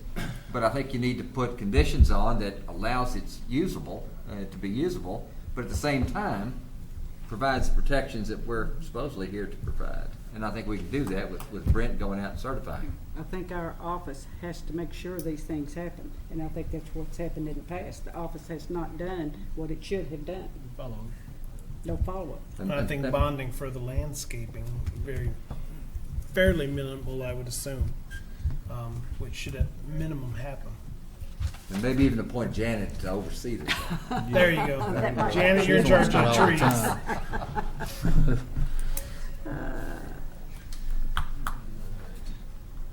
Any more discussion? So what's the motion? We need a motion and a second. We need a Along the motion. lines of what Somebody Mark wanna said, make a motion? I would make the motion that we approve this application with the conditions 1 through 8. Also adding another condition that we would require recycled asphalt to be applied on the balance of the gravel area. And I guess that probably needs to be in conjunction with staff engineering, done to their approval. Do we need to include this in that the waiver is denied as far as allowing the gravel? Well, I mean, that's implicit when you say that you're. Well, it is implicit. I'd probably suggest you go ahead and approve the waiver on, well, actually waiving them not having the asphalt, but in lieu of that, they're going to have to do this recycled asphalt. And I think we need to put in there too that Brent's going to have to approve the drainage. I don't want to make this very, very confusing, but can I interrupt Mr. Smith? Yes. And ask, I've got you're putting in your motion that we require these folks to resurface the gravel area with recycled asphalt. How do we know that would be appropriate in this situation? It may be more damaging than it would be helpful. I'm not an engineer. I can't attest to How available is the asphalt? It doesn't make any difference. And it does sound like it's working now, so. I've seen recycled asphalt. Part of it is recycled asphalt now. Yeah, well, okay, that's fine. I just don't, I can't tell somebody that's what the fix is. Well, I don't know that it is. That's why I said that Brent needs to confirm that that's. Could we look correct. to Brent to give us a study and a watershed, and as far as maybe his recommendations of if that's what it needs? Is it recycling? Can I ask a question? If they were to put a condition on this thing that Brent's going to look at not only drainage, but whether or not the gravel and recycled combination is working and make a recommendation, is that going to slow up your actual construction? Because if it doesn't slow up your construction, that part can move on, and all we're going to be talking about is making adjustments to drainage if that's needed. It doesn't appear that it's likely to be needed. And then to see whether or not the parking lot's going to work, and if it's not creating dust and all of that, and it is draining, my guess is Brent's going to say don't do a thing with it. But would that interfere with your construction if it's conditioned upon Brent's inspection when he gets back here, next week or whenever that is? No, it would. If the delay would be very minimal. Yeah, and that way you all get your timetable, we get our supervision, and a correction to whatever extent Brent says we need a correction. When Brent gets back, I'd be glad to contact him, meet him out there, go over it with him. He can make his assumption or his whatever we need to do. Well, we want it writing this time because 15 years ago you were going to do that.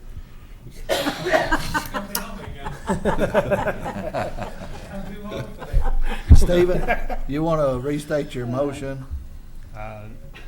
I'm sorry, Stephen, I didn't I'm mean not to. going to mention anything about the denial of the waiver. I'm just going to say that I recommend approval with 1 through 8 and adding number 9, which would state that Brent Combs would approve the drainage, any additional coverage of the existing stone, and he may decide that there doesn't need to be any additional coverage. I don't know, but if there So was, Brent- maybe there'd be a compromise. Brent would approve the drainage and the gravel parking lot, pretty much. What about the landscape? And the landscaping, do we want to put that as condition 10 that? That's already in Yeah, there. that's already in there. Hold isn't on, it? but it's not What mentioned number that is it's. it, Nick? All right. Yeah. You get that? Specific Do we want, landscape but that plan. says installed or bonded? Which one are we doing? He's, Let's just, Installing or bonding? if they're willing to do it, let's bond it. Well, yeah, if they go ahead and do it, they do it. Otherwise, they'd have to bond it, but it almost seems like they just need to do it. Let's do it, yeah. But that number 9 then, Steve, would be Brent will approve the drainage or make recommendations. And make recommendations, if any, on the gravel lot. Additional gravel cover. I can't even read all this chicken scripture now. Take your time, Rob. So everybody get Stephen's motion. So we need a second on I'll Stephen's second. motion. Second by Ms. Holland. We'll do a roll call on it. Mr. Solsky, Yes. Mr. Shirley, Yes. Ms. Holland, Yes. Mr. Smith. Yes. All right. I vote no. So, motion approved. Make sure things get done. And I need somebody to sign the conditions. Can't wait for 10 years for that landscape. The last thing on the agenda is Van Meter property. Boy, that's a message they can do. It should have been at the front of the agenda, huh?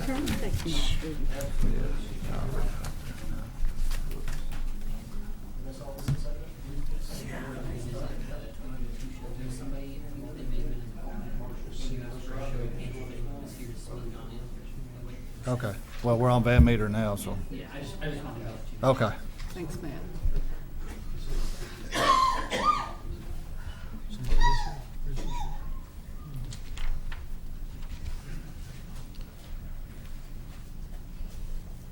Are we all set? Yes, sir. All right. The Van Meter property, PDP 2015-19, is a preliminary development plan for a building of 9,600 square feet in an area zoned I-1. It's at 515 Bourbon Street. It's a location, I think, recently the building was destroyed possibly by fire, I think.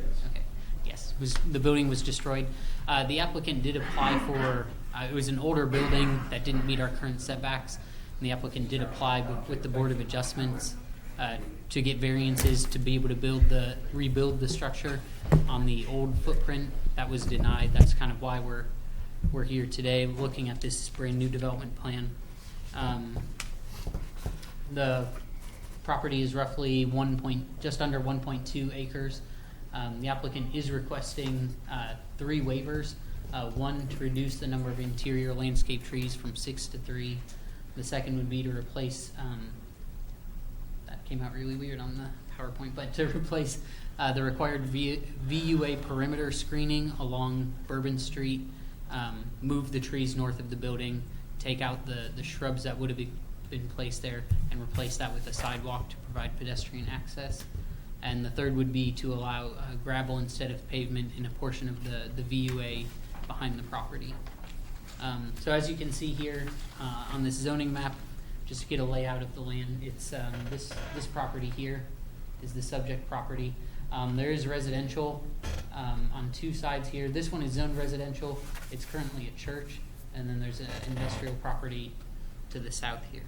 They call that the house of God. So as far as looking at the development plan, the circulation You know, regular cars will come in this entrance here off of Bourbon Street. There's parking spaces, proposed here. They are proposing an adequate number of parking spaces and handicap accessible spaces. Trucks, my understanding is that the majority of trucks will come in this entrance and use this paved area here.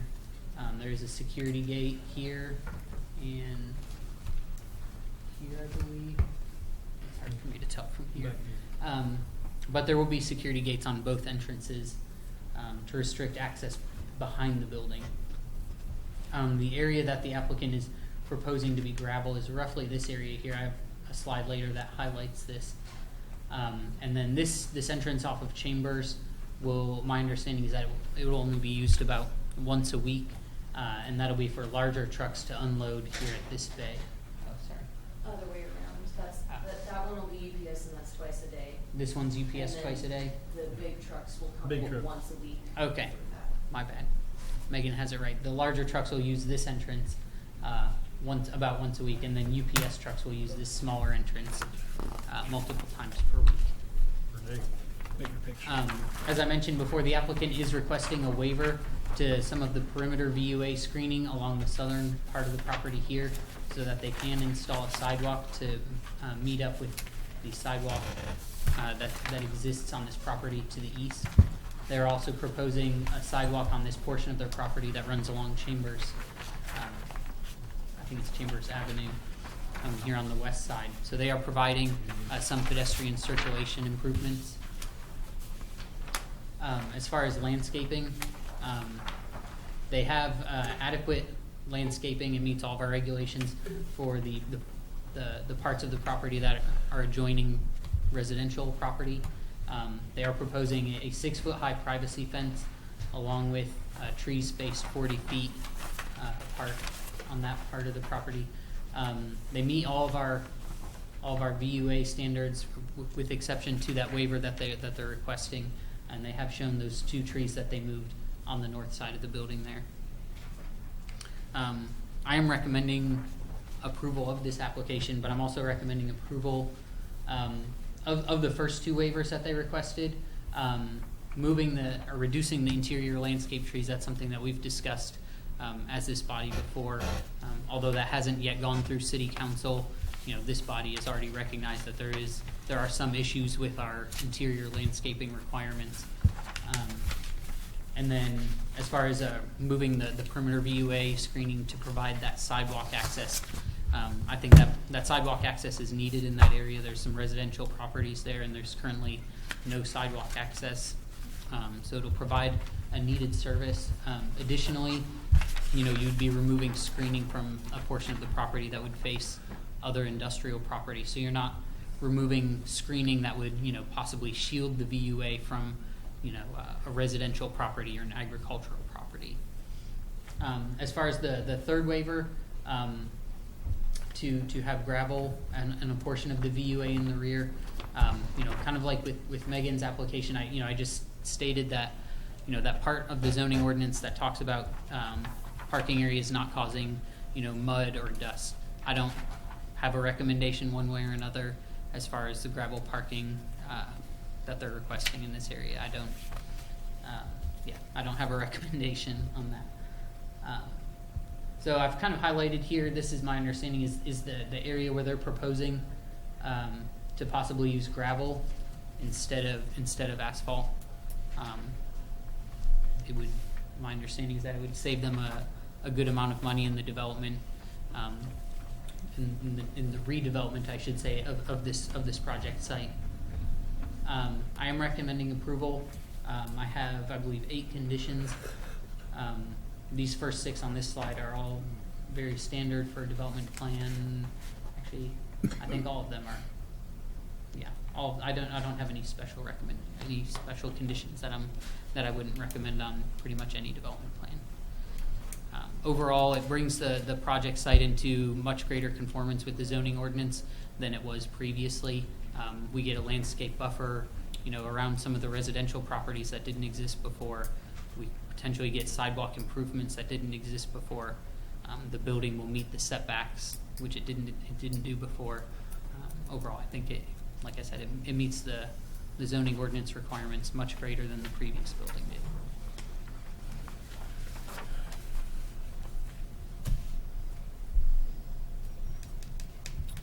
Any questions for Matt? I do have a question. What would be the difference in cost of recycled asphalt versus the gravel? Would it be a significant expense? No, not really. No, it might be just a small amount more. Because I'd almost, just because of the surrounding homes, would maybe like that to be considered. Applicant.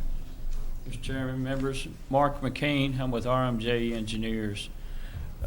We are in agreement with the conditions with the exception of one, and I get my glasses on here. And it was regarding the lighting. The lighting that we will have will be wall packs on the building. There's not going to be pole lighting out there that I would think that you would want to do a photometric plan for. The lighting will be shielded from the neighbors, just down lighting right up against, on the building, so to say. The other thing is that I want to discuss for a minute was Mr. Van Meter is agreeable to putting the sidewalk in. Part of the reason we took the landscape out in the front was twofold. One, there was some problems with the sight triangle of coming out of that entrance. So that we would have had to have taken some of the shrubbery out. If you look at that plan, we do still have the shrubs and the interior trees going around the insides of that parking lot. He did agree to put the sidewalks in taking that out, and I think that if we could get the gravel that's in the rear, it would be compacted gravel. It's got curb around it. He's only got the truck that comes once a week, so I don't think we're going to have a major dust problem of it going on to the neighbors. And I think that the cost of not putting the asphalt in, with him putting in the sidewalk, maybe there's an offset there that you would consider letting us do the gravel. I think what he was asking was not necessarily asphalt, it was the recycled. If there wasn't much of a difference in expense, recycled asphalt. Well, I thought he had versus answered that gravel. question It sounded for like you. he was okay with it. If they were, I'd almost recommend recycled asphalt to Less- prevent any dust. Less dust. Less dust and just less of a chance of dust. You don't want your neighbors complaining. And if you're okay with that, I'd be okay with that. Any more questions for the applicant? No. I would like to make a motion. We need to listen from the public first. Oh, I'm sorry. Is there? Yeah, there's didn't going to be some realize. public I'm comment. sorry. Yes, there's going to be public. Thank you. Next be public comment. Thanks, Rob. Oh, one other thing, excuse me, just 1 minute. I will state that you might want to look at that zoning again, because I think that church is in an I-1 zone and not a residential. You had stated it was in residential zone. Our zoning shows that it's R2. Okay. I'm Tony McIntyre. Can you put the picture back up of the property?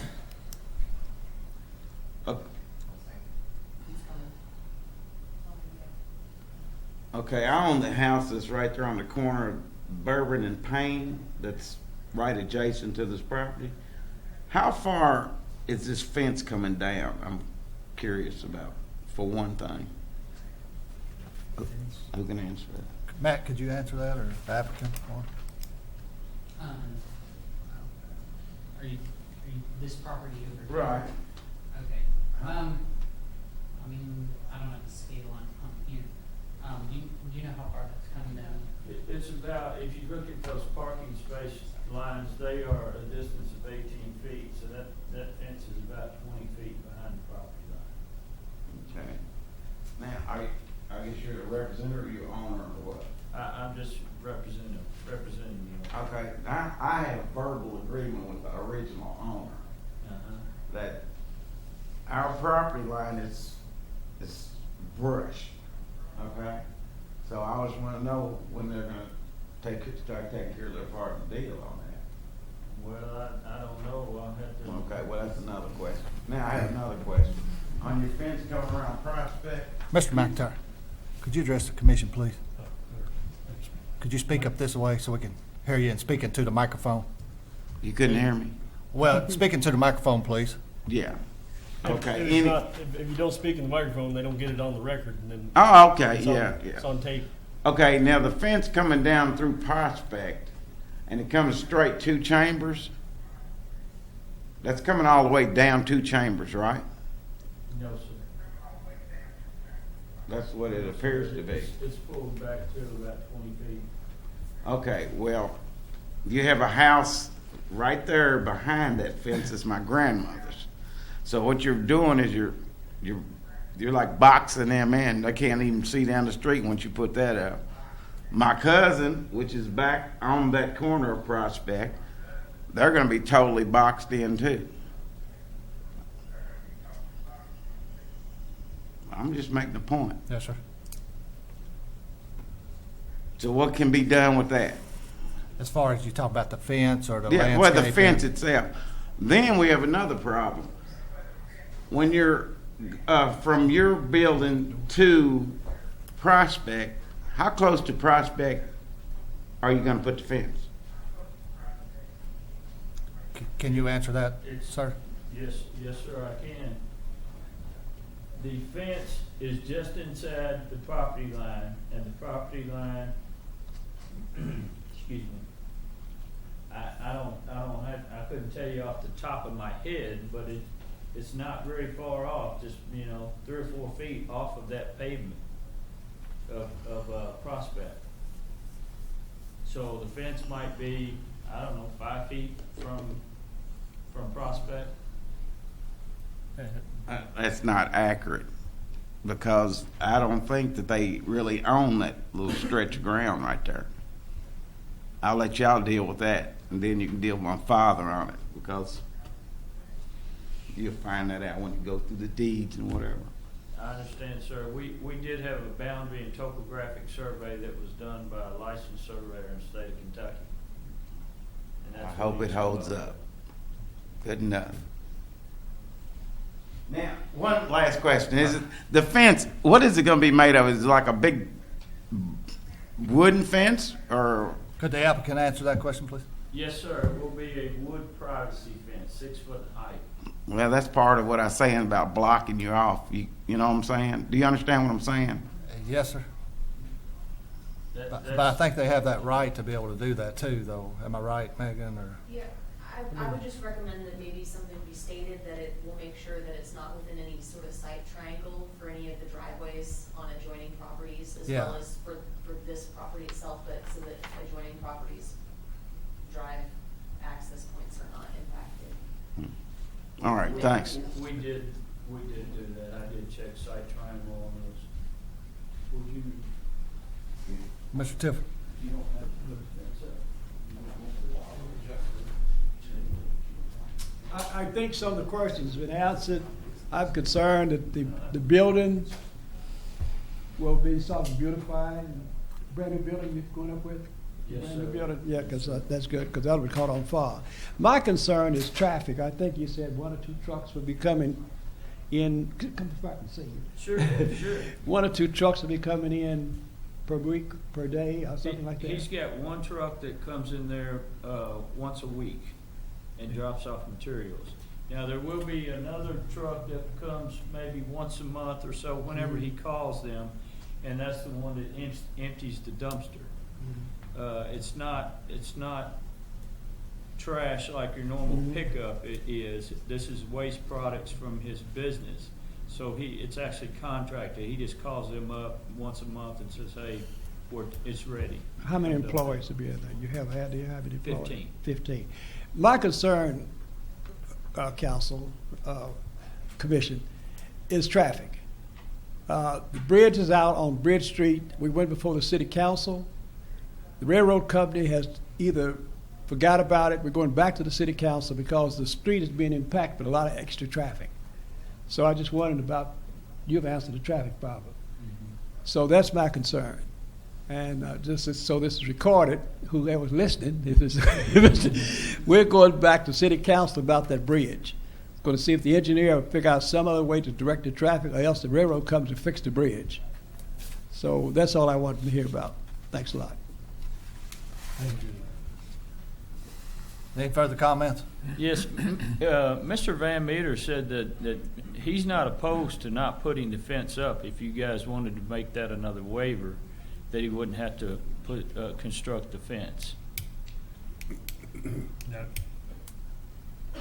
Megan, what you think? Or Matt, whoever did this? I don't even remember who did it now.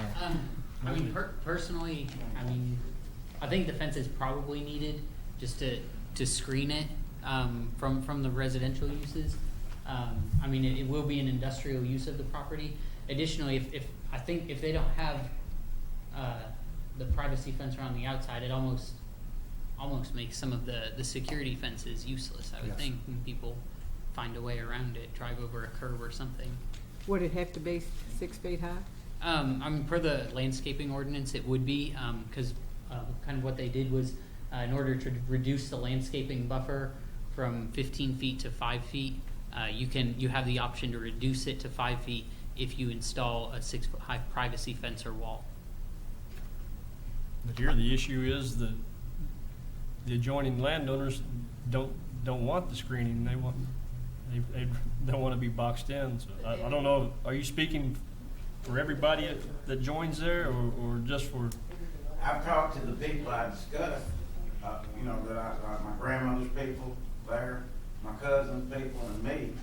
So One thought, and that's all this is. It certainly isn't anything legal or illegal. Doesn't matter. But we're not talking new construction that is going into a neighborhood where they've not seen it.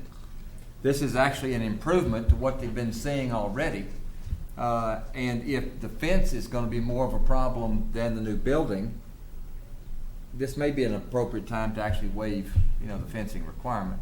If this were something new where they were having to put up with this, I can understand that one, but it's not. What they're going to see now is going to be actually an improvement over what you've seen, probably. The building, and they will have their visibility, which I understand that's quite important. I will say the building has been moved back. It used to be upright I know, along it's the right property on the line. street, yeah. So these houses back here will actually have the building closer to them now than it was previously. But What about stopping the wood fence right here and just doing chain link or something? I think it's the opposite side, Joe. Isn't it to the right that they're having the issue? Both sides. Where you can see through it. yeah, that's where. Or just remove. Am I allowed to say something? Or am I gonna get hit? Yeah, come on. Baseball bat. Be a 4 foot. Not till the end of the meeting. No, but that was a good point, what he said about the chain link fence. You can see through it. That's cool. I mean, yeah, that helps a lot. What I don't understand is from where the building is now, exactly where is it going to be exactly, the new building? How much further back are you talking? Can you see that parking lot there? Who can answer that one? It's about 30, It's what, about 35, 40 feet back 40 from feet the back. street now? Yeah. Or then?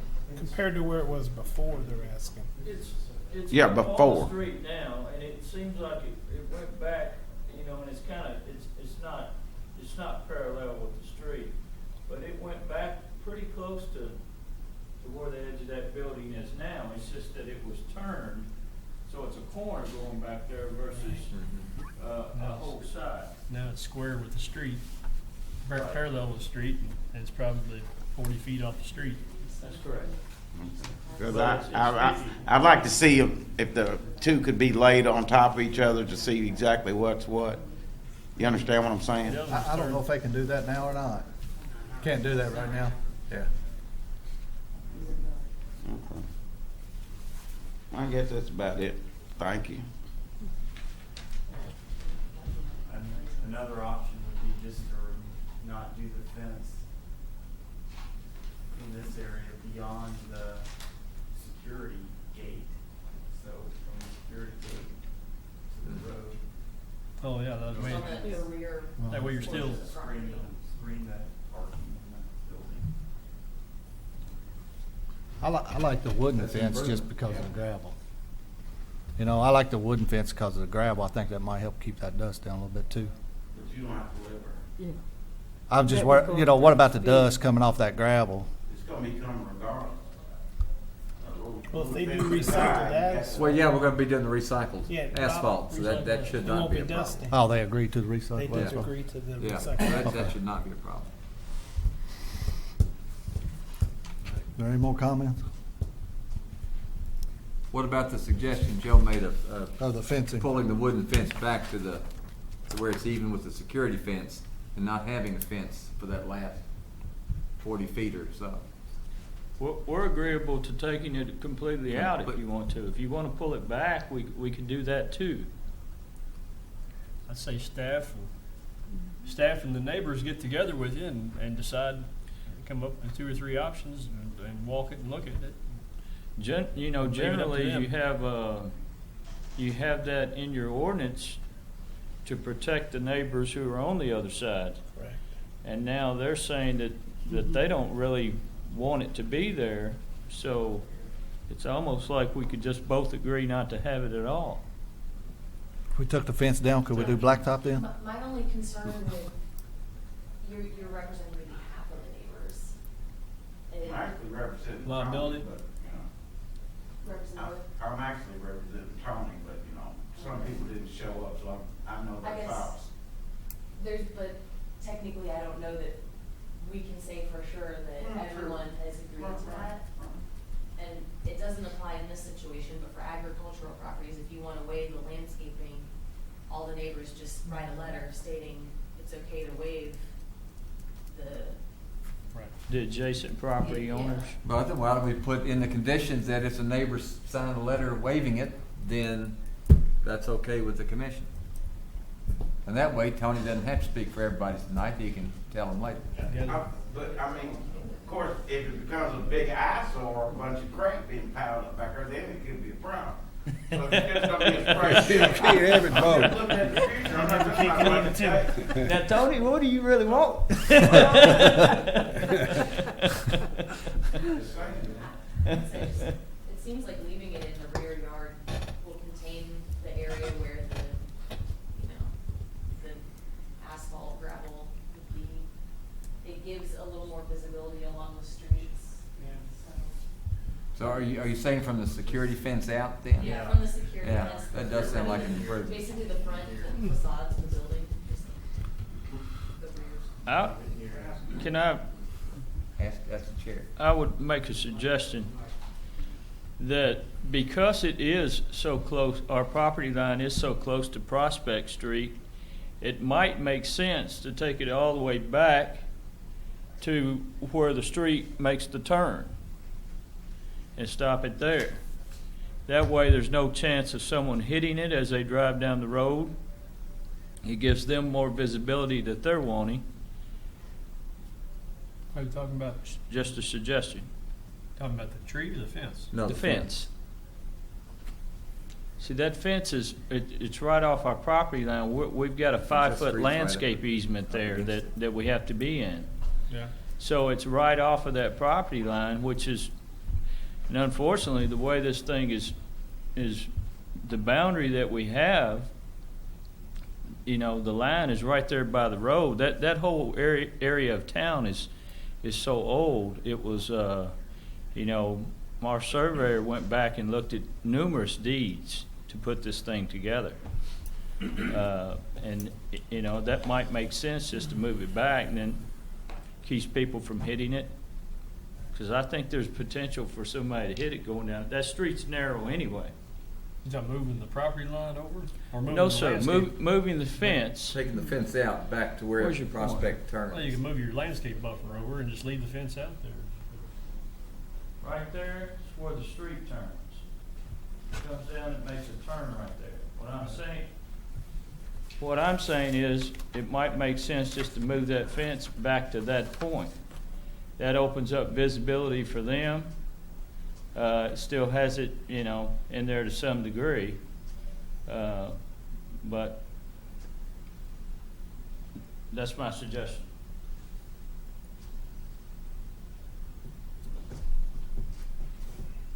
I don't think it really matters to this commission as long as y'all get it worked out between y'all. Neighbors are happy. As long as the neighbors are happy, that's all we're worried about.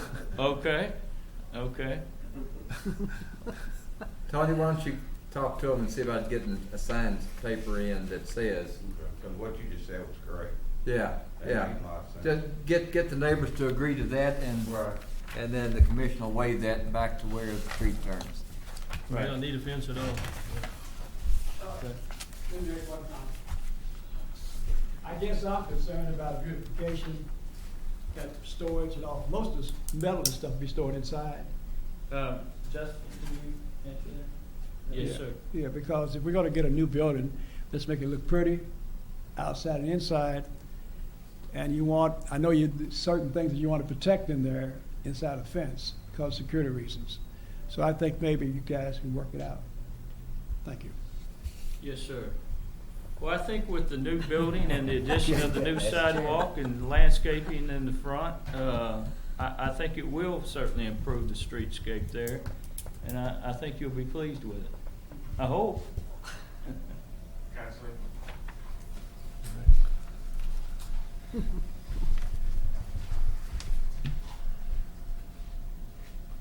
I should have brought this up years ago, okay? But if the EPA were to test that ground, this whole thing would be shut down a long time ago. How do I know? Because I used to work there. I worked there for 9 years. All that ground that's back there close to that fence, between the fence and the building, that's where we used to dump all the oil. 55 gallons a day minimum. So that ground, what do they do with that now? The soluble oil. Nobody. My name is Justin Van Meter. I own the property and the business. I have only been there 8 years, so I can't attest to what happened before I got there. We produce about 250 gallons of waste oil per year, and that gets pumped out by a company called Fost Oil Company, EPA compliant. One of our waste oil containers was ran into by a truck shortly after I got there. And they actually dug up that back and had the EPA test it and put new ground in. So I can tell you that about that ground since I've been there. Thank you. Just ask a question, brother. I gotta live there, you know what I'm saying? Any more comments? So we agree on the fence. Tony, get the neighbors to sign off. If the neighbors sign off, we'll take it back to the turn in Prospect. And we'll, when Tony gets them to sign off, they bring that to the planning commission? Is that how this works? To or- the staff? office. The staff, right, yeah, Staff. that's what I meant. Okay. If there's no more discussion, we'll entertain a motion. Do we need to clarify, is it adjoining landowners that we meet, or Yeah. just to be? That, according to the drawing, that would be, well, it doesn't say who's just north of Prospect, but then the Harry Lewis property too. Those would be the two that'll be at all affected by it. And while you're at it, get Tony's signature.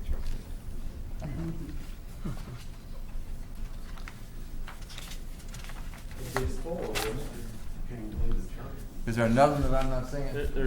There's 4 property owners going Church. around there.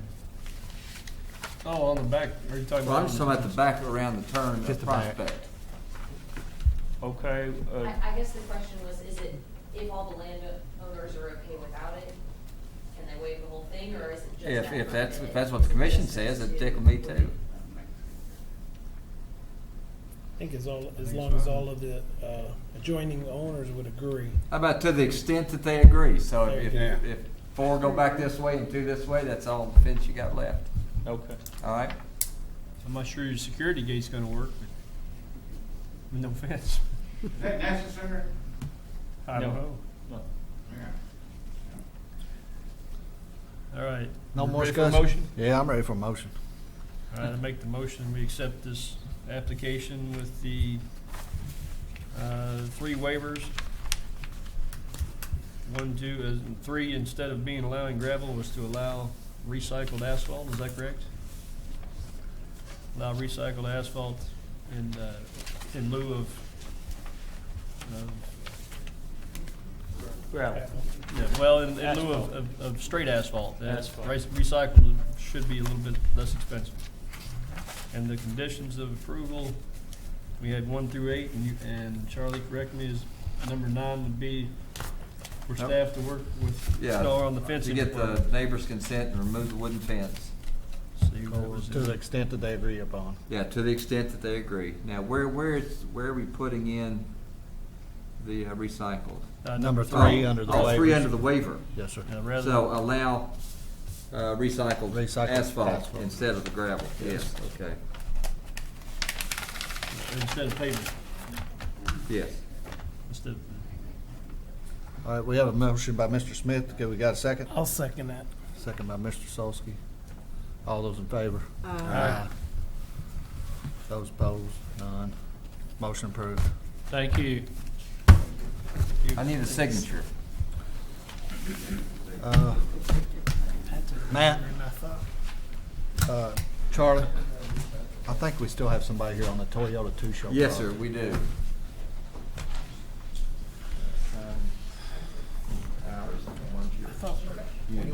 I thought we consented. What do we do? Yeah. Ballpoint. He didn't Steve. hear it. This one person consent that- earlier, but the there's a person neighbor that here, asked- so I'll go ahead and he's go got through the questions, staff I guess. report anyway. Well, let's just hear what he's got to say. Can we just hear what he's got to say? I tried to say. That's true, we can do that and just leave it up there. Let's hear what he's got to say, and then Sir? let's just hear what he's got to say. his turn. Come on, be a man. They just want to hear you. I agree. State your name, please. My name's Alfred Tackett. This is in conjunction with the Toyota two-show application. Right. We own the 25 acres directly. Excuse me, could you state your name for the record? Oh, yeah. Well, I did. He did. I did. He did. Oh, Alfred I'm sorry. Tackett. In that case, I didn't pay attention. Make sure that we double down on it. You know, I've been here long enough. Yeah, we own the 25 acres in behind it, and when I originally bought the property, we actually brought before the board, and before you guys, quite some time ago, and got approved a plat to develop into, the first part of that farm had been developed into 5-acre tracts. And when we bought it, we bought it to eventually do the same thing. So with that, we haven't done it yet, but it's something that we had, gone through to get, all the approval to do it. So basically with them doing that, with the 5-acre tracts and see where the railroad tracks going, and with the proposal that we have is we're kind of concerned that, we wouldn't be able to sell a 5-acre tract that close to all that kind of construction, So actually I talked with the guy that's sort of like in charge of getting this done at Toyota about, whether or not they may consider buying ours so that we don't have to go through that, as far as getting it developed. And he said that he thought that it might be something that they would be interested in possibly for future. But how would they be able to get it, to where it could be zoned commercial? Because it is, like I said, it's, right now it's just agricultural. And I guess our question is as to whether or not Toya, or as they're doing this development, that they would do the possibility of running an access road to where we could get our property approved for a future commercial. Just because of the fact that the way that it looks, we're probably not going to be able to do what we had planned originally. That sounds like something that have to be discussed with the owners, between you and the owners, an agreement made there. Right. Yeah, that was our concern. And if the access road, if they do agree on something, does it have to be on the plat? your access comes from where? Well, that's what I was, the only way that we probably could get, because the front entrance is off of Rogers Gap Road, which is our track that goes all the way up and goes back into our, it's part of our track. But it's just, it's not used for any kind of public thing other than the houses that, are in there now, the other five tracks. And then, of course, like I said, we're backed up to them. But, he said, well, I think we might be interested if there was a way to get an access road off. And I said, well, could you do it through your property off Traport? So, he said, well, I don't know. So I guess I'm coming to you to find out if it's something that we could put as far as an approval, whether or not they could do that, because I see that that's really the only way that we're going to be able to sell it now with what we had to do with what we were planning on doing. Also, we still had, we have a lake, as you can see, just at the top, which is close to 3 acres. And, I wasn't sure what all that's going to be able to do as far as whether or not it's going to interact with our, waters. So, I guess whatever we think we have to do that. That's a lot of complicated questions. Mhm. Your property fronts on Rogers Gap, did you say? Yes, it comes in, our access comes in. This is the back side. Rogers Gap is up here on the scene. Right. But Yeah, because any kind of use, commercial is going to have to come from Triport, It has to because come from Rogers Triport, Gap's right. not zoned for anything like this that. is the urban service boundary.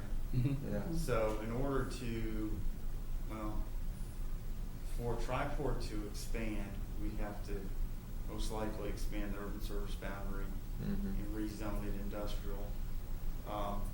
And the amount of industrial land in the location in the plan for future industrial will be looked at when we update our comprehensive plan. It's something we're going to look at. Mhm.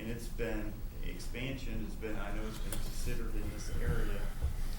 And Triport Road, there's a cul-de-sac here and it turns here and this is HE Forge. There's this area that's been set aside for a future extension if that were to occur.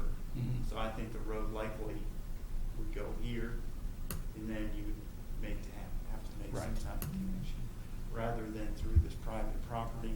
Oh, okay. They would have to dedicate right of way and everything, and there's some streams, some blue line streams here. I see, That'd yeah. be very expensive to run Right. a road there.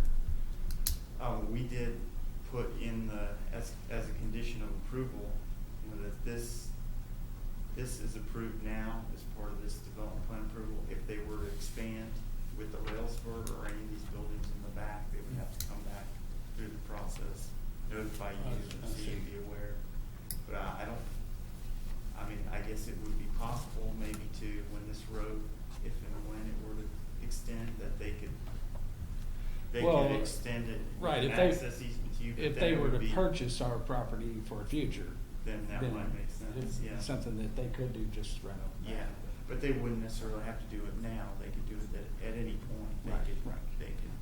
Okay, They well, could that was rezone our flat biggest easement. concerns. And of course, they are gonna be, there's gonna be noise that. There is a pretty heavy tree line here now. With this development, it won't be disturbed in the back, so Mhm. that's gonna buffer a lot of noise. Except in the wintertime. They will also have to fence, At that point, we'll just have to chew.